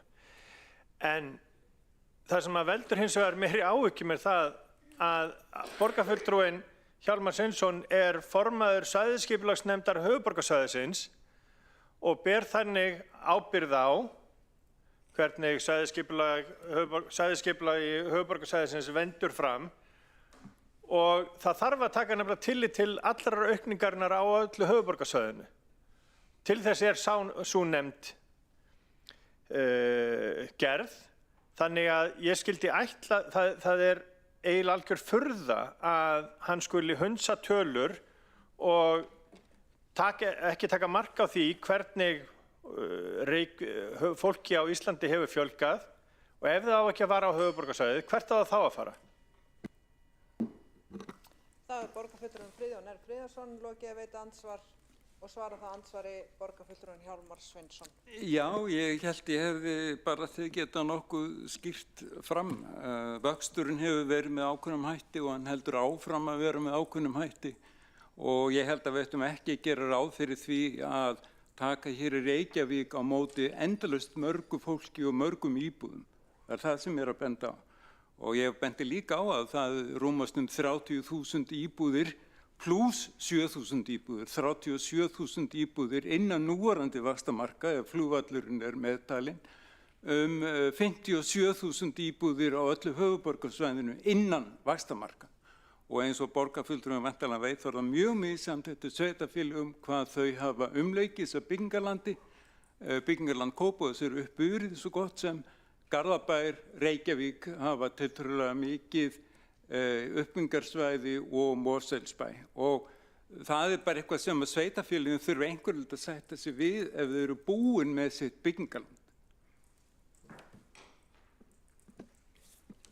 Þá borgarfulltrúinn Hjálmar Sveinsson lokið við að svara andsvari og veiti þá andsvar öðru sinni borgarfulltrúinn Friðjón R. Friðjónsson. Forseti, ég verð að viðurkenna að ég skil ekki alveg hvað borgarfulltrúinn að fara. hvernig ætlum við sem sagt ekki að byggja fyrir fólk sem að vill flytjast á höfuðborgarsvæðið? Ætlum við ekki að gera ráð fyrir því að fólk komi á höfuðborgarsvæðið? Ætlum við ekki að gera ráð fyrir því að okkur fjölgi eins og okkur hefur fjölgað? Þú veist hvað það þýðir. Það þýðir það að fólk flyst inn í ósamþykkt húsnæði við einhver ömurleg skilyrði vegna þess að fólk þarf þak yfir höfuðið. Þá er borgarfulltrúinn Friðjón L. Friðjónsson lokið við að veita andsvar öðru sinni og svara þá andsvari öðru sinni borgarfulltrúinn Hjálmar Sveinsson. Nei, þetta er svona, forseti, þetta er svona retorískur útúrsnúningur. Ég nefndi það að byggja á 57.000 íbúðir bara innan vaxtarmarka á höfuðborgarsvæðinu, 37.000 íbúi í Reykjavík. Ég nefndi Ártúnshöfða, ég nefndi Keldnalandið, ég held í Halla fyrir ofan Bauhaus og ég nefndi meira að segja líka Geldingarnes. Þannig að ég var bara að horfa svona til lengri tíma hvert við stefnum og ég æski þess að geta talað þannig án þess að þessi snúið út úr orðum mínum eða mér lögð orð í munn. Þá hefur borgarfulltrúinn Hjálmar Sveinsson svarað andsvari öðru sinni og næst til að veita andsvar er borgarfulltrúin Marta Guðjónsdóttir.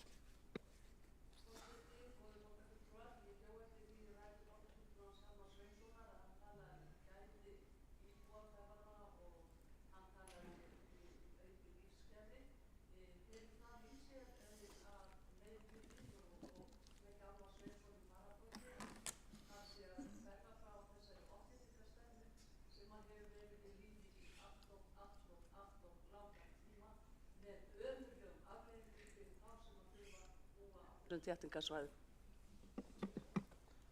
Þá er borgarfulltrúin Marta Guðjónsdóttir lokið við að veita andsvar og svara það andsvari borgarfulltrúin Hjálmar Sveinsson.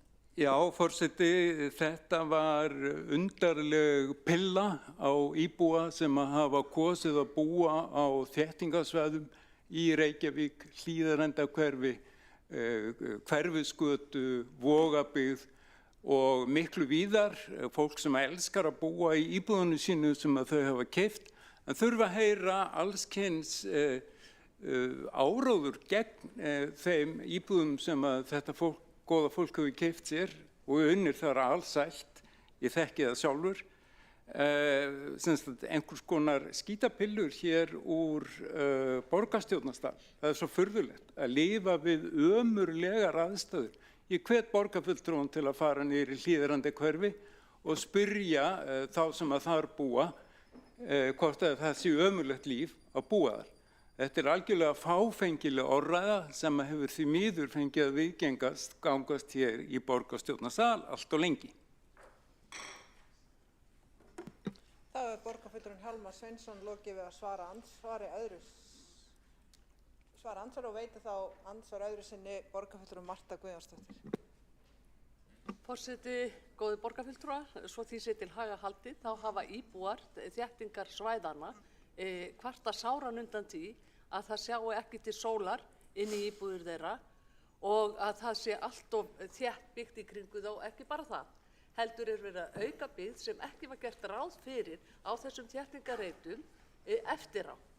Og við munum það upphaflega þegar Hlíðarendasvæðið var verið að skipuleggja það og var verið að afgreiða skipulagi varðandi það svæði, að það leið varla skipulagsráðsfundur að ekki væri verið að auka byggingarmagnið.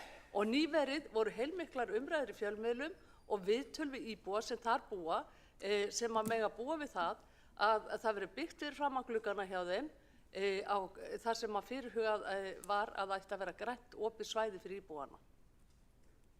Það eru þessar ömurlegu aðstæður sem ég er að tala um. Það er engin pilla, Hjálmar Sveinsson.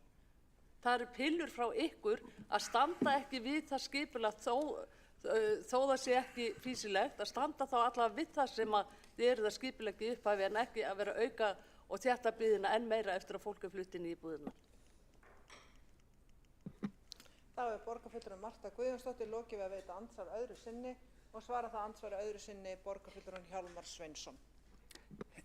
Já, forseti, ágæta borgarstjórn, þarna borgarfulltrúinn að alhæfa út frá einu hverfi, alhæfa alla borgina og þar að auki það þannig að í þessu hverfi sem að borgarfulltrúinn heldur því fram að þessi ömurlegt að búa, það eitt eftirsóttasta hverfi borgarinnar og akkur ættum við ekki að gefa fleiri borgarbúum kost til að búa á svæði sem að stóð alltaf til að yrði nokkuð stórt íbúðasvæði, alla tíð.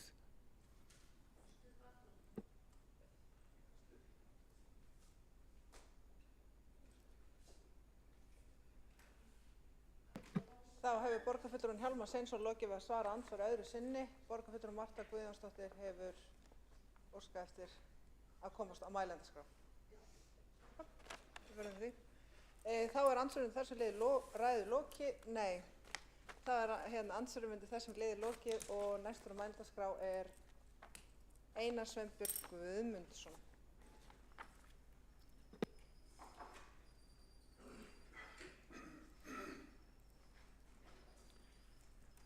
Forseti, ágætu borgarfulltrúar, það margt komið fram hérna í umræðinu sem ansi áhugavert og margt rétt og gott og annað kannski ekki alveg þannig, en allavega, Geldinganesið svæði sem liggur þarna fyrir allra augum og ég held að það að vera þetta sé pólitískt þrætu epli, hvort það verði byggt á Geldinganesið eða ekki, finnst mér í rauninni ætti ekki að vera í rauninni því að þarna bara landsvæðis að byggja á og það verður byggt líklega á Geldinganesinu. Ég held að það sé eiginlega enginn sem að efast það. Sérstaklega í ljósi þess að þarna í kring verður lagning Sundabrautar koma og ég vísa í samstarfssáttmála þessa meirihluta. En það kom frá ágætum borgarfulltrúa nafna mínum Einari Þorsteinssyni áðan smá svona vísun í minn flokk fólksins varðandi það hjásetu kosningu í þessu máli. Ég ætla ekki að svara því neitt sjálfur sér, það skiptir engu máli nema að því réttinu til að það alveg rétt, það stefna míns flokks að bæta samgöngur á höfuðborgarsvæðinu og það hefur verið gert með þessum ákvörðunum sem að teknar eins og ég sagði áðan í meirihluta sáttmálanum.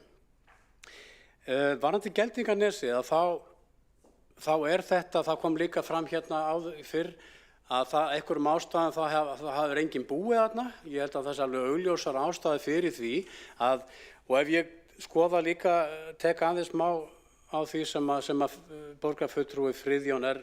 Friðjónsson kom inn á áðan með þegar hann flutti hluta Fossvogs beint inn á Geldinganesið og hann vísaði þar í hitatölur mælingar sem var ekkert ósvipaðar þannig, en það gleymdist eitt atriði í reikningsdæmi og það vindmælingar. Ég geri fastlega ráð fyrir því að vindstyrkur á Geldinganesi sé mun sterkari og meiri heldur en í títtnefndum Fossvogsdal.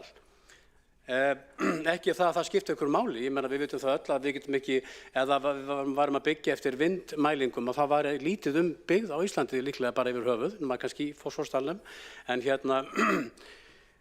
þannig að, og líka það að Geldinganesi sem útivistarsvæði, það bara mín persónulega skoðun og ég get alveg fært rök fyrir því að það ekkert, þetta ég segi ekki útnes eða við verðum líka að hafa það í huga að okkar staðsetning bara á hnettinum þannig, ég ætla ekki að kalla þetta heimskautabyggð eða jaðarsvæði þannig, sem þýðir að hér gríðarlegur munur eins og kom inn á líka áðan hjá borgarfulltrúa, varðandi hæðarmun, hvað getur munað miklu bara á veðursæld og öllu gróðurfari á tuga metra mismun í rauninni. Við getum tekið bara sem dæmi Grafarvog og síðan miðbæina, það kal í túnum, það eru frostskemmdir í trjám sem umfangsmeiri sem að magnast eftir því bara með hverju metra sem uppi farið. Þannig að það líka rétt að við getum ekki fært byggðina hér endalaust upp í inn á hálendi bara, það ákveðin takmörk fyrir hversu langt upp og hægt að byggja og skipuleggja byggð. Og svo líka með aðalskipulag og fleira. Nú það bara þannig að aðalskipulag með fullri virðingu fyrir því og öllu því sem að því snýr, að þá er varla hægt að meitla þetta í stein. Menn get ekki verið að burða sér á steintöflum einhver skipulög inn í framtíðina því að það eru alls konar breytur sem að koma inn í hverja sviðsmynd hverju sinni og við vitum það til dæmis með eða hefði legið fyrir aðalskipulag frá frá Hafnarfirði alveg að Suðurnesjum að það aðalskipulag væri líklega löngu fallið núna með bara breyttum aðstæðum. Það sama má segja hækkandi sjávarstöðu og umfang sjávar vegna bráðnunar jökla og hlýnunar og allt það sem því lýtur að það þarf að hafa alls konar hluti í huga. En ég allavega bara, svo ég bara segja hreint út og ég vísi það sem að formaður umhverfis- og skipulagsráðs kom inn á hérna áðan, að þetta svæði og verður alltaf hluti af heildarskipulagi. Það verið að taka þessu verður vísað, þessu svæði, það verður tekið tillit til þess með mjög eðlilegum hætti og raunsæjum hætti í þeirri vinnu sem að fara í gang og mun vera hér í gangi á næstunni. Þannig að bara algjörlega burt séð frá allri kosningu varðandi svæði per se að þá alveg klárt að þetta svæði, það verður skipulagt. Það verður skipulagt þarna byggð, hvort sem hvernig það verður, en þetta mun vera tekið inn í allar áætlanir. Ég held að það sjái það hver maður.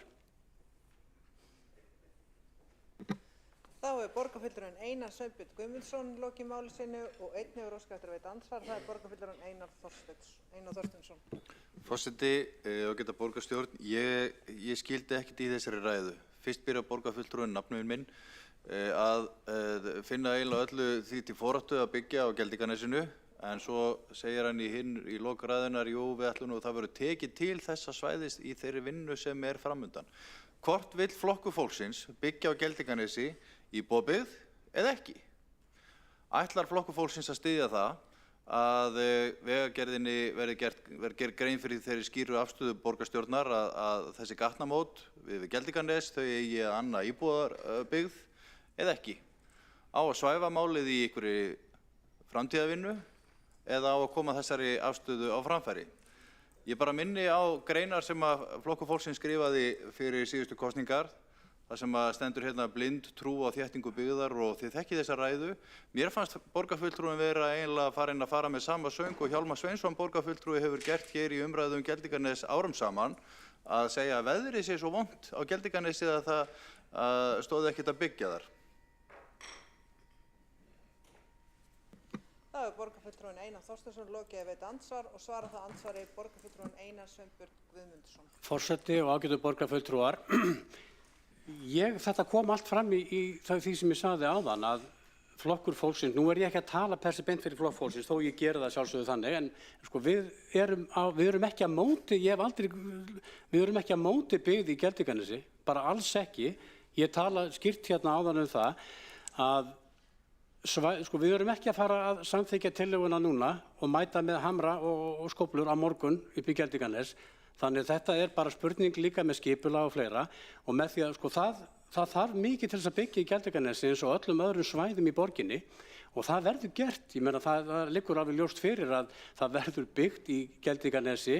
Ég segi það bara hér og nú.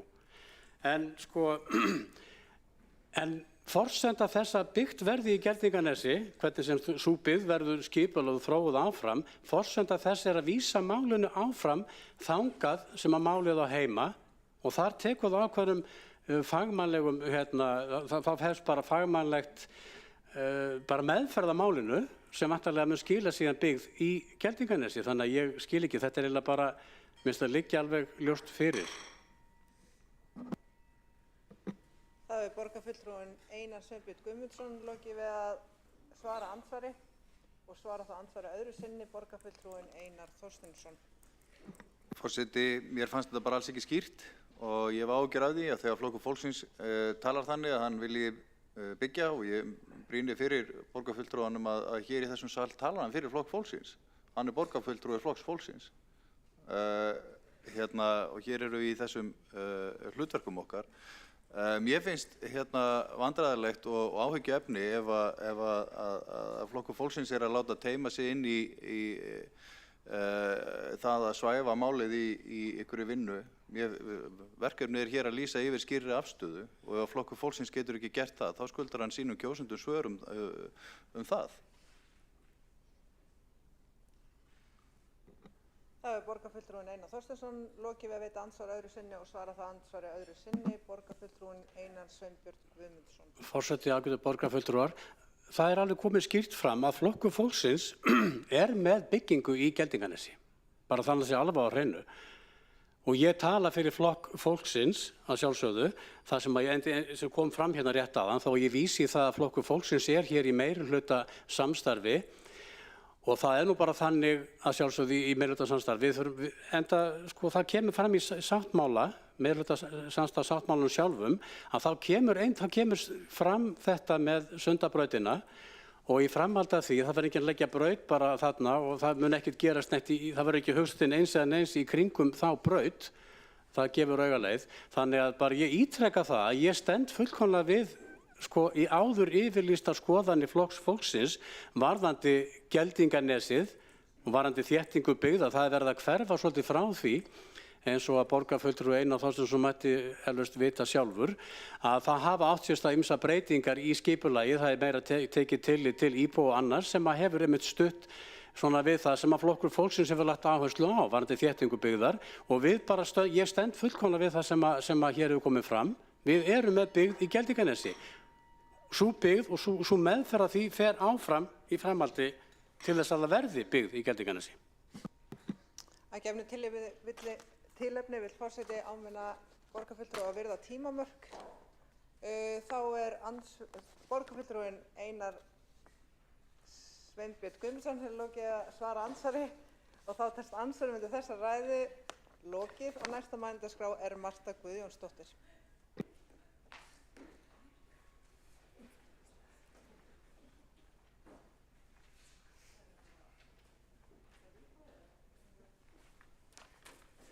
Forseti, góðir borgarfulltrúar, það er alveg augljóst mál að þessi tillaga okkar sjálfstæðismanna og framsóknarmanna hér í dag varðandi byggð í Geldinganesi hristir svolítið upp í meirihlutanum og kannski eru augu einhverra hérna í meirihlutanum farin að opnast fyrir því að það gæti verið skynsamlegt að byggja í Geldinganesi og það mátti kannski heyra það hjá síðasta ræðumanni, Einari Sveinbirni Guðmundsssyni, borgarfulltrúa hjá Flokki fólksins, að honum finnst það fýsilegu kostur þó hann sé ekki tilbúinn til þess að bretta upp ermarnar og fara í þessa nauðsynlegu aðgerð strax að hefja skipulagsvinnu við íbúabyggð þar.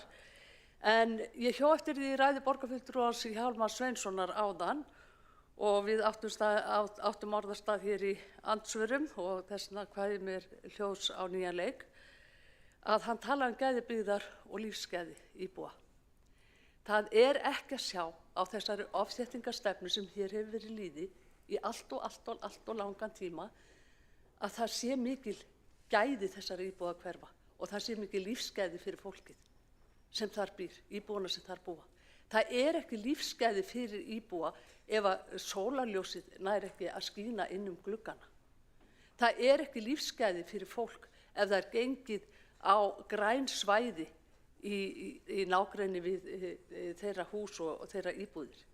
Við sjáum að það hefur verið tillögur hér nýverið það að það eigi að ganga á opin græn svæði í Grafvogi til þess að þétta byggð og íbúar þar hafa mótmælt því harðlega. Það var haldnir fjölmennir á mörg hundruð manna íbúafundir þar sem hafa mótmælt því. Þar var eitt lítill skiki sem ég man eftir sem var við Sóleyjarima sem að mér fannst vera svona eins og umferðareyja. Þetta var svona milli tveggja umferðargatna. Þar átti að koma fyrir húsi. Það átti að koma fyrir húsum á leiksvæði barna og íbúar gera sjálfsögðu athugasemdir við þetta. Þetta kalla ég ekki lífsgæði. Þetta kalla ég ekki gæði byggðar. Og þessi meirihluti, hann hefur ekki mátt sjá græna blett hér í borginni öðru sem hann vilja byggja á þeim blett. Þetta er ekki græn meirihluti, þetta er grár meirihluti. Ég ætla að segja það enn einu sinni í þessari pontu. Þetta er grár meirihluti sem er að taka hér við núna af öðrum gráum meirihluta sem sat hér áður en ekki grænum. Og við höfum bara fjölmörg svæði hér í borginni í huga. Nú það stendur til að byggja hér á bensínstöðarlóð á Ægisíðu. Byggð sem í fullkomnu ósamræmi við þá byggð sem fyrir er. Það á að ganga hér á fjörur, ósnortnar fjörur í borgarlandinu. Er það gæði byggðar? Ég bara spyr. Ég segi bara Guð forði okkur frá svona stefnu og ég ætla að vona að einhverjir í þessu meirihluta sem hér nýtekin við sýni þá dómgreind og sýni þá skynsemi að stöðva þetta og ekki seinna en í dag. Þá hefur borgarfulltrúi Marta Guðjónsdóttir lokið máli sínu og næstur á mælendaskrá er Friðjón R. Friðjónsson.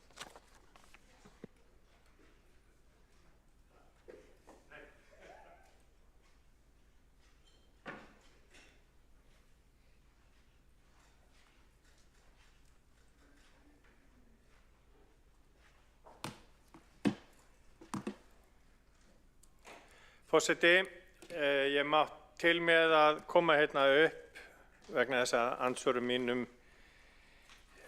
mín eru uppurinn en borgarfulltrúinn Einar Sveinbjörn Guðmundsson var að tala veður á Geldinganesi og það vill þannig til að fyrir 364 dögum síðan hélt ég hérna 10 mínútna langa ræðu veður á Geldinganesi. Byggt á skýrslu frá Veðurstofunni veðurmælingar á Geldinganesi frá árinu 2005. Þar kemur einmitt fram að jú, vindhraði er meiri á Geldinganesi heldur en á Veðurstofureitnum sem er þá reitur sem er nálægastur Fossvogi, en hann er nánast hinn sami og er hérna, horfa í hvað átt ég að benda, á Reykjavíkurflugvelli. Hitafar er svipað og helstu niðurstaður er þær að hitafar á Geldinganesi er mjög svipað á Veðurstofunni, enda leikur sjórinn nesið og aðstæður svipaðar. Vindhraði mælist hærri, enda er svæðið mjög opið og engin trágróður til þess að hefta framrás vindsins. Og við sem að ólumst upp í Fossvogi, eins og borgarfulltrúinn Þorvaldur Daníelsson gæti vitnað þá var það þannig fyrir 50 árum síðan að það var oft fjári kalt, norðan hús, þar sem að skjóli var lítið. En það var ekki gróðurinn búinn að vaxa þá á þeim tíma og Fossvogurinn ekki orðin svo gróðurvin sem að hann er núna. Þess vegna mælum við fyrir því að Geldinganesið verði skipulagt og verði ræktað þannig að þar geti orðið svo gróðurvin sem að Geldinganesið getur orðið. Þvert á svartsýni borgarfulltrúans Hjálmar Sveinssonar og bölbænir hans. Þá hefur borgarfulltrúinn Friðjón R. Friðjónsson lokið máli sínu og 2 hafa óskað eftir að veita andsvar. Og fyrst til að veita andsvar er borgarfulltrúinn Einar Sveinbjörn Guðmundsson. Forseti, ágætu borgarfulltrúar, ég þakka borgarfulltrúa Friðjóni R. Friðjónssoni kærlega fyrir þessu upplýsingar. Þetta eru gleðifréttir að það sé þarna, enda var aldrei meiningin og taka skýrt fram að það er aldrei meiningin að ég sé að reyna að tala burtu vantanlega byggð þarna með einhverjum vindasögum, sko, alls ekki, eins og ég benti á minni ræðu áðan að þá væri lítið byggð á Íslandi yfir höfuð ef það væri hérna mæli hvarði byggðar. En varðandi gróðurrækt hérna á Geldinganesi, ekki það skipti einhverju máli, en það er alveg ástæði fyrir því að þarna vex ekki neitt eins og er. Ekki einu sinni lúpína þó hún vaxi nánast alls staðar. Og ég bara enn og aftur til þess að gera Geldinganesið gróðurvæna, þá er byggð forsenda þess í rauninni. Byggð sem tæki mið af vindgöngum, vindáttum og fleira í skipulagi eins og margir hafa fengið kynningu á hérna innan borgarkerfisins varðandi skipulag byggðar núna undanfarið og þannig að jú, ég bara enn og aftur fagna því að hitatölur og aðstæður séu það góðar sem á raun ber vitni. Þá hefur borgarfulltrúinn Einar Sveinbjörn Guðmundsson lokið við að veita andsvar og svara það andsvari borgarfulltrúinn Friðjón R. Friðjónsson. Forseti, ég held að í grunninn séum við nokkuð sammála við borgarfulltrúinn Einar Svein Björn. Við viljum þróa svæðið og við viljum og sjáum að það til framtíðar byggingaland fyrir höfuðborgina. Og vegna þess að ég með hérna skýrsluna þá ætla ég bara að gera það hérna í beinni að senda honum skýrsluna í tölvupósti. Og það nú búið og gert, þannig að hann getur kynnt sér skýrslu veðurfar á Geldinganesi. Þá hefur borgarfulltrúinn lokið við að svara, borgarfulltrúinn Friðjón R. Friðjónsson lokið við að svara andsvari og veitir þá andsvar öðru sinni borgarfulltrúinn Einar Svein Björn Guðmundsson. Forseti, ágætu borgarfulltrúar, ég þakka borgarfulltrúa Friðjón R. Friðjónsson enn og aftur fyrir þægilegheitin. En allavega ég bara varandi byggð, bara yfir höfuð, við horfum á byggð við ströndina hérna í Reykjavík, að þá bara við horfum bara á sögu byggðar í Reykjavík, ég hef ekki langan tíma til að rekja það hér að sjálfsögðu, en það hefur verið mjög furðuleg stefnaði mitt bara í Reykjavíkurborg, svona gegnum tíðina, að öll þessi fallegu byggingarsvæði hérna við sjávarsíðuna, sundabyggð, bara sundabyggð, borgin við sundin eins og Stokkólm og fleiri stóra borgir státa sig af og hafa hannað gegnum aldirnar kannski, að þá hefur verið einhvern veginn stefnan að færa hér alla mannabyggð upp í móa á meðan öll þessi strandlingja hér hefur verið notuð undir dekkjaverkstæði, urðunarstaði, stórskipahafnir og malarnámur og fleira. Þessu er verið að snúa við.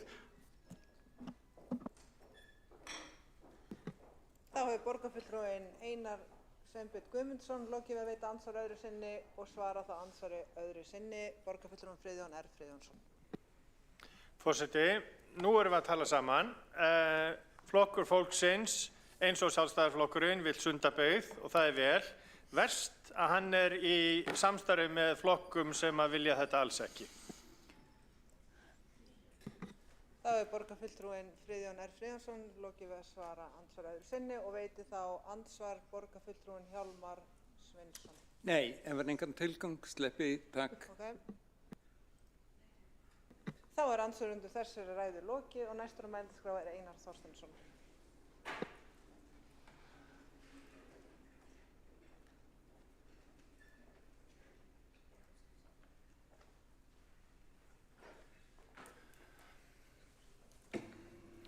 Forseti, ágæta borgarstjórn, ég ætla nú ekki að halda langa ræðu hérna í lokin. Mér langaði bara að þakka fyrir þessa umræðu og þannig séð þokkarlegar viðtökur við þessari tillögu og ef ég heyrði rétt þá var komið málsmeðferðartillaga að vísa þessari tillögu og væntanlega þá báðum tillögum til umhverfis- og skipulags ráðs og þá kannski rétt að nefna að í tillögu okkar framsóknarmanna er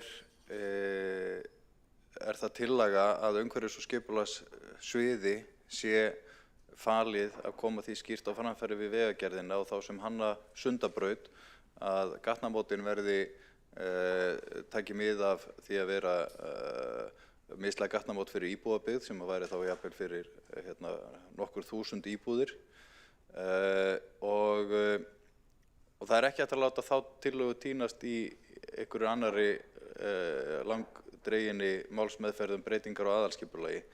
Það þarf að koma því skýrt á framfæri og ég kannski höfða til borgarstjóra að koma því á framfæri ef að það sannarlega vilji meirihlutans að tryggja það að þá væri kannski hægt að koma því á framfæri við vegagerðina með bréfi svo það komist skýrt til skila af því að tíminn skiptir máli í þessu verkefni.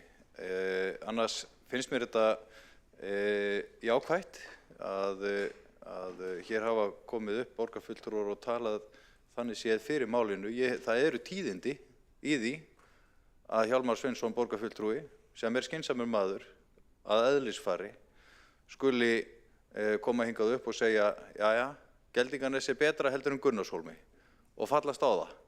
Þetta bara pólitík og svona virkar hún greinilega að þar stundum að hreyfa við hlutunum til þess að knýja hlutin í gegn.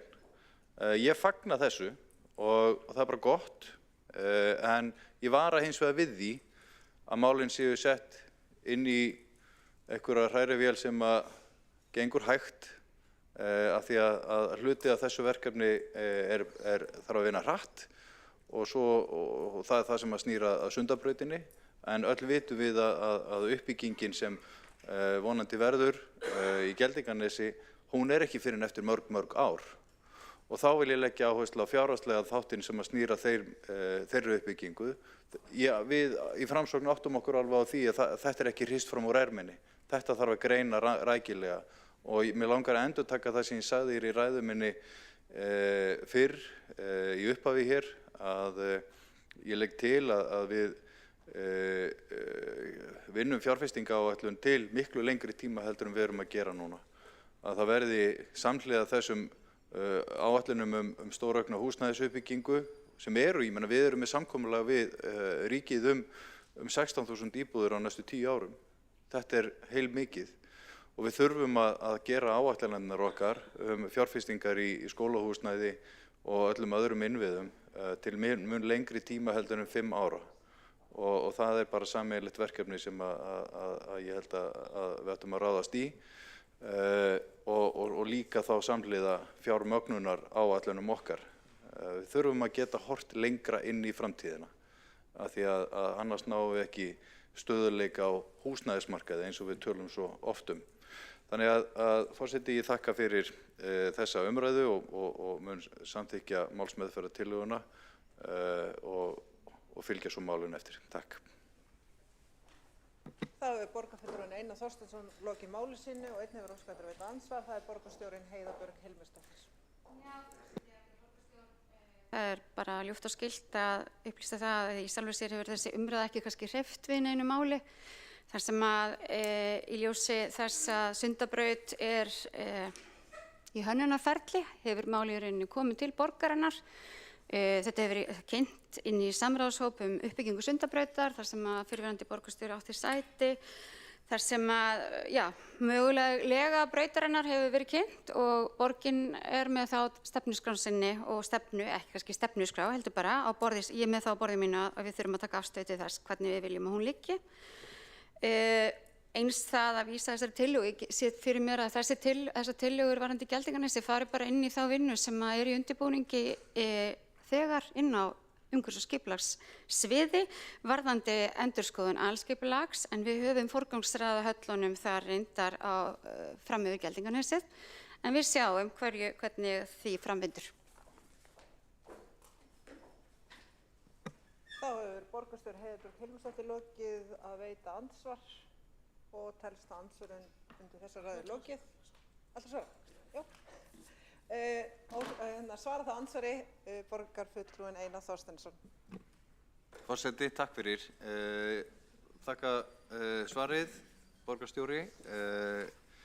Ég held að það sé hérna, að því ég hef nú oft sæti í þessum samráðshópum Sundabraut og reyndar Leittan, að þá það alls ekki víst að það sé skýrt og það alls ekki skýrt inn í þeim hópi hvernig þessi gatnamót eiga að vera og reyndar þá eiginlega frekar gert ráð fyrir því að þetta séu svona útivistar gatnamót frekar en gatnamót sem að ég þjóna íbúðabyggð og þannig til að núna þannig að ég tel mjög brýnt að borgarstjóri beiti sér fyrir því sérstaklega og ekki bara inn í þessum hópi að það vantar meiri þyngd í þessa afstöðu borgarinnar.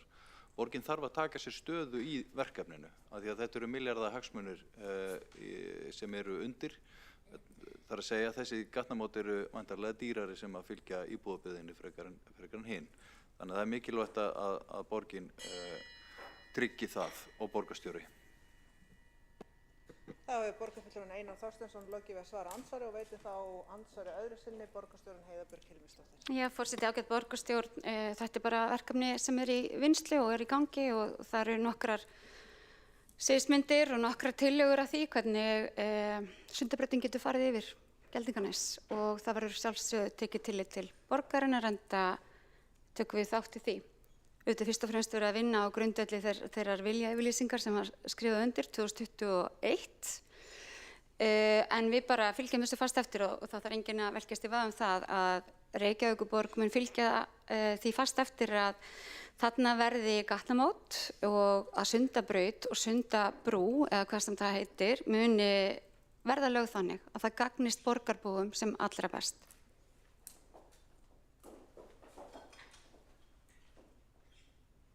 Þá borgarstjóri lokið við að veita andsvar öðru sinni og svara þá andsvar öðru sinni borgarfulltrúinn Einar Þorsteinsson. Mér langar að spyrja borgarstjóra bara alveg beint.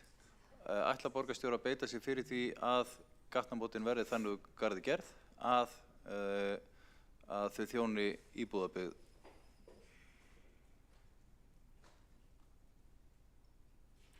Það verður mjög gott fyrir borgarstjórn að fá að heyra það bara mjög skýrt. Þá hefur borgarfulltrúi Einar Þorsteinsson lokið við að svara andsvari og svarar þá andsvari borgarstjóri Heiða Björg Hilmarsdóttir. Ég svara andsvari, þakka forseta fyrir að fá að gera það. Alveg skýrt, borgarstjóri fylgir þessu máli eftir og það er verið að meta mögulega sviðsmyndir hvaða útfærsla verður vænlegust á eftir að koma til afgreiðslu. En það eru margar sviðsmyndir þar á meðal að þarna gæti verið byggð. Það eru auðvitað dýrmæt náma í Geldinganesi eins og borgarfulltrúum er kunnugt og þar verið að útfæra nokkrar mismunandi mögulegar legu Sundabrautar. Ef hún fer yfir Geldinganesi, það er líka einhverjar hugmyndir að hún verði þar undir. Þannig að þetta mun allt saman koma í ljós. En verður fylgt eftir. Þá borgarstjóri Heiða Björg Hilmarsdóttir lokið máli sínu og einn hefur óskað eftir að koma á mælendaskrá. Það er borgarfulltrúinn.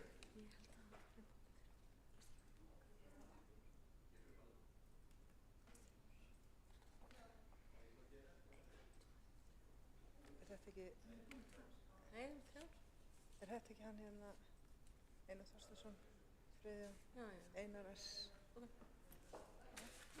Og einn hefur óskað eftir að koma mælendaskrá og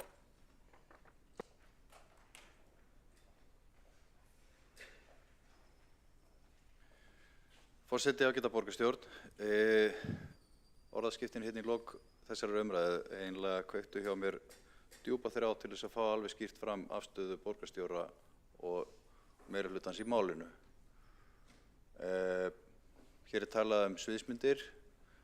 Ein þeirra geti verið sú að þarna verði byggð. Meirihlutin er sem sagt ekki sammála það hvort að eigi að byggja í Geldinganesi eða ekki. Hingað kom áðan upp borgarfulltrúi Einar Sveinbjörn Guðmundsson frá Flokki fólksins og í andsvörum sagði það verður byggð. Og við ætlum að taka það ákvörðun og meirihlutin og það er alveg skýrt. Borgarstjóri kemur síðan og segir, já, ein af mörgum sviðsmyndum er að það verði byggt í Geldinganesi. Mér sýnist það var bara afhjúpast hér að meirihlutan er greinilega mjög ósamstæður í skoðunum hvað þetta varðar. Það á að taka þessa tillögu og fleyta henni með ljúfri vísunin í umhverfis- og skipulagsráð og láta hana deyja þar drottni sínum og íbúar munu ekki sjá húsnæðisuppbyggingu eða ákvörðun það að tryggja það að þessi gatnamót verði fyrir íbúðabyggð en ekki útivistarsvæði og ágreiningurinn í samstarfsflokkunum, hann er öllum augljós. Mér finnst bara mikilvægt að borgarbúar viti það að hér er ekki verið að taka jákvætt í það að láta þetta gerast, þrátt fyrir að Flokkur fólksins sé sannarlega hlynntur því, þá er hann, flokkurinn, Flokkur fólksins, að láta draga sig inn í þetta. Þetta er sem sagt niðurstaðan til þess að láta alla líta vel út, að fleyta málinu, þannig að þurfi ekki að taka ákvörðun hér, fleyta málinu inn í ráðið og svo gerist ekki neitt. Ég kannast nefnilega við þetta. Já. Og hvað eiga borgarbúa þá að hugsa? Mér finnst mikilvægt að það séu bara skýra línur. Hvað ætlar þessi meirihluti að gera? Ætlar hann að gera þetta eða ekki? Hver er afstaðan? Ég veit hver afstaða Flokks fólksins er. Ég heyrði líka alveg hver afstaða borgarstjórans og þá Samfylkingarinnar er ein af mjög mörgum sviðsmyndum og það mun bara koma í ljós hvað verður. Það á sem sagt ekki að fara og senda Vegagerðinni bréf, heyrðu, við viljum að þetta sé svona. Bara til öryggis vegna þess að við munum þurfa að byggja þarna eftir einhver tíma. Það alveg klárt. Þá ekki að fylgið eftir þannig. Ég sé að það eru komin hérna nokkur spjöldu upp í andsvör og ég bara mjög spenntur að heyra hverjar skýringarnar eru. En mér finnst ég bara hafa einhvern veginn, það afhjúpaðist bara alveg í lokin hver afstaðan eða hver afstaðan ekki og vandræðagangurinn algjör. Og það mikilvægt að kjósendur viti að þetta svona biðleikur af því að meirihlutin nær ekki saman málið og þá munum við bíða út þetta kjörtímabil þangað til aðrir flokkar taka við til þess að taka þessu ákvörðun. En þá verður það hugsanlega seinan af því þá eru búið að velja það hvernig þessi gatnamót eiga að vera yfir Geldinganes og aðalskipulagsbreytingar tengdum því farnar af stað og og þá það milljarðaverkefni að breyta þeim gatnamótum seinna ef meirihlutin sem þá verður við völd ákveður að byggja fyrir íbúa í Geldinganesi. Þannig að ég bara óska þá bara aftur eftir skýru svari frá meirihlutanum það hvort að þau hyggjast tryggja það gagnvart vegagerðinni og inn í þessari vinnu varðandi Sundabraut að þarna verði hönnuð gatnamót og lega sem að þjónar íbúabyggð eða ekki. Að því mér finnst þá bara heiðarlegra að þessum meirihluta að segja, vitið það við náum ekki að taka svona stórar ákvarðanir í þessum meirihluta og þess vegna ætlum við ekki að taka þær. Takk. Þá hefur borgarfulltrúinn Einar Þorsteinsson lokið máli sínu og 7 borgarfulltrúar hafa óskað eftir að veita andsvar. Og fyrst til að veita andsvar borgarstjórinn Heiða Björg Hilmisdóttir. Forseti, ágæta borgarstjórn, eins og Einari Þorsteinssyni borgarfulltrúa og borgarstjórn ætti að vera ljóst eftir þessa umræðu, þá engin óeiningi í þessum meirihluta. Það óskhyggja borgarfulltrúans. Við erum alveg sammála það að við ætlum að vísa þessu áfram, enda höfum við þegar samþykkt tillögu þess efnis að lýst því yfir að við ætlum að skoða fleiri byggingarmöguleika innan Maksdarsvæða og líka undirbúa endurskoðun aðalskipulags. Við höfum líka gefið það út að við ætlum að forgangsraða höllunum og stærra svæði sem innan vaxtarmarka. Það verið að búa til svona frumgreiningar eða forathugun og uppbyggingarmöguleikum í Geldinganesi. Við höfum verið að undirbúa það og þar verður metið umhverfisáhrif Sundabrautar og hvernig hönnun og útfærsla gatnamóta væri þá út frá því. Ef að brautin fer að liggja þar og klífur í 2 svæði og á grunni þessarar forathugunar verður ákvörðun tekin. Ákvörðun sem þessi verður ekki tekin af borgarstjóra í sal borgarstjórnar, enda hefur Einar Þorsteinsson það ár sem hann var borgarstjóri ekki heldur gert það. Þá hefur borgarstjórinn Heiða Björg Hilmisdóttir lokið við að veita andsvar og svara það andsvari borgarfulltrúinn Einar Þorsteinsson. Forseti, ég lýsi bara eftir afstöðu af því að ég átta mig á því að það þarf að greina hlutina og þá kannski frekar út frá fjárhagslegum forsendum heldur en hinum. Það pólitísk ákvörðun að stefna byggðinni inn á Geldinganes samhliða Sundabraut og það alveg augljóst að þessi meirihluti treysti sér ekki til þess að lýsa þeirri pólitísku afstöðu. Og það það sem ég að reyna að kalla fram og það væri ágætt ef að borgarstjórinn geti sagt bara sína skoðun á að byggja á Geldinganesi íbúðabyggð eða ekki. Ég veit að ákvörðun ekki tekin hér akkurat á þessu augnabliki en finnst borgarstjóranum skynsamlegt að gera það. Þá hefur borgarfulltrúinn Einar Þorsteinsson lokið við að svara andsvari og veitir þá andsvari öðru sinni borgarstjórinn Heiða Björg Hilmisdóttir. Já, kæri forseti, ágæta borgarstjórn, ég átta mig nú ekki alveg á hvað ótskýrt í þessu. Nú hefur þessi meirihluti sem hér starfar, samstarfsflokkarnir, lýst því yfir að hröð húsnæðisuppbygging sé okkar forgangsatriði. Við erum að vinna að því að stofna félaga með verkalýðsfélögunum eða stofna undirbúningshóp til þess að fara að skipuleggja þar byggð með þeim. og auka enn frekar í uppbyggingu. Við höfum sagt að við ætlum að hefja strax skipulagningu fjölbreyttar uppbyggingar á nýju landi fyrir alltaf 10.000 íbúðir í Úrvalsdal og víðar. Þar inni kemur eðlilega þau svæði sem að koma, Geldinganes, Kjalanes, Víðines, þar sem að svæði sem eru, af því að við erum að undirbúa að við ætlum að endurskoða aðalskipulag. Þetta er alveg augljóst og þetta er verið að vinna og það er verið að vinna því að greina hvað er fyrst og ég sagði því hér áðan að í mínum huga eru hallarnir á undan Geldinganesi en mín persónulega afstæða skiptir hér ekki öllu máli því ég skrifa ekki bréf fyrir en að borgarstjórn eða borgarráð hefur afgreitt slíka ákvörðun. Það hefur borgarstjórinn Heiða Björg Hilmarsdóttir lokið við að veita andsvar öðru sinni og svara það andsvar öðru sinni borgarfulltrúinn Einar Þorsteinsson. Forseti, þá liggur það fyrir. Borgarstjórinn treystir sér ekki til þess að lýsa því yfir að hann vilji að það verði byggt á Geldinganesi. Það á að skoða málin og mörg önnur svæði og á endanum er þetta pólitísk ákvörðun. Þetta er hátt í 200 hektara landsvæði, 150 byggilegir á þessu svæði. Þetta er risastór ákvörðun og það liggur alveg fyrir hvar þetta er og hvernig þetta liggur. Spurningin var einfaldlega þessi, finnst borgarstjóranum það fýsilegt að fara og byggja þarna? Þetta er ekki ný hugmynd, hún hefur legið á borðinu lengi og margoft búið að ræða hana. Það á greinilega ekki að koma skýrt svar frá borgarstjóranum og þá er ekki þess að vænta að hann beiti sér fyrir þeirri niðurstöðu sem er hér lögð til af Framsókn.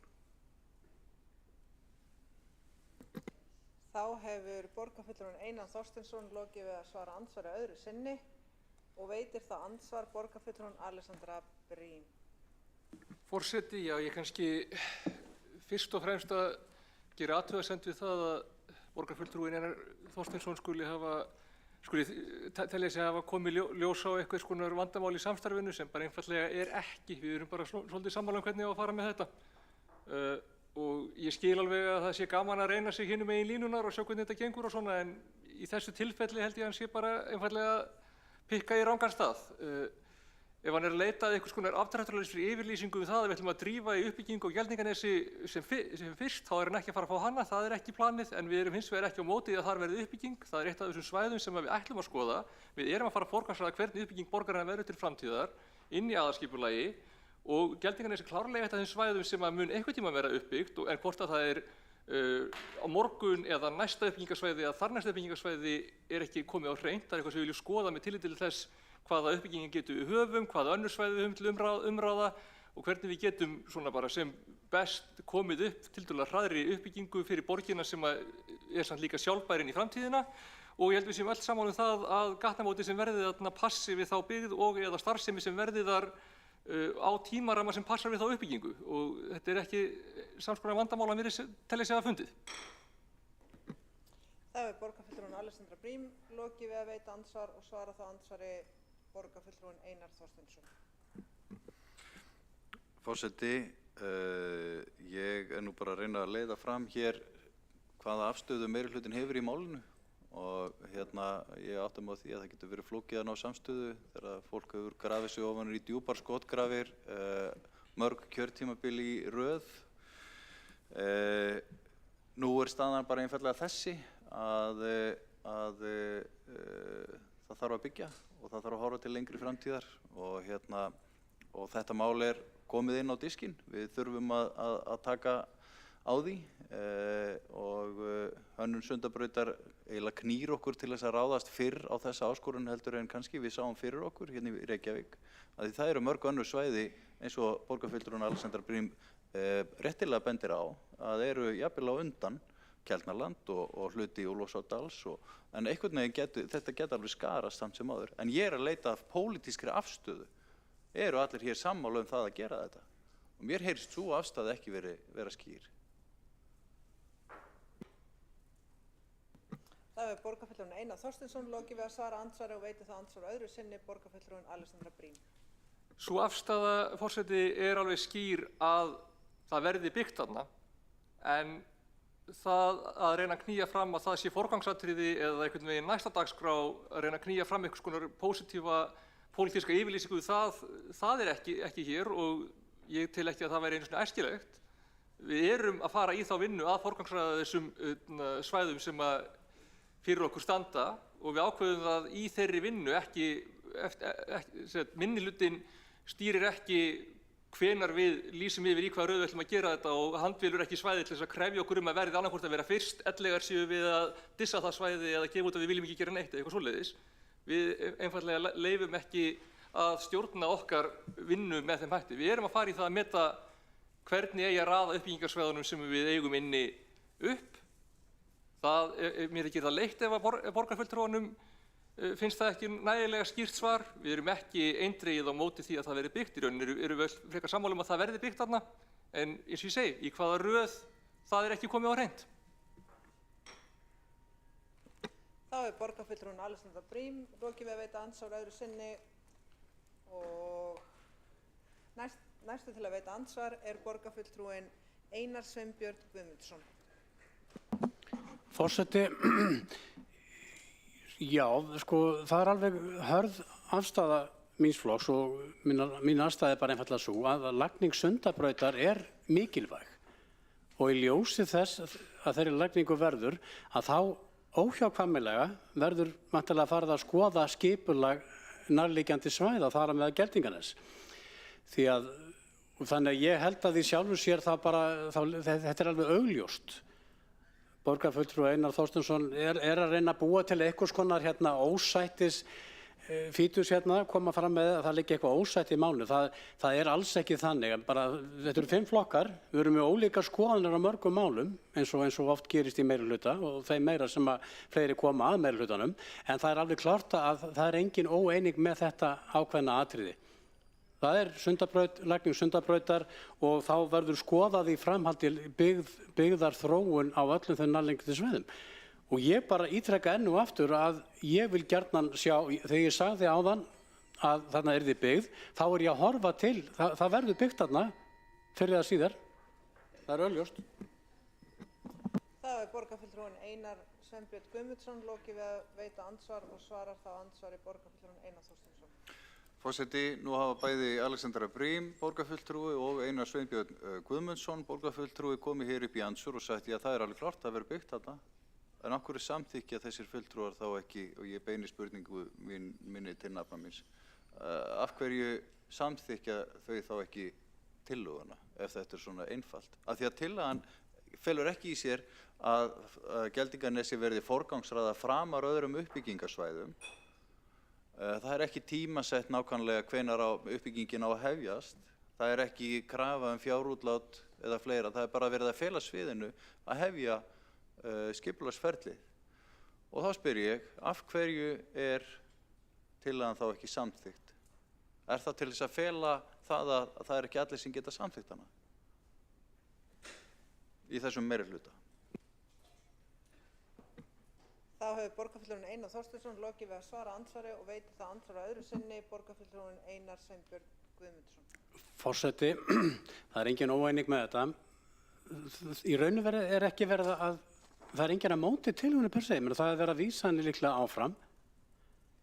Þangað, eins og ég sagði áðan, það var að vísa henni þangað sem að tillagan fær ákveðna meðferð, faglega meðferð og það er bara, þetta er hluti ákveðnu skipulagi og að halda því fram að hér sé ykkur óeining, það er bara alls ekki þannig og þetta er bara allt á réttri leið og það er bara með þetta hverfi eins og öll önnur hverfi í borginni að hvort að borgarfulltrúinn Einar Þorsteinsson sé óska eftir ákveðinni flýti meðferð varðandi Geldinganes eða umfram öll önnur svæði, það var líka mjög skrítið.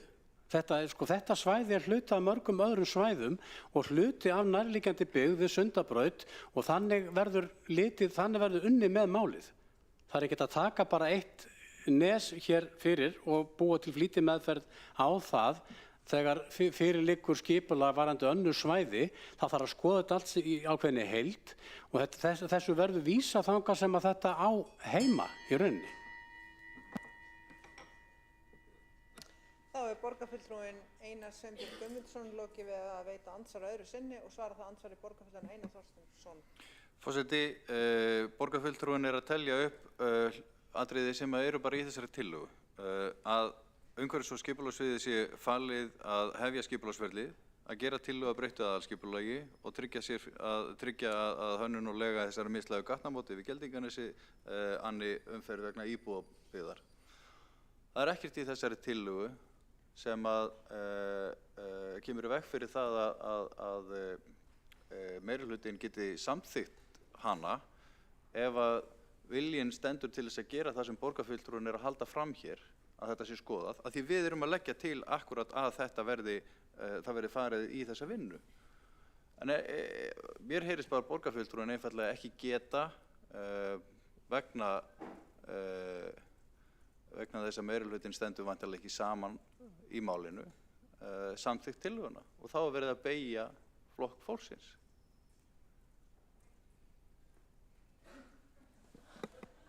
Þá hefur borgarfulltrúinn Einar Þorsteinsson lokið við að veita andsvar öðru sinni og næstu til að veita andsvar er borgarfulltrúinn Dóra Björt Guðjónsdóttir. Forseti, það er áhugavert að sitja undir því að vera kölluð miðlægra gatnamóta sinni en ég sit undir því nú og bara áhugavert, mjög gaman mislægra, það er að segja mislægra gatnamóta vegna þess að þessi hugmyndum að aðlaga þurfi gatnamót Sundabrautar Geldinganes að nýrri byggð er umræða eða tillaga sem á upphaf sitt á samráðsvettvangi Sundabraut sem við höfum bæði setið við Einar Þorsteinsson borgarfulltrúa, þáverandi borgarstjóri og allir flokkar eru hvað best ég veit sammála nauðsyn þess að þau séu hönnuð út frá mögulegri byggð og ákvörðun þetta er náttúrulega forsenda fyrir umræðinu að skoða þessi mál til lengri tíma litið. Það er engin ágreiningur þetta innan samstarfsflokkana þó að ég skilji það að borgarfulltrúnum leiðist kannski og langi til að skapa eitthvað fútt og það er bara gott og vel, ég hef gaman að góðu glensi og gríni. Og það er líklegt að uppbyggingu á Geldinganesi farast á einhverjum tímapunkti en það er ekki ráðið hvenær það er og það þarf að ákveða það út frá faglegum sjónarmiðum okkar fagfólks.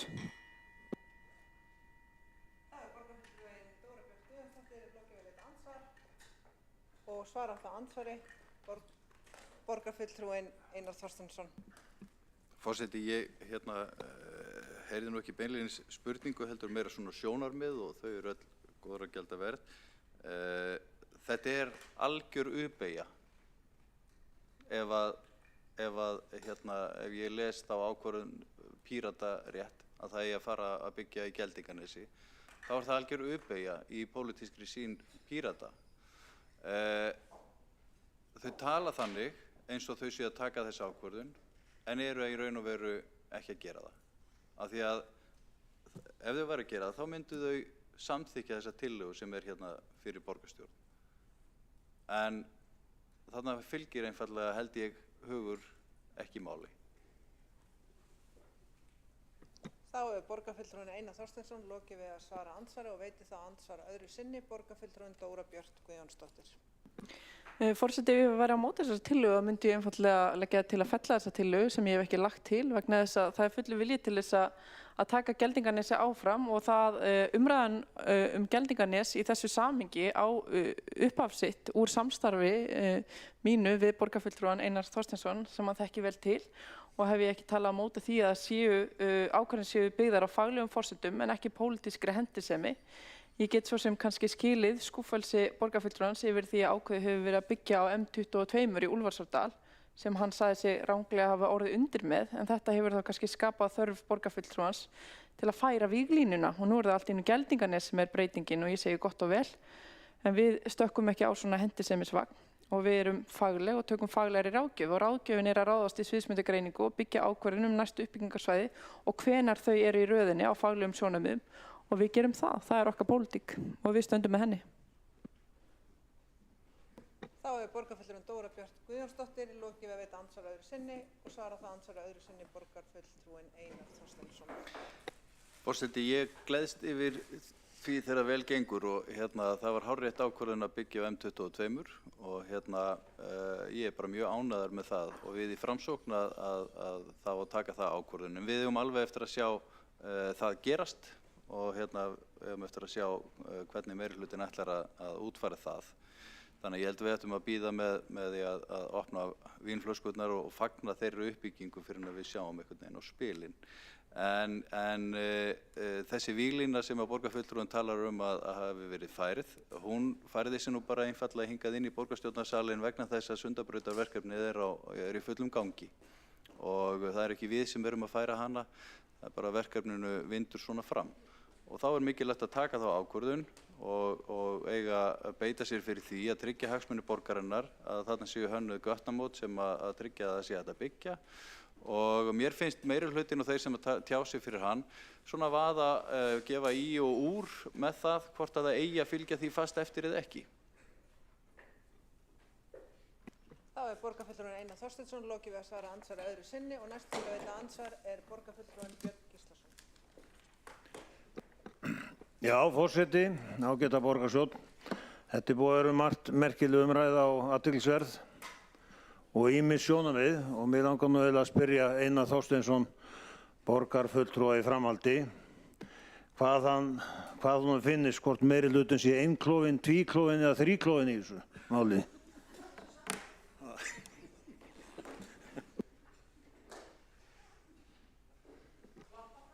Þá hefur borgarfulltrúinn Björn Gíslason lokið við að veita andsvar og svarar þá andsvari borgarfulltrúinn Einar Þorsteinsson. Já, forseti, ég þakka fyrir spurninguna. Ég er ekki alveg viss en ég veit að hann getur mest klofnað í 12 parta og ég held við ættum ekki að útiloka að svo sé. Þá hefur Einar Þorsteinsson lokið við að svara andsvari og næstu til að veita andsvar er borgarfulltrúinn Hildur Björnsdóttir.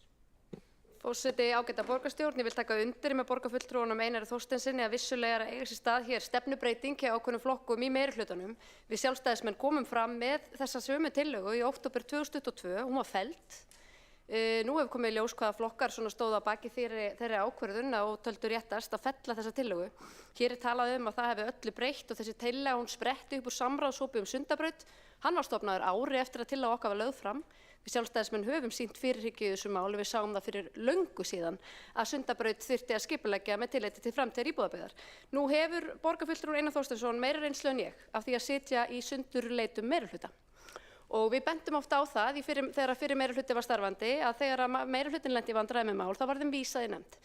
Getur borgarfulltrúinn staðfest við mig að þetta séu algeng vinnubrögð í svona margklofnum meirihlutum að erfið mál sem að meirihlutar treysta sér ekki til að afgreiða í borgarstjórn þeim sé vísað til nefnda?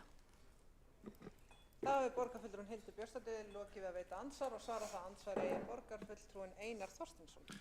Forseti, já, ég kannast ágætlega við það að sitja í 4 flokka meirihluta og það er ekki endilega alltaf samstaða öll mál en borgarfulltrúinn Hildur Björnsdóttir ætti líka kannast við það að sitja í sundurleitum minnihluta og jafnvel borgarstjórnarflokki. En það er annað mál. Framsókn hefur stutt byggð í Geldinganesi lengi. Á þar síðasta kjörtímabili minnir mig að hafi komið fram tillaga sem að Framsókn studdi byggð í Geldinganesi. Þannig að það er bara grundvallast á því að það hefur árum saman verið talað það að byggja í Geldinganesi og við vitum hins vegar alveg hverjir hafa alla jafna staði gegn því. Við vitum öll hér í þessum sal að það að samþykkja ekki tillögur og vísa þeim í ráð eða í einhverja meðferð er leið til þess að drepa málun og dreif. Stundum er það ekki þannig hins vegar. Ég ætla bara að leyfa mér að vona að þessi tillaga fái skjóta og faglega meðferð og við náum árangri með þetta mál. Þá er borgarfulltrúinn Einar Þorsteinsson lokið við að svara andsvari og veitir þá andsvar öðru sinni borgarfulltrúinn Hildur Björnsdóttir. Forseti, ágæta borgarstjórn, þá nýti ég tækifærið og bendi á að bæði tillaga okkar sjálfstæðismanna og tillaga framsóknarmanna gera ráð fyrir því að efni þeirra sé vísað til umhverfis- og skipulagssviðs. Þannig að það er í rauninni með ólíkindum að hér sé ekki bara hægt að samþykkja báðar tillögur vegna þess að það er fela báðar í sér þessa málsmeðferð sem að meirihlutinn er að vandræðast hér með. Það er það sem er sérkennilegt hér í málinu. En gott og vel, við erum bara bjartsýn, við munum halda ykkur við efni, það er ekki nokkur einasta spurning, en það hefur það verið í okkar huga mikilvægt og verður áfram mikilvægt að huga að Geldinganesi sem framtíðarsvæði og það sé skipulagt í samhengi við skipulag Sundabrautar. Þá er borgarfulltrúinn Hildur Björnsdóttir lokið við að veita andsvar öðru sinni og veitir þá, svara þá andsvari öðru sinni borgarfulltrúinn Einar Þorsteinsson. Þakka þér, forseti. Já, þetta nú það sem ég hef verið að reyna að benda meirihlutanum á, að þeim sé í lófa lagið að samþykkja bara tillöguna því að hún felur akkurat það í sig sem þau vilja að gert sé. En það getur verið þungt í brjósti að samþykkja tillögu frá minnihlutanum, sérstaklega svona umdeilt mál, og það alveg augljóst mál að það er ekki pólitískt vinsælt hjá sumum þessara flokka að samþykkja þessa tillögu, og þá það ekki gert. Það eru hins vegar aðrir flokkar í þessum meirihluta sem að eiga bakland sem að myndu þrá ekkert heitara heldur en að samþykkja svona tillögu eins og Flokkur fólksins, en hann verður greinilega undir í þessu máli og þess vegna er tillagan ekki samþykkt. Þá borgarfulltrúinn Einar Þorsteinsson lokið við að svara andsvari öðru sinni og næstu til að veita andsvar borgarfulltrúinn Hjálmar Sveinsson. Já, forseti, þetta eru dálítið sérstakar samræður og ég eiginlega skilur ekki alveg. Það svolítið verið að deila keisarans skegg og keisarinn til ekki Einar Þorsteinsson. En það eina sem ég segi þessu að ég hef vissulega haft mjög mjög efasemdir uppbyggingu. Nú segi ég, nei, það getur alveg komið til greina og það getur líka komið til greina að leggja meira áherslu sem útivistarsvæði, kannski fyrir saman útivistarsvæði og byggð og eitthvað svoleiðis. Og mér finnst það svolítið skrítið að fara að hanna gatnamót, en að því er mjög langt í þetta sko, og þannig ég finnst að Einar Þorsteinsson borgarfulltrúi sem mikill áhuga maður þessa uppbyggingu, að hann getur nú alveg sæmilega verið sáttur við þá orðræðu sem átti sér stað í dag þegar harðrægur andstæðingur uppbyggingar þarna hefur linast og sagt að það komið til greina fyrir sína parta. Þá borgarfulltrúinn Hjálmar Sveinsson lokið við að veita andsvar og svara þá andsvari borgarfulltrúinn Einar Þorsteinsson. Forseti, já, þetta bara, þess vegna dró ég það fram í lokaræðu minni hér að það væri mikil pólitísk tíðindi sem hefðu átt sér stað hérna í borgarstjórnarsalnum þegar Hjálmar Sveinsson borgarfulltrúi sagði að þetta kæmi til greina. En við sem berum fram þessa tillögum viljum auðvitað miklu meira, við viljum að hún sé samþykkt og þessi ákvörðun sé tekin og það sé unnið eftir henni. Auðvitað heilmikil vinna framundan og það þarf að skoða og kanna og greina og áhættumeta og allt það. En á endanum það pólitísk ákvörðun að taka að byggja þarna. Þetta það stórt svæði að framtíðar uppbygging höfuðborgarsvæði sem veltur dálítið á þessu. Þetta það stórt svæði. Keldnalandið og Holtið eru 117 hektarar, þetta eru 150. Þannig að annarkvort ætlum við að gera þetta eða ekki. Það ekki alveg skýr afstaða hér hjá meirihlutanum og þá að vísa þessu til nefndar. En gott og vel, ég fagna þessari stefnubreytingu. Það borgarfulltrúinn Einar Þorsteinsson lokið við að svara andsvari og veitir þá andsvar öðru sinni borgarfulltrúinn Hjálmar Sveinsson. Já, forseti, já, það rétt, ef ég heyrði rétt hjá borgarfulltrúnum og endanum þetta pólitísk ákvörðun, en sá endi bara ekki komin og við þurfum að byrja á heilmikilli faglegri vinnu, alls kyns, umhverfismat og fýsileika og ég minni á það að fyrir ráðherra Sjálfstæðisflokksins og aðalmaður í þessum borgarhluta lagði það til eftir allt sett í göng. Og það mun nú heldur betur gera þetta allt flóknara og alveg 100 sinnum dýrara ef að Sundabraut verður sett í göng. Var það ekki hæst virtur Guðlaugur Þór sem stakk upp á því fyrir nokkur mánuð.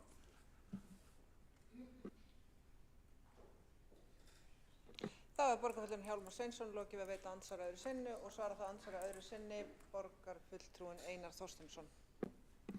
Forseti, þetta nú búin að vera dálítið skrýntar umræður hérna undir lokin. Ég ætla ekki að svara fyrir Guðlaug Þórðarson, en það hvíslað að mér að það sé kannski þá eitt sem að saminni fyrrverandi borgarstjóra Dag B. Eggertsson og Guðlaug Þór að þeir hafa báðir lagt til að þessi framkvæmd verði í göngum. Svona nú lífið skrýtið. En, já, En göngin eiga kannski ekki við akkurat þarna því að ég held að sé nú alltaf gert ráð fyrir því að það verði brú yfir á Geldingarnesið og síðan á landfyllingu og brúm upp eftir þó að göngin verði hugsanlega á öðrum stað yfir í Grafarvoginn. En ég held að sé ekki mikið við þetta umræðu að bæta. Ég bara treysti því að meirihlutinn fylgi málunum vel eftir og við munum fylgjast með.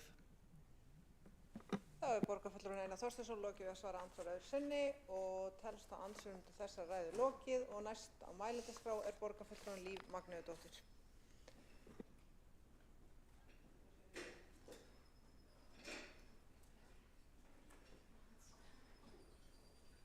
Forseti og ágæta borgarstjórn, þetta verður bara mjög stutt hérna hjá mér þegar eins og Einar Þorsteinsson borgarfulltrúi talaði að þá hafa þessar umræður kannski verið dálítið skrýtnar því að hér fólk bara þráskallast og kýs að skilja ekkert og vita ekkert þrátt fyrir það að það endurtekið og margsagt og oft af mismunandi borgarfulltrúum.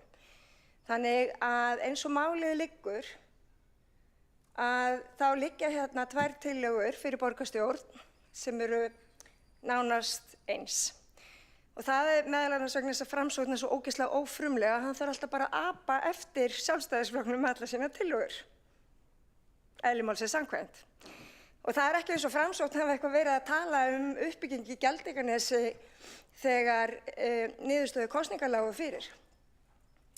Ég held að Framsókn hafi ekki minnst einu orði á uppbyggingu í Geldingarnesi 2022. Þetta rataði heldur ekki inn í meirihlutasáttmála. En hin pólitíska afstaða liggur fyrir, eins og staðan núna. Það búið að setja þetta í ferli. Vinnan hafin. Þetta var í meirihlutasáttmálanum, eða samstarfssáttmálanum. Þannig að hin pólitíska afstaða þessara flokka hér, þessara 5 flokka hér í borgarstjórn, hún skýr. Og ef að borgarfulltrúinn skilur það ekki, að þá fátt sem hægt að útskýra fyrir honum.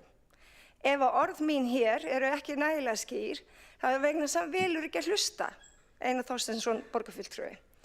Þannig að þessar skrýtnu umræður eru kannski, þetta skrýtna samtal bara í boði Framsóknar í þetta sinn.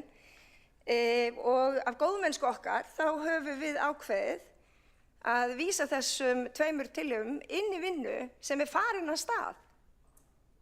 En eðli málsins samkvæmt, þá væri hægt að vísa þeim frá. Þannig í stað þess að vera að reyna að pikka hérna í einhverja flokka og búa til sundurleitni, að þá kannski ánægjuefni að borgarstjórn geti sameinast það að þessi vinna sem farin af stað bara ágætt og nokkuð góð. Hvernig væri það einu sinni að gera það, ha? Krakkar. Þá borgarfulltrúinn Líf Magnúðardóttir lokið máli sínu og einn hefur óskað eftir að koma í andsvar og það borgarfulltrúinn Einar Þorsteinsson. Ég vil bara, forseti, leiðrétta það sem kom fram hér áðan í máli borgarfulltrúa Líf Magnúðardóttur. Við töluðum reyndar Lífar whatever fyrir síðustu kosningar. Við töluðum fyrir því að við vildum skoða það að byggja í Geldingarnesi. Framsókn hefur reynd að tala fyrir þessu áður. Ég googlaði nú bara snögglega 2006 sýnist mér hafi verið umræðan það að byrja að byggja í Geldingarnesi þá þegar Framsókn var og ég bara endurtek það sem ég segi við munum fylgjast með því hvaða meðferð málið fær hjá umhverfis- og skipulagsráði og treystum því að meirihlutanum sé alvara og ætli ekki að svæfa bara málið út þetta kjörtímabil. Þá borgarfulltrúinn Einar Þorsteinsson lokið við að veita andsvar og svara þá andsvari, ég bara byrti merki, svara þá andsvari Líf Magnúðardóttir. Forseti, já. Það er ágætt að googla, það getur oft gefið góða raun að googla. En fyrir kosninguna 2022 þá var þetta ekki mál sem að Framsóknarflokkurinn sett á dagskrá. Það var helst Sjálfstæðisflokkurinn sem að talaði og hefur talað mjög langt aftur í tíma. Nú er ég búin að vera hérna síðan 2010 og það er minnstakosti þau kjörtímabil sem að ég hef verið en þá hefur endurvinnslukista Sjálfstæðisflokksins alltaf verið með Geldinganesi þarna á botninum og oft tekið upp og dustar ekki af og fluttar tillögur hérna í borgarstjórn. Staðreyndin er auðvitað sú að okkur fjölgar og við þurfum að fara að undirbúa önnur lönd eða önnur svæði í Reykjavík fyrir framtíðin og það er vinnan sem er hafin. Þannig að hún er farin af stað og ég held að fólk ætti bara hætta þessu tali núna í bili og fagna því að það sé að minnsta kosti verið að vinna málum. Þannig að gott að þið fylgist með í Framsókn. Þá er borgarfulltrúinn Líf Magnúsdóttir lokið við að svara andsvari og veitir þá andsvar öðru sinni borgarfulltrúinn Einar Þorsteinsson. 19. apríl 2022 er því slegið hér upp á vísi.is þar sem að fyrrverandi borgarstjóri Dagur B. Eggertsson gagnrýnir orð sem að ég lét falla í viðtali við Morgunblaðið. Það sem hann segir í Morgunblaðinu með leyfi forseta boðar hann, það er sá sem talar hér, mestu dreifingu byggðar sem heyrst hefur af. Stefnu sem miðflokksarmur Sjálfstæðisflokksins hefur talað fyrir en alla greiningar sína myndi framkalla stóra stopp í húsnæðisuppbyggingu og samgöngum í Reykjavík. Þarna var ég að tala fyrir því að við myndum byggja á Geldinganesi og á fleiri stöðum. Það er bara rangt sem borgarfulltrúinn er að reyna að halda hér fram að við séum að apa eftir einhverjar aðrar hugmyndir. Við höfum talað fyrir byggð í Geldinganesi áratugum saman við Framsókn og þetta er bara fyrirsláttur og orðhengilsháttur. Það er borgarfulltrúinn Einar Þorsteinsson lokið við að veita andsvar öðru sinni og svara þá andsvari, þá telst andsvar undir þessa ræðu lokið og þá er umræðu lokið mál nr. 3 og 5 á dagskrá sem bæði varða skipulagsferli vegna Geldinganess og er gengið til atkvæðagreiðslu báðar tillögurnar. Borist hefur breytingartillaga borgarfulltrúa Sjálfstæðisflokksins á eigin tillögu undir 5. lið sem send hefur verið borgarfulltrúum og ef enginn hreyfir andmælum skoðast hún samþykkt. Borist hefur málsmeðferðartillaga en lagt hefur verið til að tillögunum verið vísað til meðferðar á umhverfis- og skipulagsráði. Ef ekki eru gerðar athugasemdir þá er lagt til að báðum tillögum borgarfulltrúa Framsóknar að hefja skipulagsferli vegna húsnæðisuppbyggingar á Geldinganesi og tillögu borgarfulltrúa Sjálfstæðisflokksins um skipulag byggðar á Geldinganesi verið báðum vísað til meðferðar umhverfis- og skipulagsráðs. Þeir sem samþykkja það, vinsældaskeiðamerki.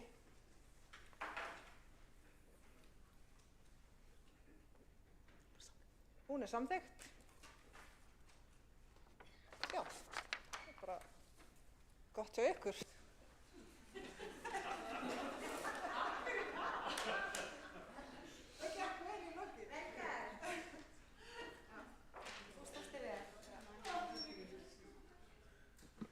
Þá er næsta mál á dagskrá borgarstjórnar. Það er dagskrárliður 4, umræða fyrirhugaðar aðgerðir til að bæta starfsaðstæður og vinnuumhverfi í leik- og grunnskólum að beiðni borgarfulltrúa Viðreisnar. Þetta var skemmtilegt.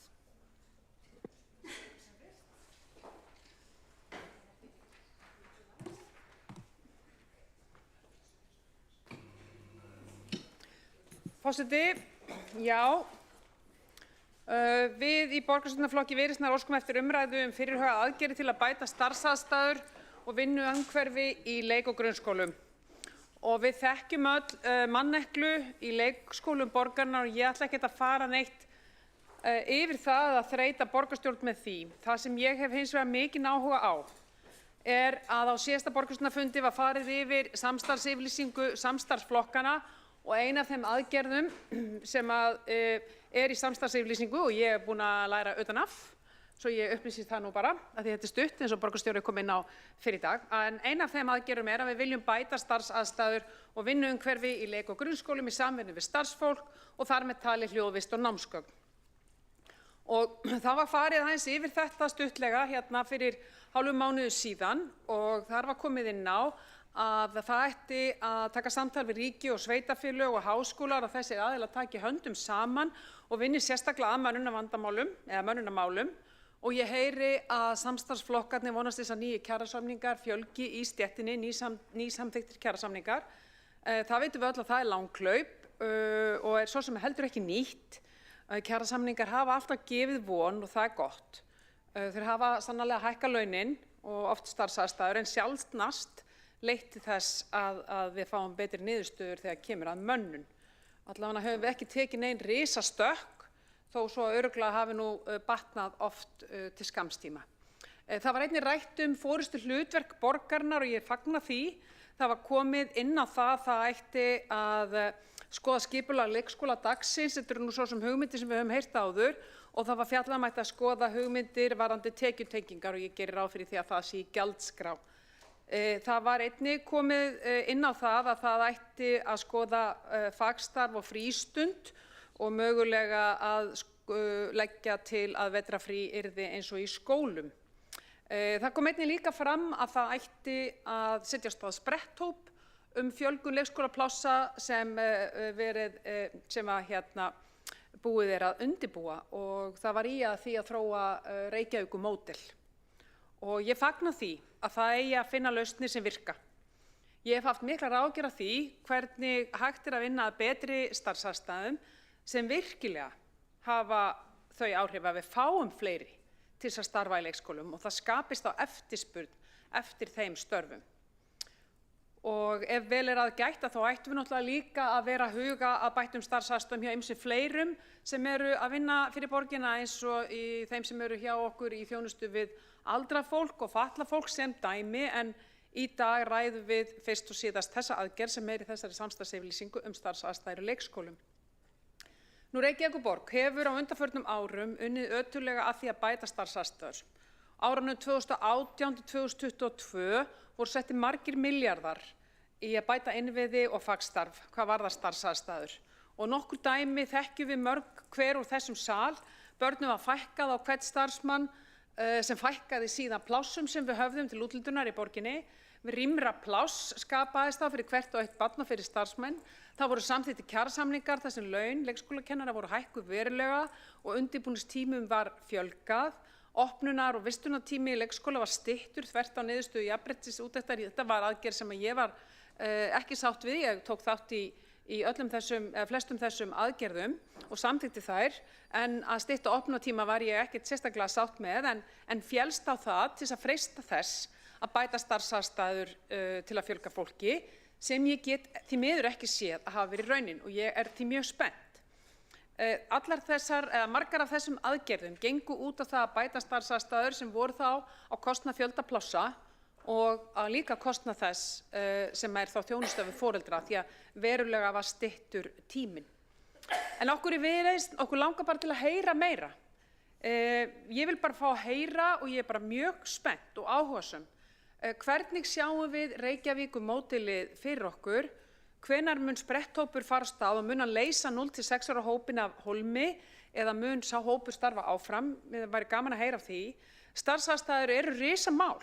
Það vitum við öll og þess vegna óska ég eftir þessari umræðu í dag. Ég átta mig á því að við erum ekki að fara að fá öll svörin en ég myndi gjarnan þykja að fá að heyra meira hvað samstarfsflokkarnir er að hugsa.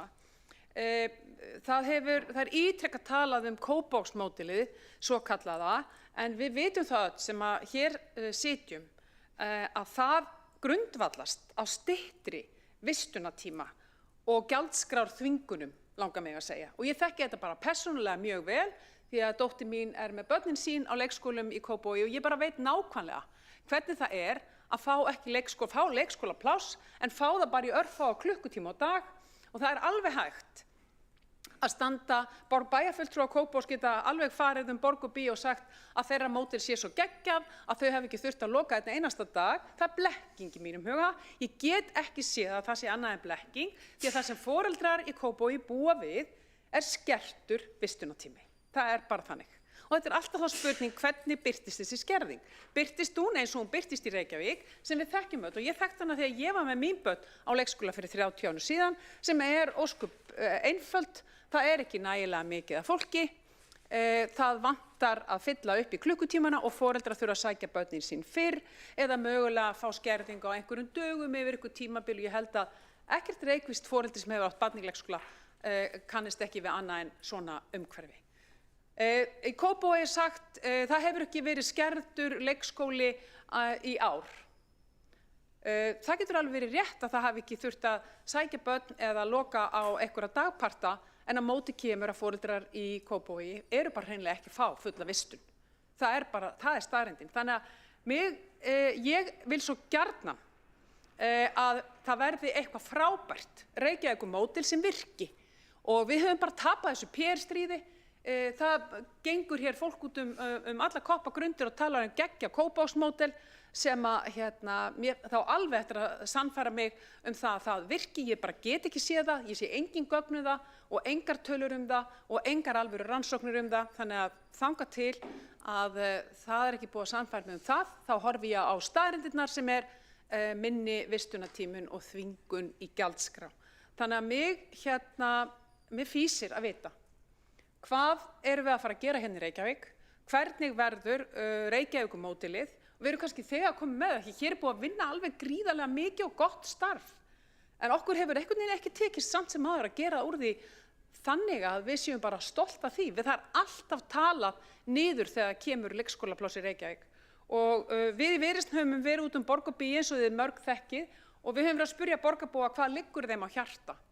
Og það sem að ég fæ bara, og ég var nú bara síðustu helgi í einni af þessum heimsóknum okkar upp á Höfða, og það sem að situr eftir hjá mér það bara vörumerki Reykjavík, alveg sama hvað þjónustan heitir, hún bara verulega skert. Það ganga allir út frá því að hér sé bara glötuð þjónusta þegar hún frábær. Og þetta hefur með ímynd að gera. Þannig að ég líka, og ég vil bara hvetja samstarfsflokkana til dáða, mér langar að heyra meira Reykjavíkurmódelið og ég vil hvetja ykkur til dáða þegar kemur að því að kynna hugmyndir okkar og það sem við höfum gert vel.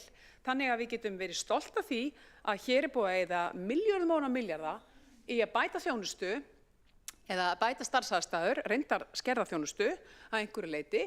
En ég bara ótrúlega peppuð fyrir því að fá að heyra hvernig Reykjavíkurmódelið á að vera og lýsi því yfir að við erum tilbúin til að taka þátt í því, en við erum ekki tilbúin til að taka þátt í skerðingu á vistunartíma eða einhverjum grófum tekjutengingum sem að loka inn í millistéttina, en ég held við sjáum það nú ekki gerast nákvæmlega. Það vona ég allavega ekki. Takk fyrir.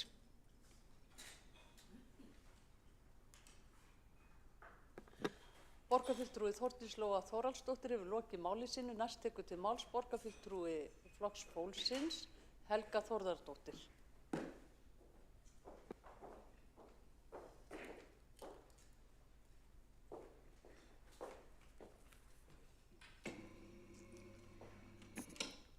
Já, frú forseti og ágætu borgarfulltrúar. Ég vil byrja á því að þakka borgarfulltrúanum Þórdísi Lóu og Þórhallsdóttur fyrir að taka þetta mál á dagskrá. Og hér kallað eftir umræðum til okkar samstarfsflokkana að bæta starfsaðstæður og vinnuumhverfi í leik- og grunnskólum. Óskað eftir tímaáætlun og kostnaði sem fyrirhugað að fara á næstu 12 mánuðum til að bæta starfsaðstæður og vinnuumhverfi. Og þarna ger ég ráð fyrir að það sé verið að vísa til tillögunnar þar sem lagt til að fela skóla- og frístundaráði að gera tillögur af því hvernig bæta má starfsaðstæður og vinnuumhverfi starfsfólks í leikskólum og grunnskólum í samvinnu við það sjálft, og kennarasambandið, Menntavísindasvið Háskóla Íslands og Háskóla Akureyrar. En ég verð bara, það eiginlega skemmst frá því að segja að þessi tillaga hefur ekki fengið afgreiðslu í ráðinu og því engin tímaáætlun komin né einhver kostnaður ákveðinn. En leik- og grunnskólar hafa gengið í gegnum mikla breytingar á liðnum árum. Árið 2021 voru samþykktir kjarasamningar þar sem kveðið var á innleiðingu á styttri vinnuviku ásamt fjölgun orlofsdaga upp í 30 daga og fjölgun undirbúningstíma í leikskólum. Samhliða þessu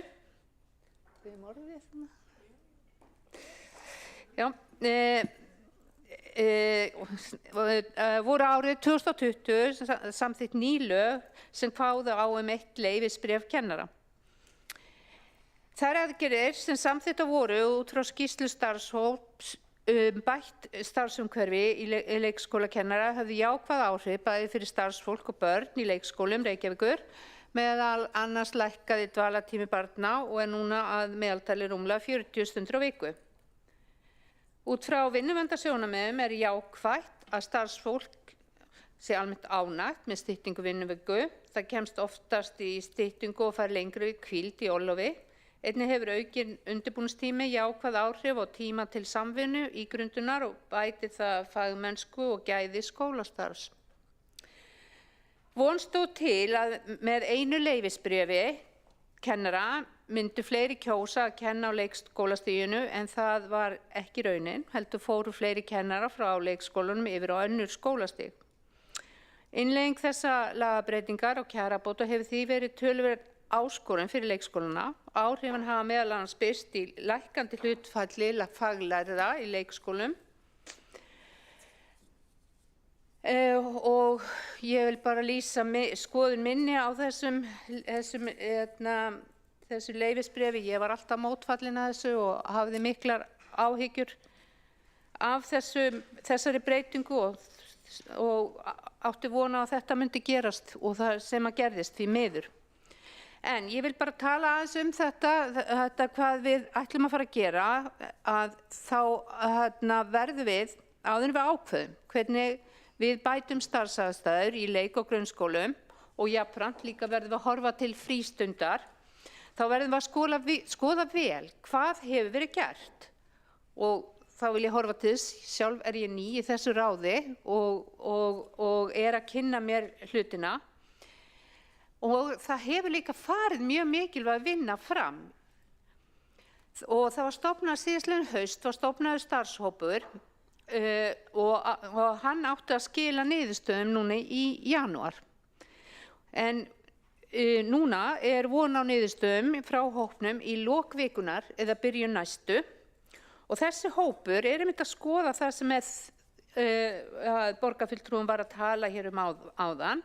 Það hlutverk hópsins að skoða leikskólakerfið heildstætt út frá gildi Reykjavíkurborgar þjónustu við fjölskyldur og gæða leikskólastarf. Og helstu verkefni hópsins að greina og endurmeta skýrslu umbætur og skipulag leikskólastarfs frá 2021, þetta sem ég nefndi áðan, vinna að tillögum heildstæða endurskoðun og stuðning við erlenda starfsmenn. Þriðja lagi bæta starfsumhverfi með það leiðarljósi að öll börn í Reykjavík á leikskólaaldri fái gæða leikskólastarf, finna leiðir til að bæta starfsumhverfi til að brúa bilið og fjölga leikskólaplássum. Að greina kosti og galla leikskólaumhverfisins í Reykjavík.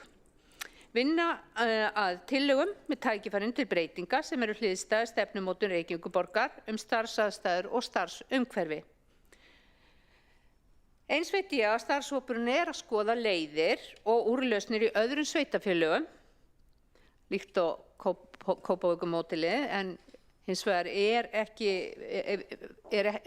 við ekki að fara að taka upp einhver önnur módel og það alltaf Reykjavíkurmódelið. En ég bara bíð spennt og við í skóla- og frístundaráði eftir að fá að skoða þessa niðurstöður. Við höfum ekkert fengið og þess vegna höfum við ekki getað komist áfram með þetta.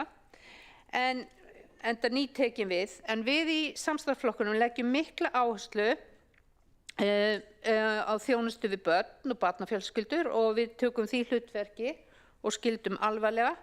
Og ég gleymdi kannski að nefna það að auðvitað þurfum við líka að horfa til þeirra vinnu sem var unnin í hópnum 0 til 6 ára, ég man ekki alveg hvað hann heitir, En þar var góð vinna og auðvitað þurfum við að horfa til hennar og eins vil ég líka tala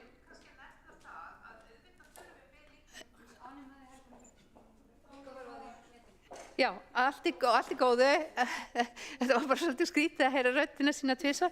En já, ég vil líka nefna það var margar góðar hugmyndir og ábendingar frá borgarþinginu sem var haldið hér í vor.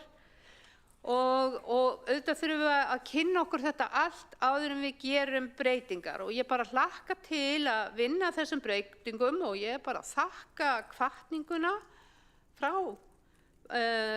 Þórdísi Lóu, borgarfulltrúanum Þórdísi Lóu Þórhallsdóttur og ég bara spennt að skoða þetta. Takk fyrir. Borgarfulltrúi Helga Þórðardóttir hefur lokið máli sínu. Næstur tekur til máls borgarfulltrúi Skúli Þór Helgason.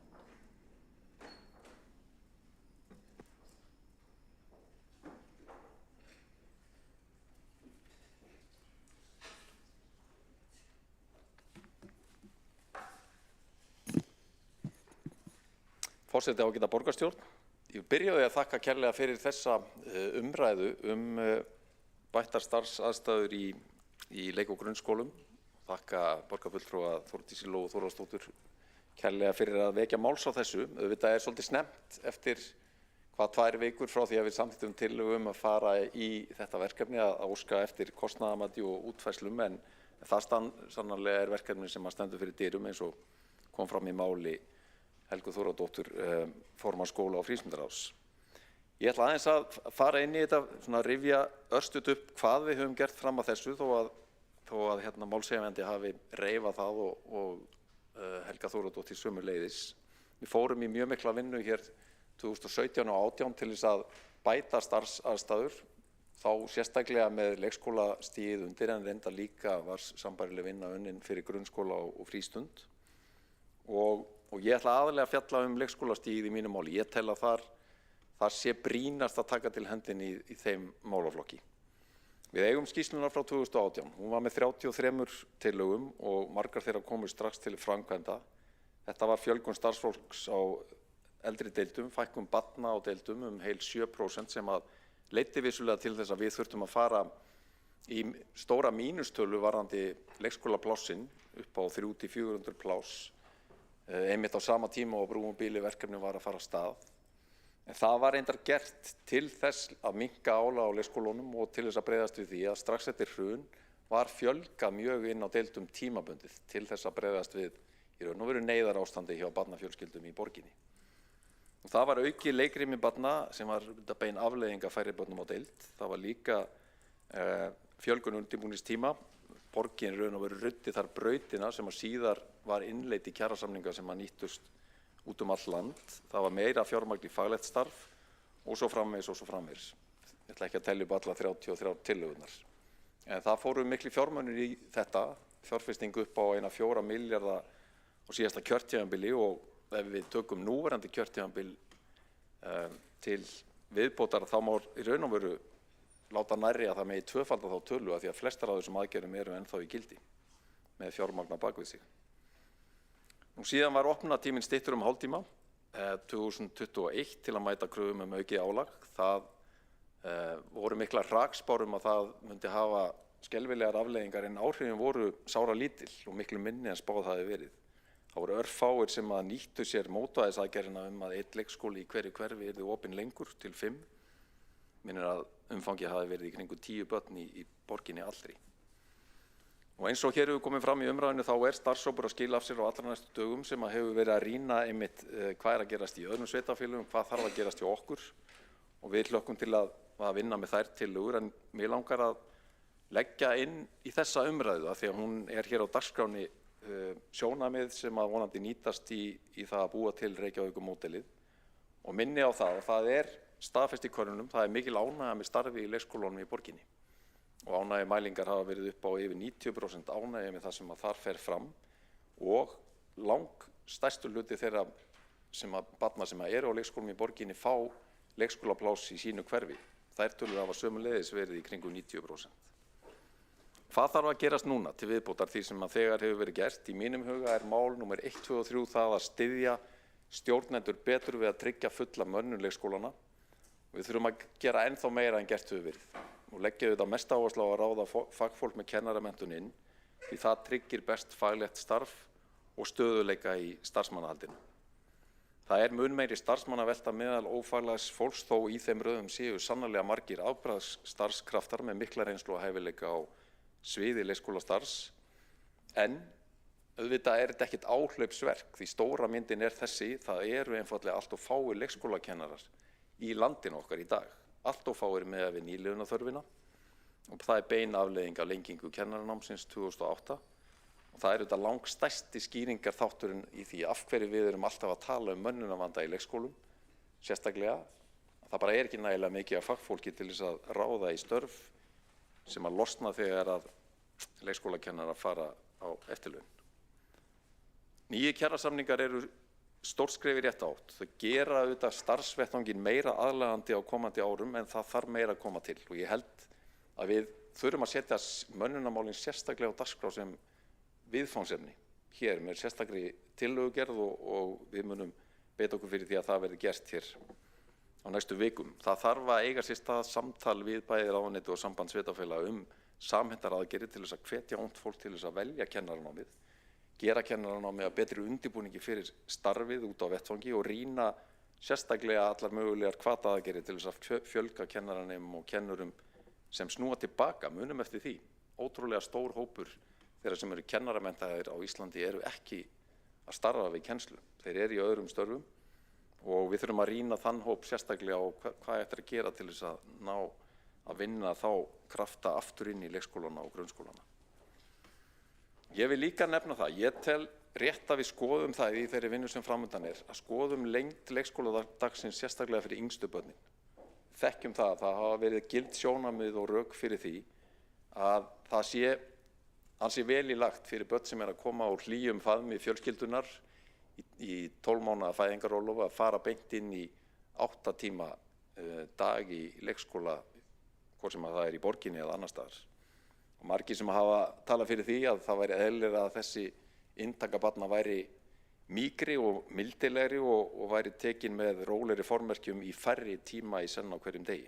Það sé barninu fyrir bestu og myndi hafa þau hliðaráhrif að opna á að fleiri börn kæmust inn, þó ekki væri allan daginn, sem að ég held að myndi létta stöðuna. Mér finnst líka eðlilegt að skoða gjaldtöku yngstu barnanna. Það er ekki óeðlilegt að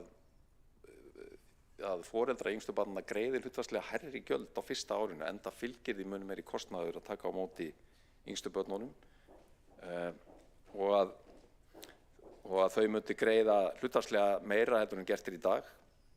Ávinningurinn af því að komast inn í leikskóla með við það að vera með börn og dagforeldrum er samt risastór fyrir budduna. Þannig að ég held að þetta sé eitthvað sem við eigum að hafa kært til þess að rýna.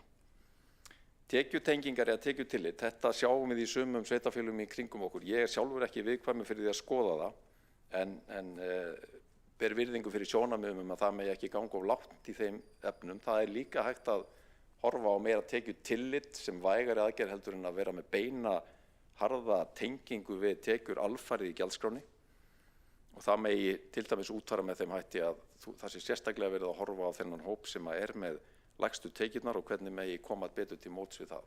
Rifja það upp, við erum með 4 forgangshópa, einstæðir, foreldrar, námsmenn, öryrkjar og þeir sem eru starfsmenn leikskóla og þeir fá gríðarlega háan afslátt á leikskólagjöldunum, það er 60% í hverju mánuði. Það er alveg áhugavert að við séum með þannig módel en séum ekki að horfa á til dæmis fjárhagsstöðu sambúðarfólks og hjóna sem að kunna að vera í miklu þrengri fjárhagsstöðu heldur en til dæmis segjum einstæðir foreldrar, einstæðir feður sem að fá þennan gríðarlega háa afslátt. Akkur erum við ekki með kerfi sem að er næmara fyrir því hver fjárhagsstaða og félagsleg staða foreldrar raunverulega er, frekar en að vera með þessa merkimiða hvort menn eru einstæðir í námi og svo framvegis. Það væri líka gott skref að samræma betur orlofsréttindin í leikskólunum í þar sem að grunnskólakennarar njóta, taka upp vetrarfrí í leikskólum eins og í grunnskólunum, hafa lengra frí á stórhátíðum og svo framvegis. En mönnunin númer 1, 2 og 3 og þar getur borgin gert ýmislegt til að létta betur undir með stjórnendum, sett aukinn kraft í íslenskukennslu til að styrkja það vinnuafl sem að kemur til landsins og borgarinnar erlendis frá, í mörgum tilvikum með kennaramenntun en kann litla sem enga íslensku. Þar vannýttur mannauður sem að við eigum að virkja mun betur. Ég nefndi áðan mögulega hvataaðgerðir og þær geta skipt verulegu máli, verið til dæmis í formi styrkja á námstíma, niðurfellingar hluta námslána fyrir þá sem klára nám á réttum tíma, námsleyfi fyrir starfsmenn leikskóla sem vilja auka við sína menntun og aðrir hvata til að fjölga nemendum í kennaranámi. Svo vil ég nefna það líka því að maður sér stundum í umræðin að menn setja svona í sitthvort boxið bættar starfsaðstæður sem að sé mikilvægt að gera en að uppbygging í leikskólamálum snúist eitthvað allt annað heldur en starfsaðstæður. Ég held þetta sé misskilningur því þegar við erum að bjóða upp á nýtt húsnæði eða endurbætt húsnæði fyrir leikskólana okkar þá kemur það að sjálfsögðu okkur til góða varðandi bættar starfsaðstæður bæði fyrir starfsfólkið en auðvitað börnin líka. Sjáum bara nýjasta dæmið, frábær viðbygging við leikskólan Stakkaborg í Hlíðunum, glæsileg hönnun, nýtir náttúruna vel og þann gróður sem í kring, var opnuð það var opið hús í síðustu viku, þarna 44 ný pláss og að mínum mati glæsileg fyrirmynd fyrir aðra leikskóla sem að hafa stækkunarmöguleika á sinni lóð. Borgarfulltrúi Skúli Þór Helgason hefur lokið máli sínu. Næst tekur til máls borgarfulltrúi Sabine Leskov.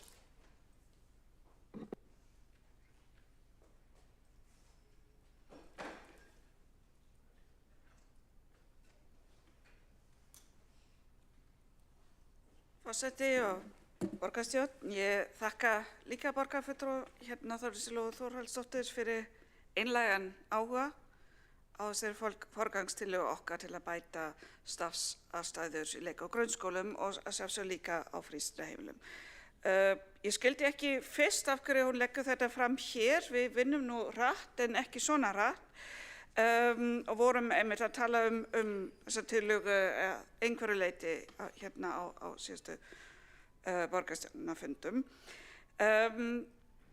Jú, við vinnum rætt, ekki svona rætt, við þurfum að byggja okkar ákvarðanir á áreiðanlegum gögnum og greiningum, en ég tólka þetta innlegg og það að setja þetta á dagskráin í dag einlega sem hennar framlag í þessari umræðu og það finnst mér mjög gott, þannig við fáum nú þegar hér sjónarmið frá minnihlutanum sem við getum tekið strax með í þessa vinnu.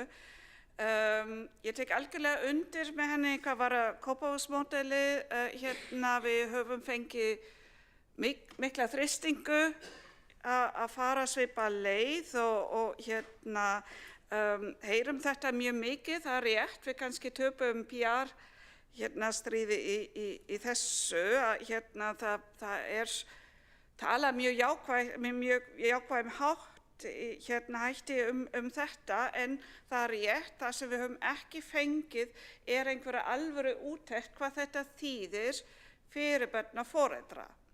Og þá kannski einmitt sérstaklega þau foreldra sem hafa ekki mjög sterkt bakland að ráða við þessari skerðingu. Þannig að þó að vissulega eru margir ánægður með þessar breytingar að hálfu starfsfólks þar og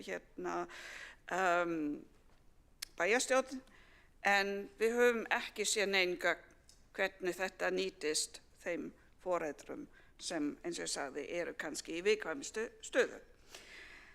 En þessi tillaga sem við erum að ræða hér í dag gegnir lykilhlutverk í okkar samstarfsyfirlýsingu og samstarfssamningi og vinnan nú þegar hafin, eins og borgarfulltrúinn Helga Þórðardóttir hefur útskýrt og við sjáum fram á þessa tillögur sem við fáum frá okkar starfsfólki sem hefur líka yfirfarið einmitt það sem hefur verið gert, ekki bara núna á síðasta ári heldur einmitt frá því þegar fyrsta held ég alvöru átak hófst þarna 2018 til að bæta starfsaðstöður.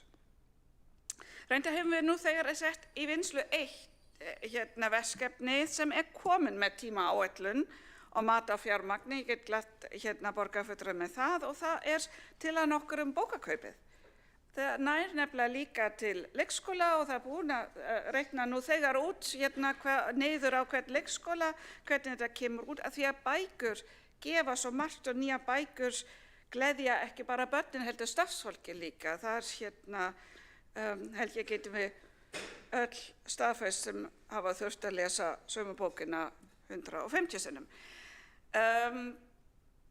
Verkefni Brúnbilið heldur áfram og snýr að sjálfsögðu mestuleyti að því að við bjóðum rými, en það rými þarf að fylla, ekki bara með börnum og vinnandi fólki, heldur gleði, kærleika, þroskaferli barna á tíma í lífi þeirra sem undirstaða hvernig þeim gengur seinna meir í lífinu og tækifærin sem við missum hér, bæði í félagsfærni og málþrósku, þau koma ekki aftur með sama hætti og afleiðingar seinna meir ef börnin missa út hér eru samfélaginu dýrkeyptar. En bæði borgarfulltrúi Helga Þórðardóttir og Skúli Helgason hafa farið hér ágætlega yfir það sem hefur verið í skoðun og í skoðun. Ég tek undir sérstaklega með Skúla Helgasyni borgarfulltrúi, við getum horft til breytingar einmitt eins og varandi í visttíma yngstu barna og gjaldskráð þar. Þetta hlutir sem við verðum að skoða út frá reynslu á Norðurlöndum. Þannig að það margt sem við getum skoðað þar. Varandi stýrihópi 0 til 6 ára, það náttúrulega liggur fyrir margt þarna sem við getum nýtt okkur alveg sama hvernig við köllum nýja hópana okkar.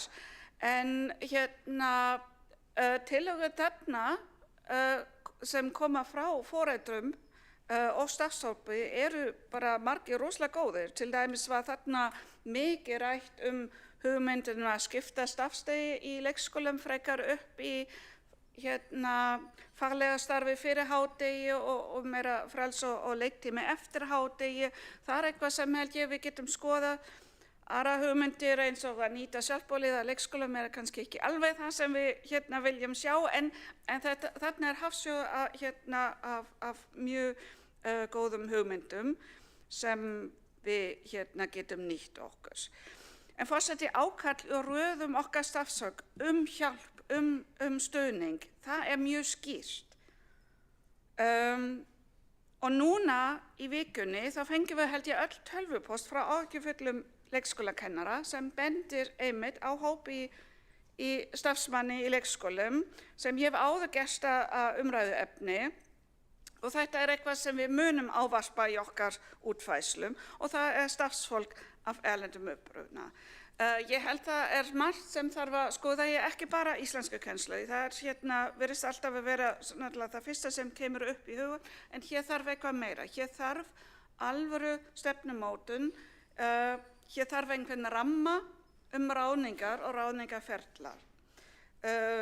Ég myndi vilja sjá herferð að ná sérstaklega til innflytjenda sem eru með kennaramenntun. Við þurfum líka leiðbeiningar og stuðning til stjórnenda ráðningar. Þeir þurfa þekkja viðmiðin sem byggja á evrópska tungumálaramma fjölda starfsmanna í samhengi við þeirra tungumálagetu. Ég held fólk einfaldlega oft örvæntingarfullt og að ráða út frá því einfaldlega en hefur kannski ekki fengið þann stuðning og fræðslu sem það til að nýta sér þann starfsmannahóp. Þannig að það þarf einhvern ramma. Það hægt að hafa fleiri starfsmenn sem ekki hafa íslenska móðurmáli ef kunnáttur metin hærra. Má bara rekna þetta einfaldlega út. Það þarf rammi og fræðsla til stjórnenda hvar starfsfólki með annað móðurmál nýtist best, með hvaða aldurshópi til dæmis, líka hvort tungumálakunnáttu þeirra annað en íslenska nýtist jafnvel í starfinu. Kannski þykir það mörgum framandi hugafar en ég held að bara mjög augljóst að íslenska starfsfólk og leikskólakerfi hefur bara gott af því að skilja betur hugarfar, væntingar og bakgrunn þeirra borgarbúa sem þau þjónusta. En svo þarf að taka við rammi möguleika að geta bætt íslensku kunnáttu í starfinu án þess að það bitnar á starfið. Það stóra hindrun, það ástæðan fyrir að leikskóla stjórnendur senda fólki sitt ekki í íslensku kennslu, þeim mega ekki missa af þeim. Þannig að það þurfum við að skoða. Það til útfærslu til dæmis sem við erum búin að prófa okkur aðeins áfram með að kennara koma á leikskólan. Það líka hægt til dæmis að hafa þeirra tvískipt, kannski klukkutíma innan og klukkutíma utan starfstímans, fræðslu til starfsmanna hvernig við erum öll íslensku kennara og svo framvegis. Það væri líka hægt, og þetta mjög róttækt, að skoða hvort við getum bundið starfsfólkið ég meina einu sinni var það hægt þegar við styrktum starfsfólk til náms að þau eru að skuldbinda sig á móti að starfa hjá borginni í ákveðin tíma. Það þarf að skoða þetta mjög vel, en ég held þessi hópur og slíkt verkefni myndi ganga mjög langt að svara þessu ákalli stuðning, af því að stóra málið álagið vegna manneklu. Forseti, við munum ekki skila auðu í þessu.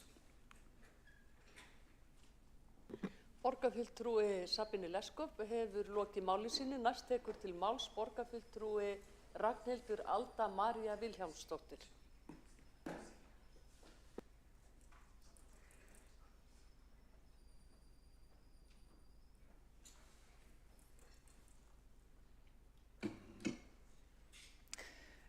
Já, ágæti forseti og borgarstjórn, ég ætla nú ekki að hafa þetta langt og þetta algjörlega undirbúið hjá mér í dag undir þessum lið. En að því að umræðan snýst starfsaðstæður á leikskólum gat ég bara einfaldlega ekki setið á mér. Vegna þess að nú hef ég bara persónulega reynslu á því að ganga inn með dóttur mína inn á leikskóla og fyrsta daginn þá þarf leikskólastjórinn að auðmjúklega útskýra fyrir okkur að það sé reynd mygla undir dúknum og myglinn hafi sannlega verið þarna í mörg ár og það vitað af henni, en leikskólinn bara svo aftarlega á viðhaldsáætlun og að það sé bara einfaldlega ekki hægt að gera og líklegast verði ekkert gert næstu árin, þannig að við ættum nú kannski bara að reyna að lifa með þessu. Svo núna nýlega þá var heilbrigðiseftirlitið að kíkja í reglubundna heimsókn og þá var loftgæðin í leikskólanum komin út fyrir bara öll velsæmismörk. Þau hefðu verið á grensunni, það hefðu verið mjög tæft og í raun og veru alls ekkert í lagi, en þarna var ástandið orðið það slæmt, metið það slæmt af heilbrigðiseftirlitinu að það eiginlega réttlætti ekki neina, það bara einfaldlega þoldi ekki meiri bið. Þannig að þá samt átti nú að láta leikskólan bíða, en nú hafa þau fengið skilaboð eftir mótbáru starfsfólks yfir því að þurfa að bíða ennþá lengur, að þau ætli nú að fara að gera eitthvað í leikskólanum og reyna nú að laga þetta eitthvað. En þetta bara loftgæðin og myglan undir dúknum. Svo getum við nefnt hljóðvistina sem líka algjörlega í ólagi og það hefur verið vitað heil lengi og þetta bara það sem að starfsfólk hefur mátt þola að vinna við í mörg ár og einhvern veginn það bara gútterað að hér sé bara í leikskólum borgarinnar, víða í leikskólum borgarinnar, vitað að hljóðvistin ekki í lagi, dúkar og aðrir hlutir eru með myglu, en það bara ekki í forgangsröðun þess að núverandi borgarstjórnarmeirihluta eða fyrrverandi borgarstjórnarmeirihluta eða meirihlutann þar á undan að laga þetta. Og svo verð ég bara að segja, og núna ég náttúrulega með íbúahatti minn, að svo les maður í fréttum, tilkynningar að það eigi að fara að setja 200 milljónir, 300 milljónir í hluti sem eru bara allt í lagi, skilurðu, eins og göngugötu henni Vastíg eða þá torgið hennar hjá Hlemm og eitthvað, allt í lagi hlutir. En þetta akút, er þetta eitthvað sem er þess verið að forgangsraða framar en myglaða leikskólanum sem dóttir mín á? Af hverju verið að taka þessar ákvarðanir? að ekki bara nota þá allt féð sem þá laust til þess að viðhalda þessum leikskólum og bjóða starfsfólki og leikskólabörnum upp á viðunandi aðstæður, sko. Þannig að svona hluti pirra mig sem íbúa að því að ég veit að það eru til peningar, það er bara ekki verið að forgangsraða þeim í þetta, það er bara pólitísk ákvörðun, augljóslega. Ég er ósammála þeirri pólitísku ákvörðun, ég myndi alltaf segja að borgarland, þar sem við erum ekki að tala um eitthvað sem veldur hættu, heldur er einfaldlega til fegrunar, þótt ég sé mikill fegrunarsinni í borgarlandinu, að þá finnst mér almennt að við ættum að vera búin að kannski að dekka leikskóla borgarinnar, tryggja að þar sé heilsusamlegt umhverfi fyrir börnin og starfsfólk, áður en við förum að setja peningi í eitthvað annað. Allavega, þannig að þetta er bara eitthvað sem og núna þegar ég verið að setja borgarfulltrúa hattinn á mig, þá veit ég að ég er ekki svo eina sem hugsa þetta. Þetta er bara ábendingar sem ég fæ frá íbúum reglulega sem er bara, heyrðu, býtu, sko, leikskóla minn er í svona ólægi og leikskóla minn er í svona ólægi og starfsfólk er að vinna við þessar aðstæður og hinnar aðstæður og við eigum að bíða og af hverju? Þú veist, í hvað eru peningarnir að fara? Svo les það hinnar og þessar framkvæmdir sem og það velti fyrir sér, þú veist, er þetta í alvegni ofar í forgangsröðuninni en leikskólinn sem ég starfaði og leikskólinn sem börnin mín eru í. Þannig ég væri gjarnan til að fá ykkur viðbrögð við þessu af því að mér finnst þetta að vera bara svo mikilvægt atriði að vera ekki að klikka á og talandi sko hvernig getum við haldið fólki við kennslu og þá er það kannski bara að sýna þá virðingu í verki að tryggja starfsaðstæður þeirra séu viðunandi. En ekki bara sjá hvað langt við komumst upp með að gera ekki neitt þangað til að það er algjörlega orðið ómögulegt að bregðast ekki við, eins og hefur verið stefnan allavega í leikskólum mjög stóttu minni. Takk fyrir. Borgarfulltrúinn Ragnhildur Alda María Vilhjálmsdóttir hefur lokið máli sínu. Einn borgarfulltrúi hefur óskað eftir að koma upp í andsvari. Það er Skúli Þór Helgason. Gjörðu svo vel. Forseti ágæta borgarstjórn. Já, ég vildi koma upp og bara hnykkja á stóru tíðindunum varðandi viðhald á skólamannvirkjum. Það er bara þannig að við rýnum fjárfestingaáætlun borgarinnar í dag, á þessu ári og reyndar undanfærin missir að það er ekkert annað verkefni sem að tekur til sín meira fjármagn heldur en nákvæmlega þetta. Og það er samþykkt hér í borgarstjórn 2021 að næstu 5 til 7 árum þaðan í frávegði varið 25 til 30.000 milljónum á tímabilinu í viðhald skólamannvirkja, bæði í leikskólum og grunnskólum og það er planið sem við erum að vinna eftir. Og alveg hárrétt að það eru fjölmörg verkefni á þessum lista yfir þar sem þarf að taka til hendinni í misviðamiklu viðhaldi. En við sjáum það og ég meina þetta stóri skellurinn kannski þar ef við horfum á leikskólaumhverfi var það sem gerist fyrir 3 árum síðan, 22, þegar 600 pláss fóru út á einu bretti eða einu ári út af miklu og öðru slíku en við erum að vinna þetta hratt tilbaka og bara á þessu ári koma 200 pláss tilbaka í rekstur sem að munar sannarlega mjög um.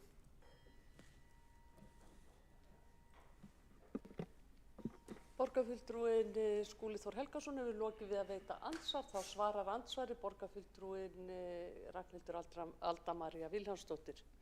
Já, ágæti forseti, það er bara gott að fá þessar upplýsingar og gleði mig mjög að heyra að það standi hugur til að setja meira fjármagn í viðhaldið. Sko, það er oft þegar að stjórnmálamenn segja að við ætlum að setja svona mikinn pening í viðhaldið og það á að vera svona til marks það hvað þeir eru að gera mikið en sko upphæðin sem slík skiptir ekki máli. Það sem skiptir máli er við ætlum að laga svona marga skóla og þá erum við búin að laga x marga af þeim sem eru myglaðir eða þurfa viðhald eða loftgæðin ekki lægi eða eitthvað álíka. Af því að talan segir mér ekki neitt. Ég meina, þú veist, það var einn skóli hérna, munið ekki, Brákaborg. Það bara súbygging er hvað, 1 milljarður eða eitthvað, sko. En að þú veist, ég beini því bara vinsamlega til kollega mína hér í meirihlutanum að ekki bara tala í krónum, heldur í fjölda skóla af öllum þeim sem þarf að við, þú veist, bara hversu marga af miklu skólunum ætlum við að laga í ár. Takk. Borgarfulltrúi Ragnhildur Alda María Vilhjálmsdóttir hefur lokið við að svara andsvari. Þá veitir andsvar öðru sinni borgarfulltrúi Skúli Þór Helgason. Forseti, ágæta borgarstjórn, auðvitað skiptir höfuðmáli hvað mikla fjármuni við setjum í þetta. Því það auðvitað er, þú getur ekki dregið eina línu yfir borginu og sagt við ætlum að laga hér 10 skóla, vandamálin kunna að vera með þeim hætti að það er himinn og hafa milli umfangsins í skólabyggingunum sem þarf að laga. Í sumum tilvikum er þetta tiltölulega einfaldar, veiga litlar aðgerðir en annars staðar þarf að mögulega skræla bygginguna að innan með þeim hætti að hún er bara fokheld á eftir og það mun kosta nokkra milljarða. Það er engin milljarðar í því viðhaldi sem að fer fram á nýju Brákaborg. Það eru miklu lægri tölur en svo sem að það útheimtir og við munum sjá það einmitt koma aftur inn í flóruna í haust eins og reyndar þá 3 leikskóla sem að ég nefndi hér, nefndi reyndar ekki en eru klárir á þessu vori og munum skila tæpum 200 plássum til viðbótar inn í kerfið okkar á þessu ári.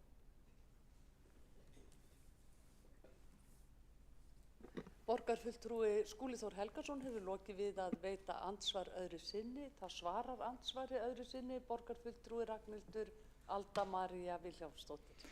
Já, ágæti forseti, þetta er bara rétt sem hann segir að fjárhæðin segir ekkert endilega til það hve marga skóla á að laga eða hvað á að gera vegna þess að einn skóli getur útheimt rosa mikið fjármagn og aðrir ekki. Þess vegna er okkur í minnihlutanum, eða að minnsta kosti mér og ég held ég tali fyrir hönd margra íbúa líka þegar ég segi að mér er mjög mun að vita hversu marga skóla á að laga. Ekki endilega hversu mikinn pening á að setja í það vegna þess að við viljum bara geta svara íbúum þegar þeir segja, þú veist, hvar er skóli minn á þessari viðhaldsáætlun? Hve lengi er áætlað að ég eigi að þurfa að bíða? Þá get ég minnsta kosti þá svara, já, herðu, það á nú að laga þinn skóla. Ekki bara við ætlum að setja 20 milljarða í að laga skólana. Hvaða skóla? Þannig að þetta er það sem ég vil meina að íbúar vilja fá að vita, minnsta kosti vil ég fá að vita þetta sjálf, en þakka hans bara góð svör og andsvör og já. Borgarfulltrúi Ragnhildur Alda María Vilhjálmsdóttir hefur lokið við að svara andsvari og þá tekur næsti til máls borgarfulltrúi Árelía Eydís Guðmundsdóttir.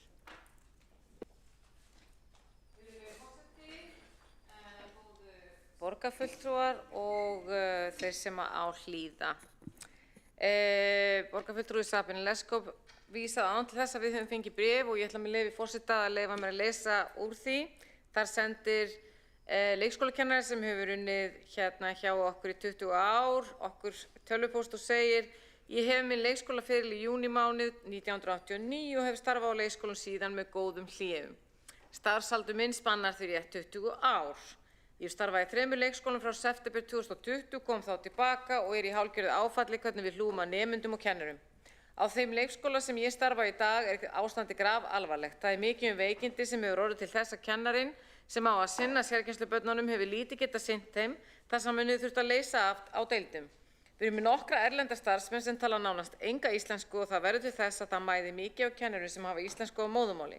Deildin sem ég starfa á er gríðarlega krefjandi og segja mig á að við séum með 4 börn í gjörgæslu. Þegar veikindin eru mikil segir það sig sjálft að við náum ekki að sinna þessum börnum. Tilvitnun lýkur. Þannig kemur fram hvað það er sem við eigum að glíma við og ég hef sagt áður hér í þessu ræðustól að þetta á ekki að snúast pólitík, þetta á ekki að snúast flokka. Við eigum að sameinast það að finna leiðir vegna þess að við stöndum frammi fyrir því að við þurfum að bæta starfsaðstæður í skólastofnunum okkar og við stöndum frammi fyrir vanda sem er fjölþættari heldur en það að við getum hér í þessum sal rifist það hvort að ein leið sé betri en önnur, en þó vil ég taka það fram að ég hef ekki mikinn áhuga á að ræða húsnæðismál. Við erum búin að setja heilmikla vinnu í það að bæta þau og það heldur áfram. Það er mikilvægt þegar við horfum á aðstæður og veltum við hvað eru vinnuaðstæður. Við vitum alveg heilmikið út frá rannsóknum hvað vinnuaðstæður, hvað hefur áhrif. Í fyrsta falli er mikilvægast af öllu að við öll finnum fyrir öryggi. Þannig að í því er bara húsnæðisrétt eins og komið fram hér að við séum að fá nóg að bíta og brenna og svo framvegis. Í öðru lagi þá þurfum við að hafa stuðning og í þriðja lagi þá þurfum við að fá einhvers konar uppfyllingu fyrir styrkleika okkur á hæfni og síðan í fimmta lagi að þá þurfum við að geta sinnt starfi okkar. Þegar kemur að því að velta fyrir okkur hvaða sem hefur mest áhrif á það af hverju fólk fer úr starfi, þá það stuðningur næsta stjórnenda. Allir þessi þættir hafa gríðarlega mikið að segja inn í öllum okkar skólastofnunum. Hér höfum við einbeitt okkur að leikskólanum. Ég ætla rétt aðeins að víkja að því að það má líta svo á að skólastarf líka varðandi grunnskólana sem hefur komið fram mikið undanfarið einkennist af líka þeim samfélagsáskorunum sem við stöndum frammi fyrir, meðal annars auknu ofbeldi sem hefur komið fram í einstöku skólum og þarf þess að huga verulega vel að. Hvernig getum við sinnt þessum mismunandi 5 þörfum varðandi starfsumhverfi þannig að þeir sem að þar starfa upplifi sig starfa í umhverfi sem að ýtir undir hæfni þeirra. Þegar við erum að horfa að því hér hefur mest verið rætt leikskólakerfið að þá er svolítið einfaldanir hér í gangi sem að ég myndi gjarnan vilja ræða aðeins. Í fyrsta lagi, það er þannig að það hefur mikil áhrif á fólk sem að starfar innan leikskóla, bæði grunnskóla og leikskóla og frístund, bara hvernig við skipuleggjum starfið. Og þá má nefna hlutir eins og betri borg fyrir börn, eins og ný tengsla hópa, það hvernig við höldum utan starfið inn í leikskólanum. Þetta er allt grundvallaratriði sem að skipti máli, innleiðing menntastefnunnar. Allt eru þetta hlutir sem hafa mikið að segja starfsumhverfi. Það sem við höfum vikið hér að sem að kallað er annaðhvort Kópavogsmódel eða Reykjavíkurmódel og svolítið ákollum það að við séum að búa til Reykjavíkurmódel sem vinna sem fór af stað í síðasta meirihluta og þar lagði ég sem formaður skóla og frístundar áherslu á það og barðist fyrir því að við myndum fá frá okkar fagfólki sem að vinna innan þessara stofnana og líka þeir sem eru þar í stefnumótandi að fá tillögur frá þeim. Það sem að virtist vera að hefði mikið að segja er það sem áður hefur minnst á að tímafjöldi starfsmanna og tímafjöldi barna fer ekki saman. Það er að segja að við erum með 36 stunda vinnuviku inn í leikskólunum en við erum með 41,5 stunda vinnuviku sem að börnin sjálf geta verið á og þetta veldur alveg gríðarlega miklu álagi á allt starfið. Það er ein leið sem að Mosfellsbær meðal annars hefur farið þar sem að einfaldlega foreldrar eru beðnir að skrá tíma sem hefur áhrif á það hvernig leikskólastjórar geta skipulagt það starf. Það kom meðal annars fram í máli Skúla Helgasonar borgarfulltrúa að það þarf að velta því fyrir sér hvernig og hversu mikinn tíma börn eru á leikskólum og hvort að það sé möguleiki að hafa þá áhrif líka með því að koma til móts við þá foreldra sem að borga. Við erum aftur á móti að sjá það að við borgum takmarkað, foreldrar borga takmarkað og innan við 10% af því sem að kostar að hafa barn. Annað sem skiptir máli er stuðningur við stjórnendur og þar hefur verið gefið verulega vel í og ég sé að þið talið að gera það áfram. Við þurfum líka að horfa á bara, það er nýbúið að setja koma nýju líkani inn sem er Snorri og það hefur áhrif á starfsaðstæður. Annað verkefni sem var mikil ánægja með en var sett á og ég myndi bara mæla með því að þið myndi huga að aftur eru sumarliðarnir. Þarna fengum við inn fólk sem að kom og var að vinna í leikskólum yfir sumartíman, ungt fólk sem að margt hvert áttaði sig á að það vildi starfa innan skólana. Við þurfum líka að horfa á þróunarsjóðinu, hvernig við setjum inn þróunarsjóðu þannig að starfsfólk sem í skólunum geti eftir sig og sitt fólk. Prinsipið í þessu allt saman er í grundvallaratriðum það sem við hlustum á hér í upphafi ræðu minnar. Við erum með næstu því 10% veikindi inn í leikskólanum. Við erum með sambærilegt veikindahlutfall í grunnskólanum. Þetta er gríðarlega dýrt fyrir skattgreiðendur. Þetta er gríðarlega dýrt, þetta er blóðtaka fyrir okkur öll og kemur fram í starfi hverju einustu skólastofnunar. Og þar höfum við verið að reyna að sjá. Við erum líka ekki að fá inn það fagfólk sem við þurfum á að halda og það er langt frá milli. Það sem ég held að sé mjög mikilvægt, það er að pólitíkin, sama hver sama í hvaða flokki við erum, gerir sig grein fyrir því að við erum að gera kröfu það að bæta inn heilu skólastigi þegar við segjum já, börnin eigi að fara inn 12 mánaða, við ætlum að brúa bilið og vitið hvað það þýðir? það þýðir heilt skólastig í viðbót og það er svo mikið álag og það er það sem leikskólakennarar, leikskólastjórnendur hafa verið að ræða við mig frá því ég kom inn.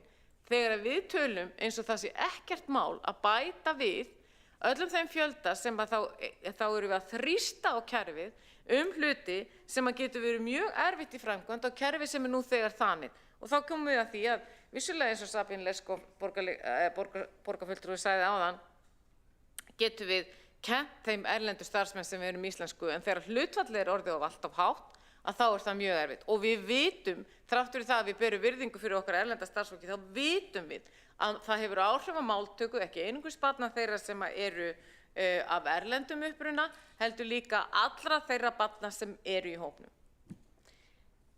Það er ekki auðvelt að vera stjórnandi hvar sem er. Það er heldur ekki auðvelt að vera, og þess vegna að mínu viti þarf að hugsa sérstaklega hlutverk aðstoðarskólastjórnenda. Vegna þess að skólastjórnandi, alveg sama hvort að það er grunnskóla skólastjóri eða leikskólaskólastjóri eða jafnvel frístundar, þeir eru með allt og mikla stjórnunarspönn. Það er hvergi nema í svokölluðum kvennastéttum þar sem að það er jafn mikill fjöldi undir hverjum og einum stjórnanda eins og þar. Og hvað gerir það að verkum? Það gerir það að verkum að þú er aldrei tíma til að huga að því sem þarf að gera sem stjórnandi, heldur að ertu alltaf að slökkva elda í daglegu starfi. Og við sem pólitíkusar þurfum að styðja við starfið, við þurfum að hætta að vera í skotgröfum það hvort að ein leið sé betri en önnur, reynum að læra því besta og auðvitað er það þannig að okkar 80 leikskólar eða okkar 150 skólastofnunir þurfa virkilega að læra og koma fram með gott módel sem að styður við það fólk, þannig að við séum alltaf og ávallt vinsælasti vinnustaðurinn þegar fólk velur á milli sveitarfélagi, þó að það sé líka mín skoðun að við eigum helst ekki að keppa, en allavega, en það er nú bara svona hluti af því hvernig við hugsum. Takk fyrir mig. Árelía Eydís Guðmundsdóttir, borgarfulltrúi, hefur lokið máli sínu og tekur þá næsti máls Skúli Helgason, borgarfulltrúi.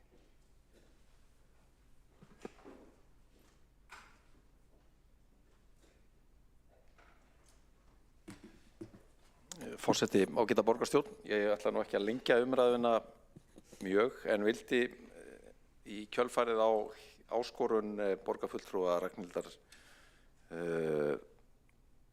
Öldujá Vilhjálmsdóttur sem var að tala að það væri gott að vita hvað þetta væru margir skólar sem í viðhaldi á hverjum tíma. Bara upplýsa það að það er unnið eftir ákveðnu svona forgangsröðunarplani sem var unnið hér fyrir 2 árum síðan og kynnt í borgarráði.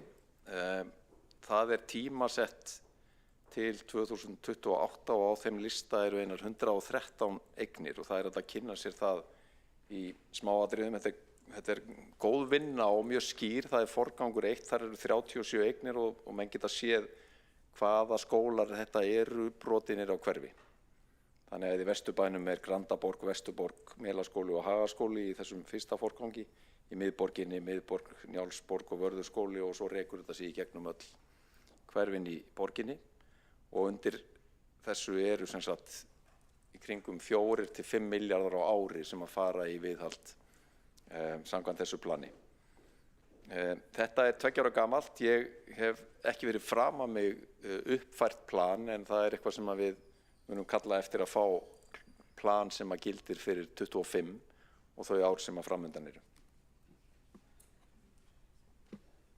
Skúli Helgason, borgarfulltrúi, hefur lokið máli sínu og tekur þá næst til máls Heiða Björg Hilmisdóttir, borgarstjóri.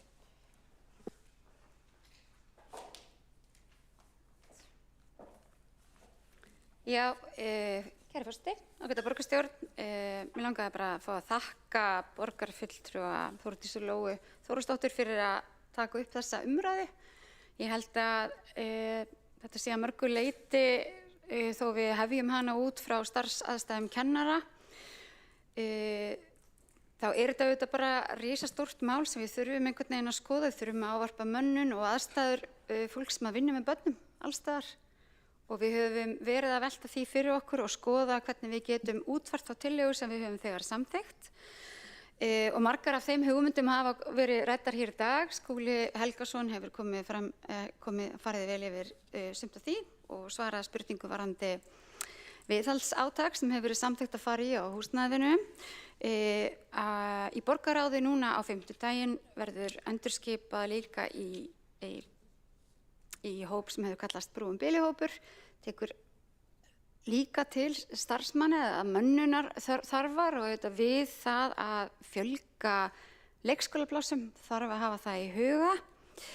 Það er líka verið að mæta ákveðni aðstöðum í skóla í borginni og það eru við í rauninni að gera stanslaust. Það hefur auðvitað bara margt komið fram sem að við höfum séð varðandi börn og unglingamenningu. Það hafa verið margar fréttir og ýmislegt undanfarið og ég held að við þurfum bara að taka utan allt það starf með börnum og ungmennum og það er eðlilegt að kennarar sem hafa talað mikið aukið álag, ekki bara vegna þess að þeir hafa fengið fleiri verkefni með nýju verklagi sem að ég styð fullkomlega. Þar með tala eins og farsaldinu sem hefur auðvitað sett ákveðna skyldur á kennara og auðvitað betri borg fyrir börn sem að við fórum á stað með. Það er alltaf verið að leggja meira og meira áherslu á barnaverndina, fleiri og fleiri tilkynningar, það leggur líka auknar kröfur á kennara og við höfum séð það í starfsmannaveltu veikindum og líka það hefur verið aukning á þeim sem að kenna innan Reykjavíkurborgar sem eru ekki með menntun. Þannig að þetta er allt saman eitthvað sem við þurfum að taka inn í þetta. Mér fannst kannski ágætt að hinkra örlítið með að kalla eftir kennurum til að koma í hóp með okkur svona frá því að við samþykktum kjarasamningana. Hins vegar held ég að það hafi verið gríðarlega mikilvægt og við finnum fyrir því að kennarar upplifa aukinn áhuga á starfinu, aukinn áhuga á að koma tilbaka, upplifa að við séum að tala virðismat og ætlum að hefja starfið til vegs og virðingar. Ég tek undir þar sem Árelía Eydís Guðmundsdóttir sagði áðan að við þurfum líka bara að taka svolítið til ábyrgðar sjálf, að fara ekki með þetta mikilvæga starfi í skotgrafirnar. Það hefur margt verið gert, það þarf að gera meira og það sem við getum verið sammála hér, finnst mér, er að tala upp menntunina, tala upp skólakerfið og það starf sem er unnið með börnum og unglingum og tala upp það starfsfólk sem að menntar sig til þess og standa bara vel með þeim í því flókna umhverfi sem að við höfum oft skapað þeim og standa með þeim í að hlusta og reyna að bæta og leiða úr. Ég held að við séum komin með annan öflugan formann í skóla- og frístundaráð sem er að koma beint úr kennslu, þekkir þetta af eigin raun. Ég held við þurfum að sýna að við séum að hlusta. Við höfum auðvitað farið inn í fjölda verkefna undanfarið með brúarsmiðum og breyttri aukinni stóðþjónustu. Það er annað sem við höfum talað hér í okkar sáttmála.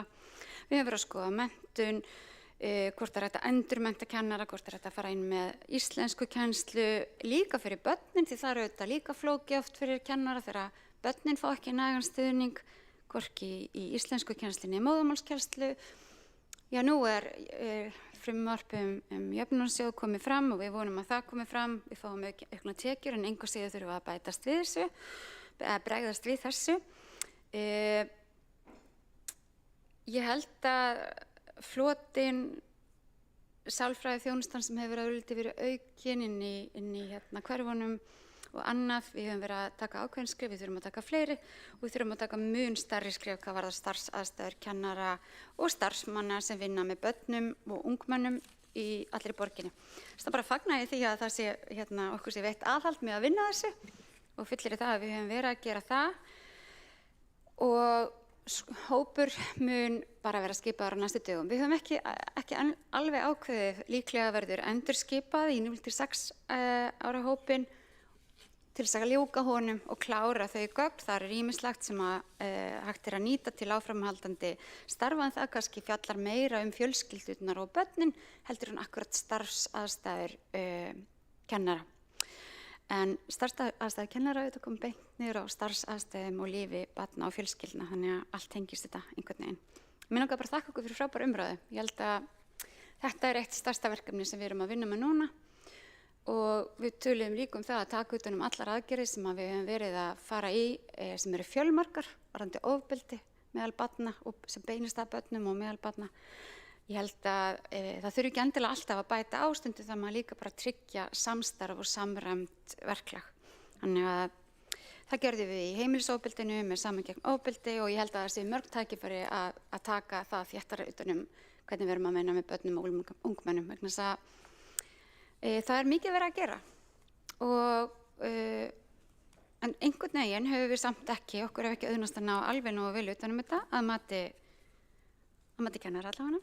Þeir hafa upplifað að þeir hafa verið skildir eftir og nú höfum við mikil tækifæri til þess að taka betur utan þá starfsstétt og lyfta henni og meta virði hennar, ekki bara í launum heldur, líka í virði fyrir samfélagið.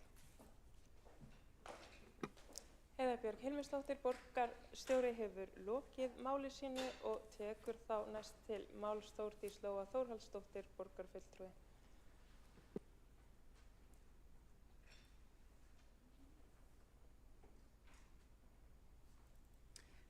Forseti, mér langar að þakka fyrir frábæra umræðu hérna og ekki síst að búið að draga núna fram á borðið gríðarlega mikið af bæði aðgerðum og verkefnum sem við höfum verið að fara í undanfarin ár. Auðvitað náttúrulega mátti ég til með að stríða nýjum samstarfshópum og biðjum áætlanir og tímaplan og fjárhagsplan og allt það. Það væri nú ekki annað að gera þetta svolítið lógulegt. En ég átti náttúrulega sannarlega ekki von á því, þó að sumir flokkar hafi farið í kosningar bara og sagt að vera með plan, þá átti ég ekki von á að ég fengi bara Excel-skjalið. En mér þótti samt mikilvægt að draga þetta fram svona snemma og ég skil alveg að samstarfsflokkarnir hafi kannski orðið svolítið hissa því að það er náttúrulega bara hálfur mánuður liðinn frá tillögu fundinum mikla. Þá langaði mig að draga þetta fram af því að það var sagt hérna áðan við ætlum ekki að skila auðu og ég er bara fegin að heyra það, en það hefur svolítið sést samt áður á öllum þessum góðu ræðum hérna hvað þetta er í rauninni flókið og viðamikið og margþætt verkefni og er kannski ástæðan fyrir því að okkur hefur ekki tekist með neinum svona beinum hætti að bæta starfsaðstæður svo vel sé. Samt erum við búin að gera gríðarlega mikið og við erum búin að bæta starfsaðstæður mjög mikið og ég fór yfir það og það var farið yfir það hérna fleiri borgarfulltrúar. Þannig að ég veit að það er engin skyndilausn til þessu og það er engin pakki til sem heitir bættar starfsaðstæður 101 og síðan bættar starfsaðstæður 202 eða neitt slíkt. En ég ætla samt sem áður að segja það að ég vil fá að sjá með við það að þetta sé aðgerði í samstarfsflokka áætluninni, þá vil ég gjarnan fá að sjá þegar líða tekur á þetta ár hvað á að gera. Það er alveg ljóst, finnst mér, að við þurfum að fara í þessi mál af einhverju miklu meiri skilvirkni heldur en við höfum gert. Auðvitað er búið að vísa hérna í marga hópa sem þegar hafa verið að störfum og við þekkjum öll starfshópinn sem á núna eftir að skila og við bíðum náttúrulega öll eftir honum, hann er búinn að vera starfandi í marga mánuði.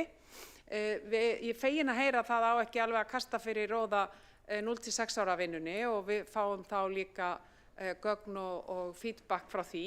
Þannig að ég bara þakka fyrir frábæra umræðu. Ég vinn hér nú eftir nýju leikplani, ég er að spila sama leik en ég er með nýtt leikplan og nú er ég stórasti flokkurinn í minnihlutanum og ég ákvað að koma hér í dag með uppbyggilega umræðu á þess að fara í einhverjar skotgrafir því að mig langar í alvörunni og þess vegna samþykkti ég á síðasta kjörtímabili og það sem hafi verið þessu kjörtímabili gríðarlega fjármuni í að bæta starfsaðstæður því að ég held og trúi því að þetta er eitt af þessum stóru verkefni sem við verðum að klára. Þetta hefur með starfsaðstæður kvenna að gera, við kvennastéttina, að jafna launin, þetta er partur af jafnréttisáætluninni okkar og við eigum ennþá langt í land en ég held að við eigum vonandi styttra heldur en við höldum ef við höldum vel á spilunum. Þannig ég hvet ykkur til góðra verka. Takk fyrir.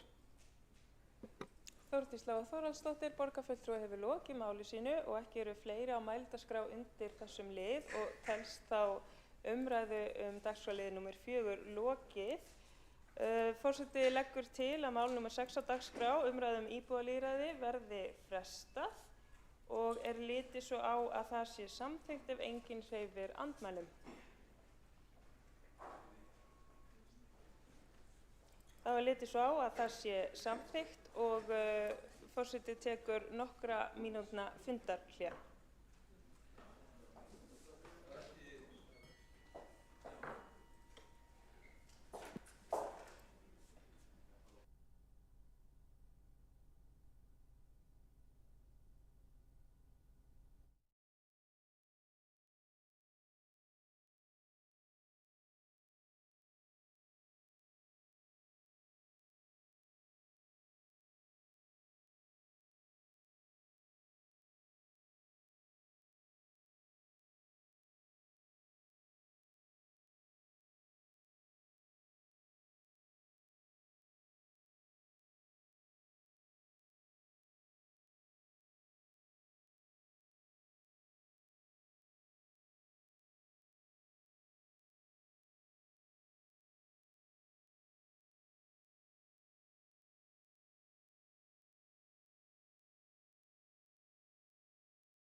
Tvö eftir stutt fundarhlé.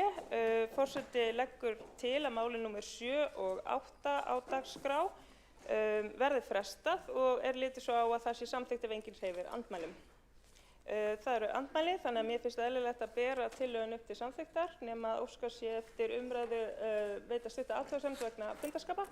Veitir þá stutta athugasemd borgarfulltrúi Hildur Björnsdóttir. Forseti, ágæta borgarstjórn, við teljum eðlilegt að þetta mál komist bara hér til atkvæðagreiðslu og getum fengið úr þessu skorið. Ég heyri að meirihlutin hyggst fresta málinu, ég myndi óska eftir að fá rökstuðning fyrir frestun.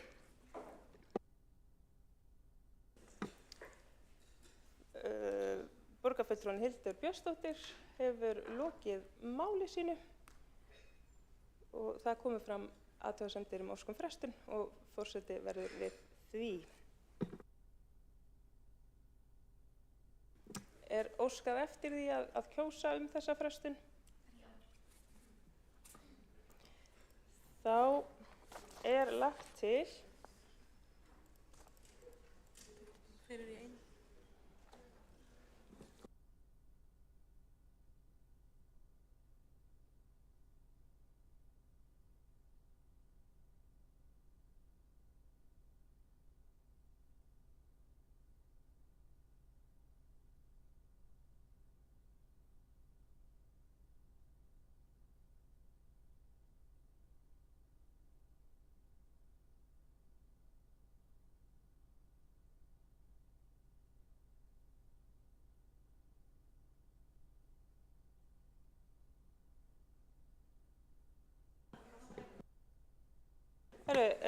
lagt til að tillaga númer 7 á dagskrá, kosning í mannréttindaráð, verði frestað. Þau sem eru samþykkt því vinsamlegast gefið þess merki.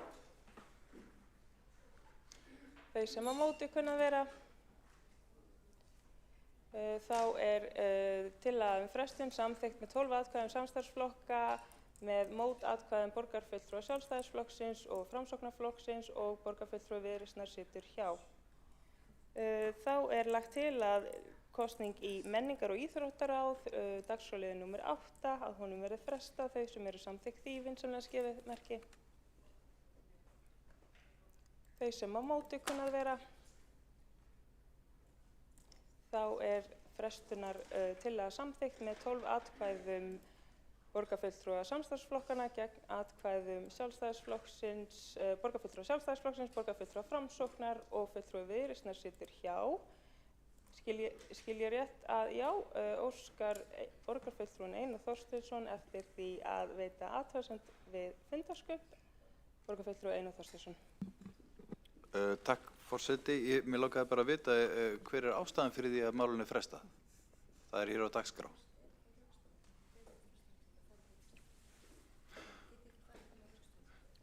Þá hér einhver í salnum sem geti útskýrt hvers vegna ástæða talin til að fresta málinu? Einar Þorsteinsson hefur lokið við að veita stutta athugasemd borgarfulltrúa Einar Þorsteinsson og veitir þá stutta athugasemd borgarfulltrúin Ragnhildur Alda María Vilhjálmsdóttir. Já, ágæti forseti, mín athugasemd var á sömu nótum að því leytinu til að það er afar óvanalegt að einfaldri kosningu sem þessari sé frestað. Ég held að það sé bara engin fordæmi það allan frá því að ég byrjaði að vera hér og sitja hérna við borð og því finnst mér eðlilegt að það sé komin einhver útskýring á því að af hverju meirihlutinn kýs með meirihlutavaldi sínu að fresta jafn einfaldri skipunarbreytingu í nefndir. Ragnhildur Alda María Vilhjálmsdóttir, borgarfulltrúi, hefur lokið máli sínu. Eins og forseti nefndi áðan að þá komu fram óskir að fresta málinu. Þá ekki fleiri á mælendaskrá undir þessum liðum. Og þá gengið til 9. liðar á dagskrá sem fundagerð borgarráðs frá 6. mars og þar undir einn liður sem þarf að samþykkja sérstaklega. Forseti ruglaðist, þar undir engin liður sem þarf að samþykkja sérstaklega.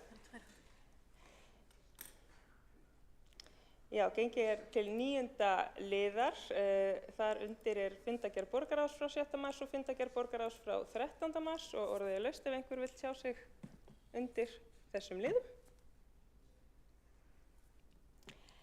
Þá gengið til 10. liðar á dagskrá, það fundagerð forsætisnefndar frá 14. mars og þar undir einn liður sem þarf að samþykkja sérstaklega, það 2. liður, samþykkt fyrir mannréttindaráð og þar undir einnig lagðar fram fundagerðir, það fundagerð skóla- og frístundaráðs frá 10. mars, fundagerð umhverfis- og skipulagsráðs frá 5. mars, fundagerð umhverfis- og skipulagsráðs frá 12. mars, fundagerð velferðarráðs frá 28. febrúar, fundagerð velferðarráðs frá 5. mars og fundagerð velferðarráðs frá 7. mars og þá orðið laust ef einhver óskar eftir því að tjá sig. Tekur þá til máls borgarfulltrúinn Kjartan Magnússon.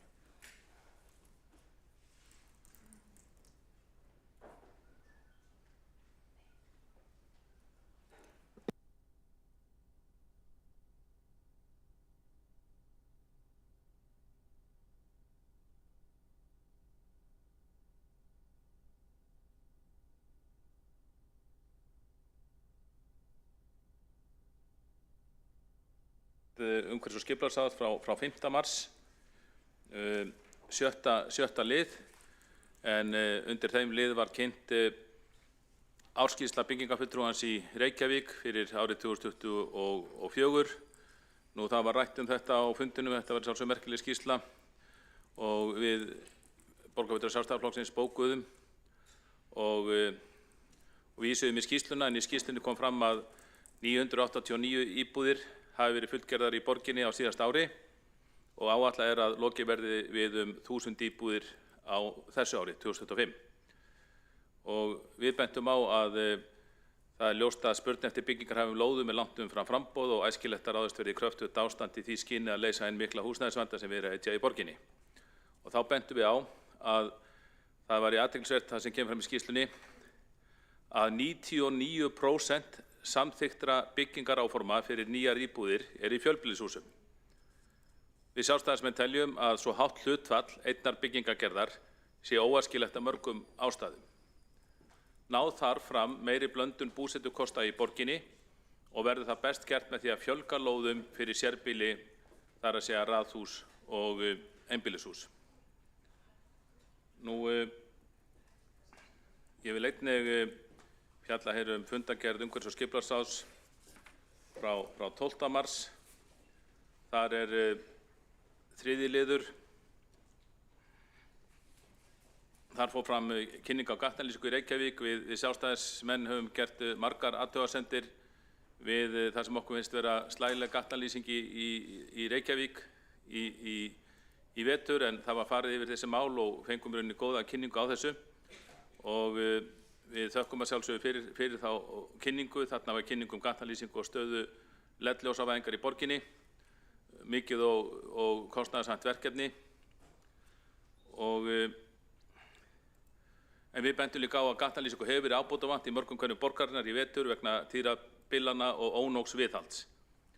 Mörg dæmi eru því miður að ljósastaurar hafi verið óvirkir vikum og jafnvel mánuðum saman sem veldur borgarbúum óþægindum og jafnvel hættu.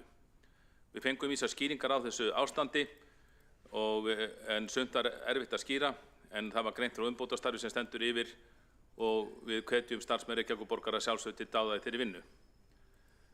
Við bendum á að áður fyrir skilaði reglubundið eftirlit Reykjavíkurborgar með gatnalýsingu góðum árangri, en það virðist því miður hafa fallið niður að einhverju leyti.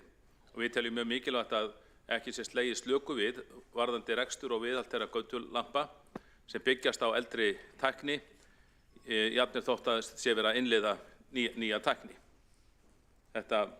Við teljum gatnalýsingu mjög mikilvæga, en það nú að birta til eins og við sjáum er að nálgast dægur. Nú undir 5. lið í sömu fundargerð var lögð fram að nýju breyting á aðalskipulagi Reykjavíkur, íbúðaruppbygging í grónum hverfum sem snertir uppbyggingarmöguleika í Grafarvogi. Og þetta var lagt fram og við fulltrúar Sjálfstæðisflokksins greiddum atkvæði gegn þessum tillögum og ítrykkuðum enn og aftur þá afstöðu okkar að óviðunandi sé að svokallað húsnæðisátaka í Grafarvogi verið þvingað fram á forsendum ofurþéttingarstefnu vinstri flokkana. Slíkar hugmyndir þarf að útfæra í góðri sátt við íbúa viðkomandi hverfa. Varðandi Grafarvog þarf til dæmis að taka ríkt tillit til staðaranda hverfisins og hagsmuna núverandi íbúa, til dæmis með því að ganga ekki á græn svæði sem mörg hver eru rótgróin og ein helsta ástæða þess að fólk hefur valið hverfið til búsetu. Ljóst að margir þeir þéttingareitir sem kynnt hefur verið að séu til skoðunar í Grafarvogi ganga gegn þessum sjónarmiðum og koma því ekki til greina að mati borgarfulltrúa Sjálfstæðisflokksins. Í mörgum tillögum gert ráð fyrir miklum þéttleika byggðar og ófáum bílastæðum. Slíkt skipulag myndi óhjákvæmilega hafa áhrif á lífsgæði þeirra íbúa sem fyrir eru til hins verra. Samráð við Grafarvogsbúa hefur verið takmarkað í málinu og tillögurnar mætt mikill andstöðu. Borgarfulltrúar Sjálfstæðisflokksins ítreka þá afstöðu sína að rétt væri að tillögurnar yrðu dregnar til baka í heild sinni, en þess gætti í framtíðinni að auka samráð við íbúa hverfisins varðandi viðamiklar breytingar á skipulagi.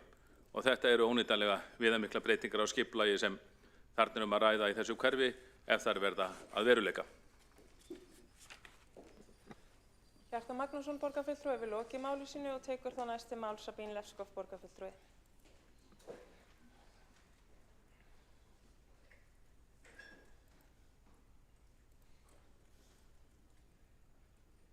Forseti, ég ætla að taka til máls undir fundargerð forsætisnefndar frá 14. mars og það sér í lagi samþykkt fyrir mannréttindaráðið. Hér liggur fyrir sem sagt breytt samþykkt fyrir mannréttindaráð og stóra breytingin að sjálfsögðu að hér fer ráðið núna með hlutverk öldungaráðs hlut sem mælt fyrir í lögum. Einnig þjónustu við fatlað fólk sem einnig mælt fyrir í lögum og fjölmenningarráðs sem ekki lögbundin. Það var haldinn kynningarfundur fyrir viku síðan eins og ákveðið var í forsætisnefnd þar sem öllum fulltrúum frá þessum samráðsnefndum þar sem breytingar eru, einnig þar sem ekki breytingar eru sem gildir fyrir ofbeldis hagsmunafulltrúar í ofbeldisvarnarmálum og það var farið mjög vel yfir af hverju þessar breytingar eru gerðir. Við teljum að þar með getum við aukið samstarf kjörinna fulltrúa og lögbundinna notendaráða. Við getum aukið áhrif hagsmunafélaga og grasrótarsamtaka, við getum aukið samþættingu, við getum eflt þekkingu kjörinna fulltrúa á stöðu ólíkra hópa því núna eiga þau aðgang að 7 borgarfulltrúum. Aðgang áður fyrr voru stundum borgarfulltrúar, oftast ekki. Við erum að stytta boðleiðir, við teljum við erum að styrkja ráðið með þessum hætti og mjög skýrt að hagræðing sem í þessu felst snýr einungis á launakjörum fulltrúa í borgarstjórn. Það er eina breyting sem á áheyrnarfulltrúum fjölmenningarráðs, áfram tilnefna samtök kvennafræðingauppruna, 1 fulltrúa, 1 til vara, einnig móðurmál samtökum tvítynggi. Það er ekki lengur fulltrúi sameykis, það sem upphaflega var þetta fulltrúi frá starfsmannafélag Reykjavíkurborgar en það náttúrulega hafa verið breytingar. Þannig að það var ekki lengur talin réttlætanlegt að hafa fulltrúa eins stéttarfélags en ekki annarra. Hins vegar á vegum forsætisnefnd í undirbúningsstofnun nýja samráðsvettvangs við verkalýðshreyfingu og samtal þar hefur verið tekið af hálfu forseta að tryggja að þar heyrast raddir starfsfólks af erlendum uppruna. Í raun og veru erum við að halda áfram á þeirri vegferð sem fyrrverandi formaður fjölmenningarráðs Magnea Gná Jónsdóttir byrjaði á að opna frekar samtal inn í þennan hóp sem sagt með fleiri opnum fundum. Þannig ég bind mikla vonir að þetta mun styrkja samráðsnefndir í heild. Sabine Lefskov, borgarfulltrúi hefur lokið máli sínu og 1 borgarfulltrúi hefur óskað eftir að veita ansvar. Það er það borgarfulltrúin Friðjón R. Friðjónsson. Forseti, nú frekar spurning heldur en ansvar. Ég er að velta fyrir mér og mig langar til þess að fá hvort að það er þarna í 5. grein í kaflan eða efnisgreininu málefni fatlaðs fólks í lok þeirrar efnisgreinar að allir fulltrúar hagsmunasamtaka skulu vera notendur þjónustu við fatlað fólk í Reykjavík. Það er að segja að, er þetta hluti af lögunum eða er þetta ákvörðun Reykjavíkurborgar að skilyrða það að fulltrúar hagsmunasamtakana skulu vera notendur þjónustunnar en Öryrkjabandalagið eða önnur hagsmunasamtök megi ekki senda ófatlaða framkvæmdastjóra eða fulltrúa eða þau ráða því sem sagt ekki sjálf hver þeirra fulltrúa er í þessari nefnd. Og ég bara hvort þetta sé hvort þetta sé hlut af lögunum eða hvort þetta sé ákvörðun Reykjavíkurborgar. Friðjón R. Friðjónsson, borgarfulltrúi hefur lokið að veita ansvar og svarar það ansvari borgarfulltrúi Sabine Lefskov.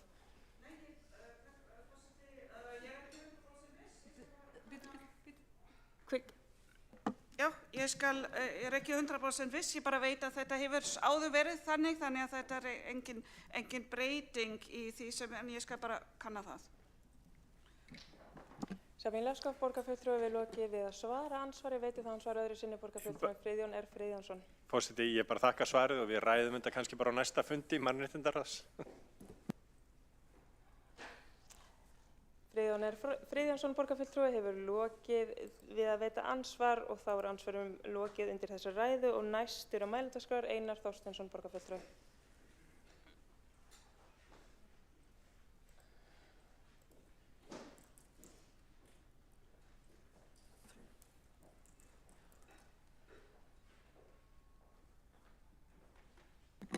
Forseti, ég kem hér undir ég kem undir fundargerð umhverfis- og skipulagsráðs frá 12. mars. Þar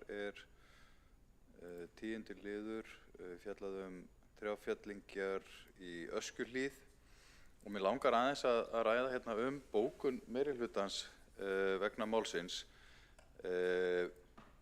Á undanförnum vikum höfum við fengið áskoranir frá sveitarfélögum víðsvegar landið þar sem lýst yfir þungum áhyggjum af því að flugbrautinni hafi verið lokað, austur-vesturbrautinni. Við vitum það að það var lokað fyrir sjúkraflug og borgin hefur lagt sig mjög fram að fella tré og gera það vandlega og eftir réttri stjórnsýslu og við getum sagt ýmislegt þetta mál. Samgöngustofa, við höfum gagnrýnt Samgöngustofu fyrir þeirra stjórnsýslu í málinu og Isavia einnig. En í bókuninni frá meirihlutanum segir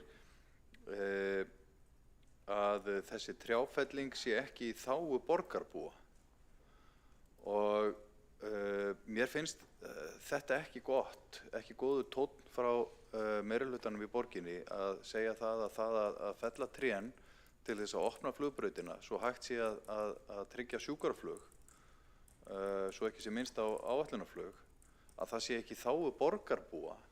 Mér finnst það einfaldlega ekki höfuðborginni sæmandi. Við erum höfuðborg Íslands og við þjónum öllum landinu og flugvöllurinn gegnir þessu mikilvægi hlutverki að koma fólki í neyð til borgarinnar og þetta ég vildi bara vekja athygli borgarstjórnar og borgarbúa á þessu. Mér finnst þetta ekki meirihlutanum til sóma að orða þetta svona. Trjáfellingin sannarlega í þágu borgarbúa. Reykvíkingar fara líka landið og þurfa jafnvel á sjúkraflugi að halda. Þannig að mér finnst þetta bara ekki gott orðalag og ég vona að þetta lýsi ekki raunverulegum sjónarmiðum meirihlutans til sjúkraflugs. Ég trúi því bara ekki. Þannig að ég vildi bara vekja athygli á þessu og við erum með bókun þetta mál. Einar Þorsteinsson, borgarfulltrúi við lokið máli sínu. 2 borgarfulltrúar hafa óskað eftir því að veita andsvar og fyrst tekur til máls borgarfulltrúin Líf Magnúsdóttir. Já, forseti, mér finnst þetta vera heldur mikill orðhengilsháttur vegna þess að ég tel rétt að bókun borgarráðs sé sú sem að borgarfulltrúin ætti frekar að taka afstöðu til. En þar stendur með leyfi forseta við föllumst á áætlun fellingu trjá í Öskjuhlíð vegna flugöryggi sem kynnt var á fundinum. Við gagnrýnum leið málsmeðferð í Isavia og Samgöngustofu. Óskýrleiki hefur því miður einkennt ferli sem hefur gert borginni erfitt fyrir. Sem dæmi má nefna að minnisblaði Isavia frá september 2024 þar sem boðuð var lokun flugbrauta barst ekki borginni fyrr en í janúar 2025. Við teljum fulla ástæðu til að árétta skógurinn í Öskjuhlíðinni mikilvægt upplifun og útivistarsvæði fyrir borgarbúa. Við munum gæta þeirra hagsmuna áfram samhliða því að standa vörð flugöryggi. Verkferlar sem varða öryggi flugvallarins þurfa að vera skýrir hvað varðar alla aðila málsins. Við teljum enn fremur að eðlilegast sé að ríkið standi straum af kostnaði trjáfellingarinnar. Þar stendur ekkert þágu borgarbúa og þá má deila það, en þetta bókun í borgarráði og ég tel hann að vera hærri en þá sem mælaðu fram í Öskjuhlíð. Líf Magnúsdóttir, borgarfulltrúi við lokið máli sínu og hefur Einar Þorsteinsson, borgarfulltrúi óskað eftir því að svara andsvari. Forseti, þetta alveg óskiljanleg málsvörn. Meirihlutinn bókar einfaldlega svona í umhverfis- og skipulagsráði og segir þar að þessar trjáfellingar séu ekki í þágu borgarbúa og það að opna flugbrautina sé ekki í þágu borgarbúa. Ég meina, Vinstri græn skrifa undir þessa bókun og mér finnst hún ekki sæmandi kjörnum fulltrúum sem að eiga að vinna fyrir borgarbúa að láta svona út úr sér. Þetta bara graf alvarlegt mál og við vitum það að sjúkraflug hafa fallið niður vegna þess að flugbrautin var lokuð og áskoranir alls staðar á landinu og mikil umræða þetta að eftir alla þennan tíma og alla þá orku sem að borgin að setja í það að reyna að opna þessa flugbraut að það bóki meirihlutinn svona. Það bara einfaldlega skammarlegt. Einar Þorsteinsson, borgarfulltrúi, hefur lokið við að svara andsvari og veitir þá andsvar öðru sinni Líf Magnúsdóttir, borgarfulltrúi. Ágæti forseti, já, borgarfulltrúin getur nota bara alla sína orku í að hneykslast á einhverju málsgrein í einhverju bókun sem er lögð fram í uskinu. Staðreyndin er samt sú að við erum að fylgja eftir öllum þeim áköllum að fella niður þennan skó og það stendur þá í verki og sýnir það í verki hvað okkur er í raun annt flugöryggi og þessa flugbraut og ég held að borgarfulltrúin ætti frekar að vera að einbeita sér því en að vera með hálf ólæs á texta sem er lagður fram í umhverfis- og skipulagsráði. Líf Magnúsdóttir, borgarfulltrúi, hefur lokið við að veita andsvar og svara þá andsvar öðru sinni borgarfulltrúin Einar Þorsteinsson. Forseti, ég les nú bara orðan á hljóðan. Í bókuninni stendur einfallega að trjáfellingin sé ekki í þágu borgarbúa.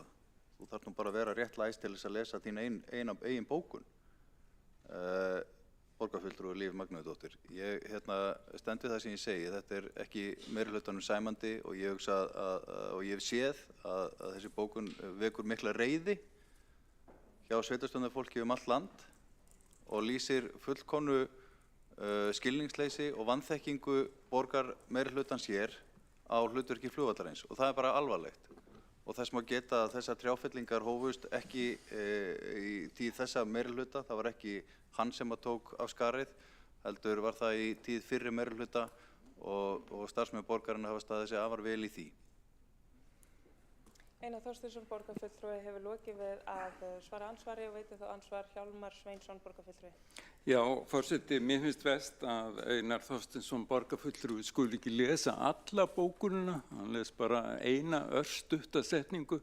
Öll bókunin er bara nákvæmlega sú sem að borgarfulltrúin Líf las upp, það sem er tvisvarsinnum ef mann rétt, lögð áhersla á flugöryggi. Þannig að það er mjög langsátt að ætla að túlka þetta þannig að þarna sé verið að ráðast gegn flugöryggi þegar það er tvítekið í bókunni að það sé mikilvægt en líka að útivistarsvæði sé mikilvægt. Og varðandi þessi síðast setningu að þá er þar ef mann rétt verið að tala kostnað við trjáfellinguna og því er haldið fram að það sé ekkit óeðlilegt að ríkisvaldið borgi kostnaðinn við þessa trjáfellingu. Hjálmar Sveinsson, borgarfulltrúi, hefur lokið við að veita andsvar, svara þá andsvari Einar Þorsteinsson, borgarfulltrúi. Forseti, það er alveg rétt, það er fjallað flugöryggi í þessari bókun, en síðasta setningin það að, fyrir ekki ég með orðið, síðasta setningin lýsir einfallega viðhorfi meirihlutans til höfuðborgarinnar.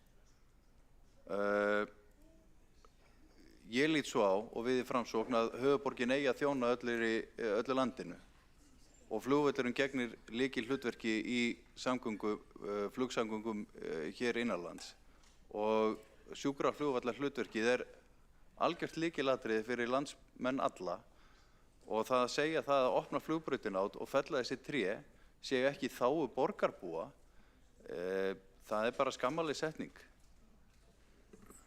Einar Þorsteinsson, borgarfulltrúi, hefur lokið við að svara andsvari, veitir þá ansvar öðru sinni Hjálmar Sveinsson, borgarfulltrúi. Já, ég veit ekki hvað þetta orðaskak og orðskýringar, hvað það fer með, hvernig það eiginlega, hvað tilgangið þjónar, en það er alveg augljóst í bókunni, ef hún er lesin, það er verið að tala mikilvægi flugöryggis, það er tvítekið. Þess vegna skil ég ekki þessa túlkun borgarfulltrúans að þessi setning þýði og þessi bókun þýði þar með að þeim fulltrúum sem skrifuðu þessa bókun og samþyktuna sé slétt saman flugöryggi þegar að hið þverstæða og mótsagna, þverstæða kemur fram.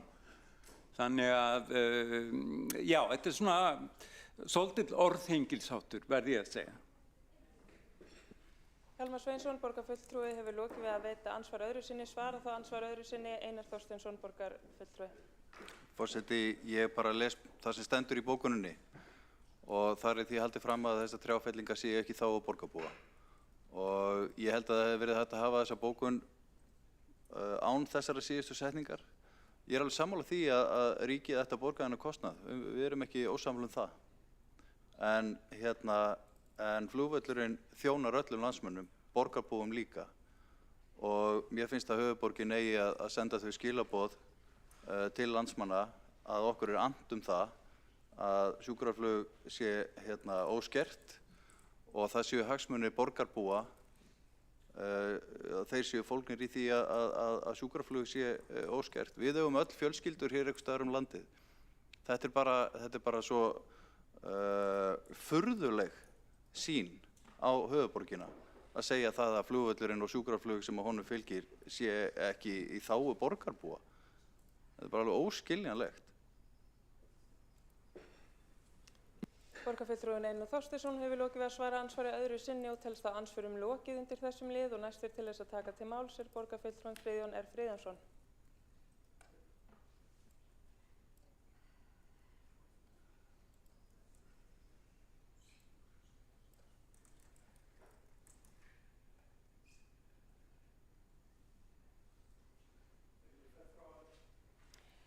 Borgarfulltrúinn fellur frá orðinu. Þá ekki fleiri á mælendaskrá og þá göngum við til atkvæðagreiðslu annan lið fundargerð forsætisnefndar frá 14. mars og það samþykkt fyrir mannréttindaráð. Þau sem eru samþykkt vinsamlegast gefið þess merki.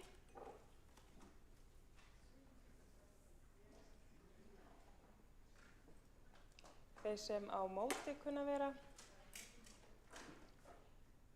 Þá tillagan samþykkt með 12 atkvæðum borgarfulltrúa samstarfsflokkana gegn 6 atkvæðum borgarfulltrúa Sjálfstæðisflokksins, borgarfulltrúar Framsóknarflokksins og Viðreisnar sitja hjá við afgreiðslu málsins.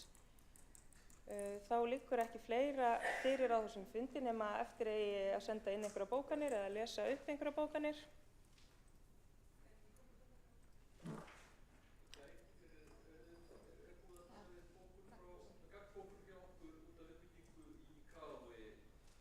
Og gefur forseti smá tíma til þess að klára bókanir.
Já, og óska eftir því að fulltrúinn lesi gagnkbókunina. Hverja? Við og tilkynni við hvaða lið er að ræða. Gagnkbókunin grafa.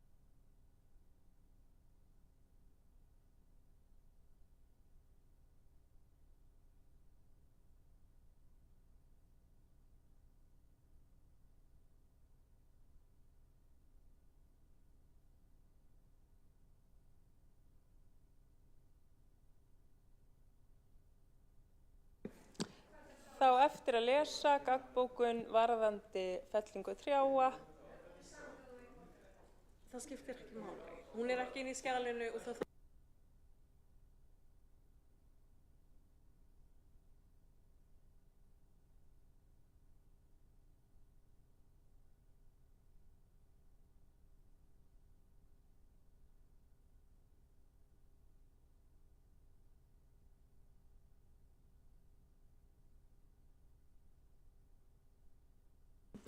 Ég ætla að lesa hérna gagnkbókun undir fundargerð umhverfis- og skipulagsráðs 12. mars, lið númer 10 og hljóðar hún svo. Við föllumst á áætlun fellingu trjáa í Öskjuhlíð vegna flugöryggis sem kynnt var á fundinum. Við gagnrýnum leið málsmeðferð Isavia og Samgöngustofu. Óskýrleiki hefur því miður einkennt ferlið sem hefur gert borginni erfitt fyrir. Sem dæmi má nefna að minnisblaði Isavia frá því í september 2024 þar sem boðið var lokun flugbrautar barst ekki borginni fyrr en í janúar 2025. Við teljum fulla ástæðu til að árétta að skógurinn í Öskjuhlíðinni er mikilvægt upplifunar útivistarsvæði fyrir borgarbúa. Við munum gæta þeirra hagsmuna áfram samhliða því að standa vörð flugöryggi. Verkferlar sem varða öryggi flugvallarins þurfa að vera skýrir hvað varðar alla aðila málsins. Við teljum enn fremur að eðlilegast sé að ríkið standi straum af kostnaði trjáfellingarinnar.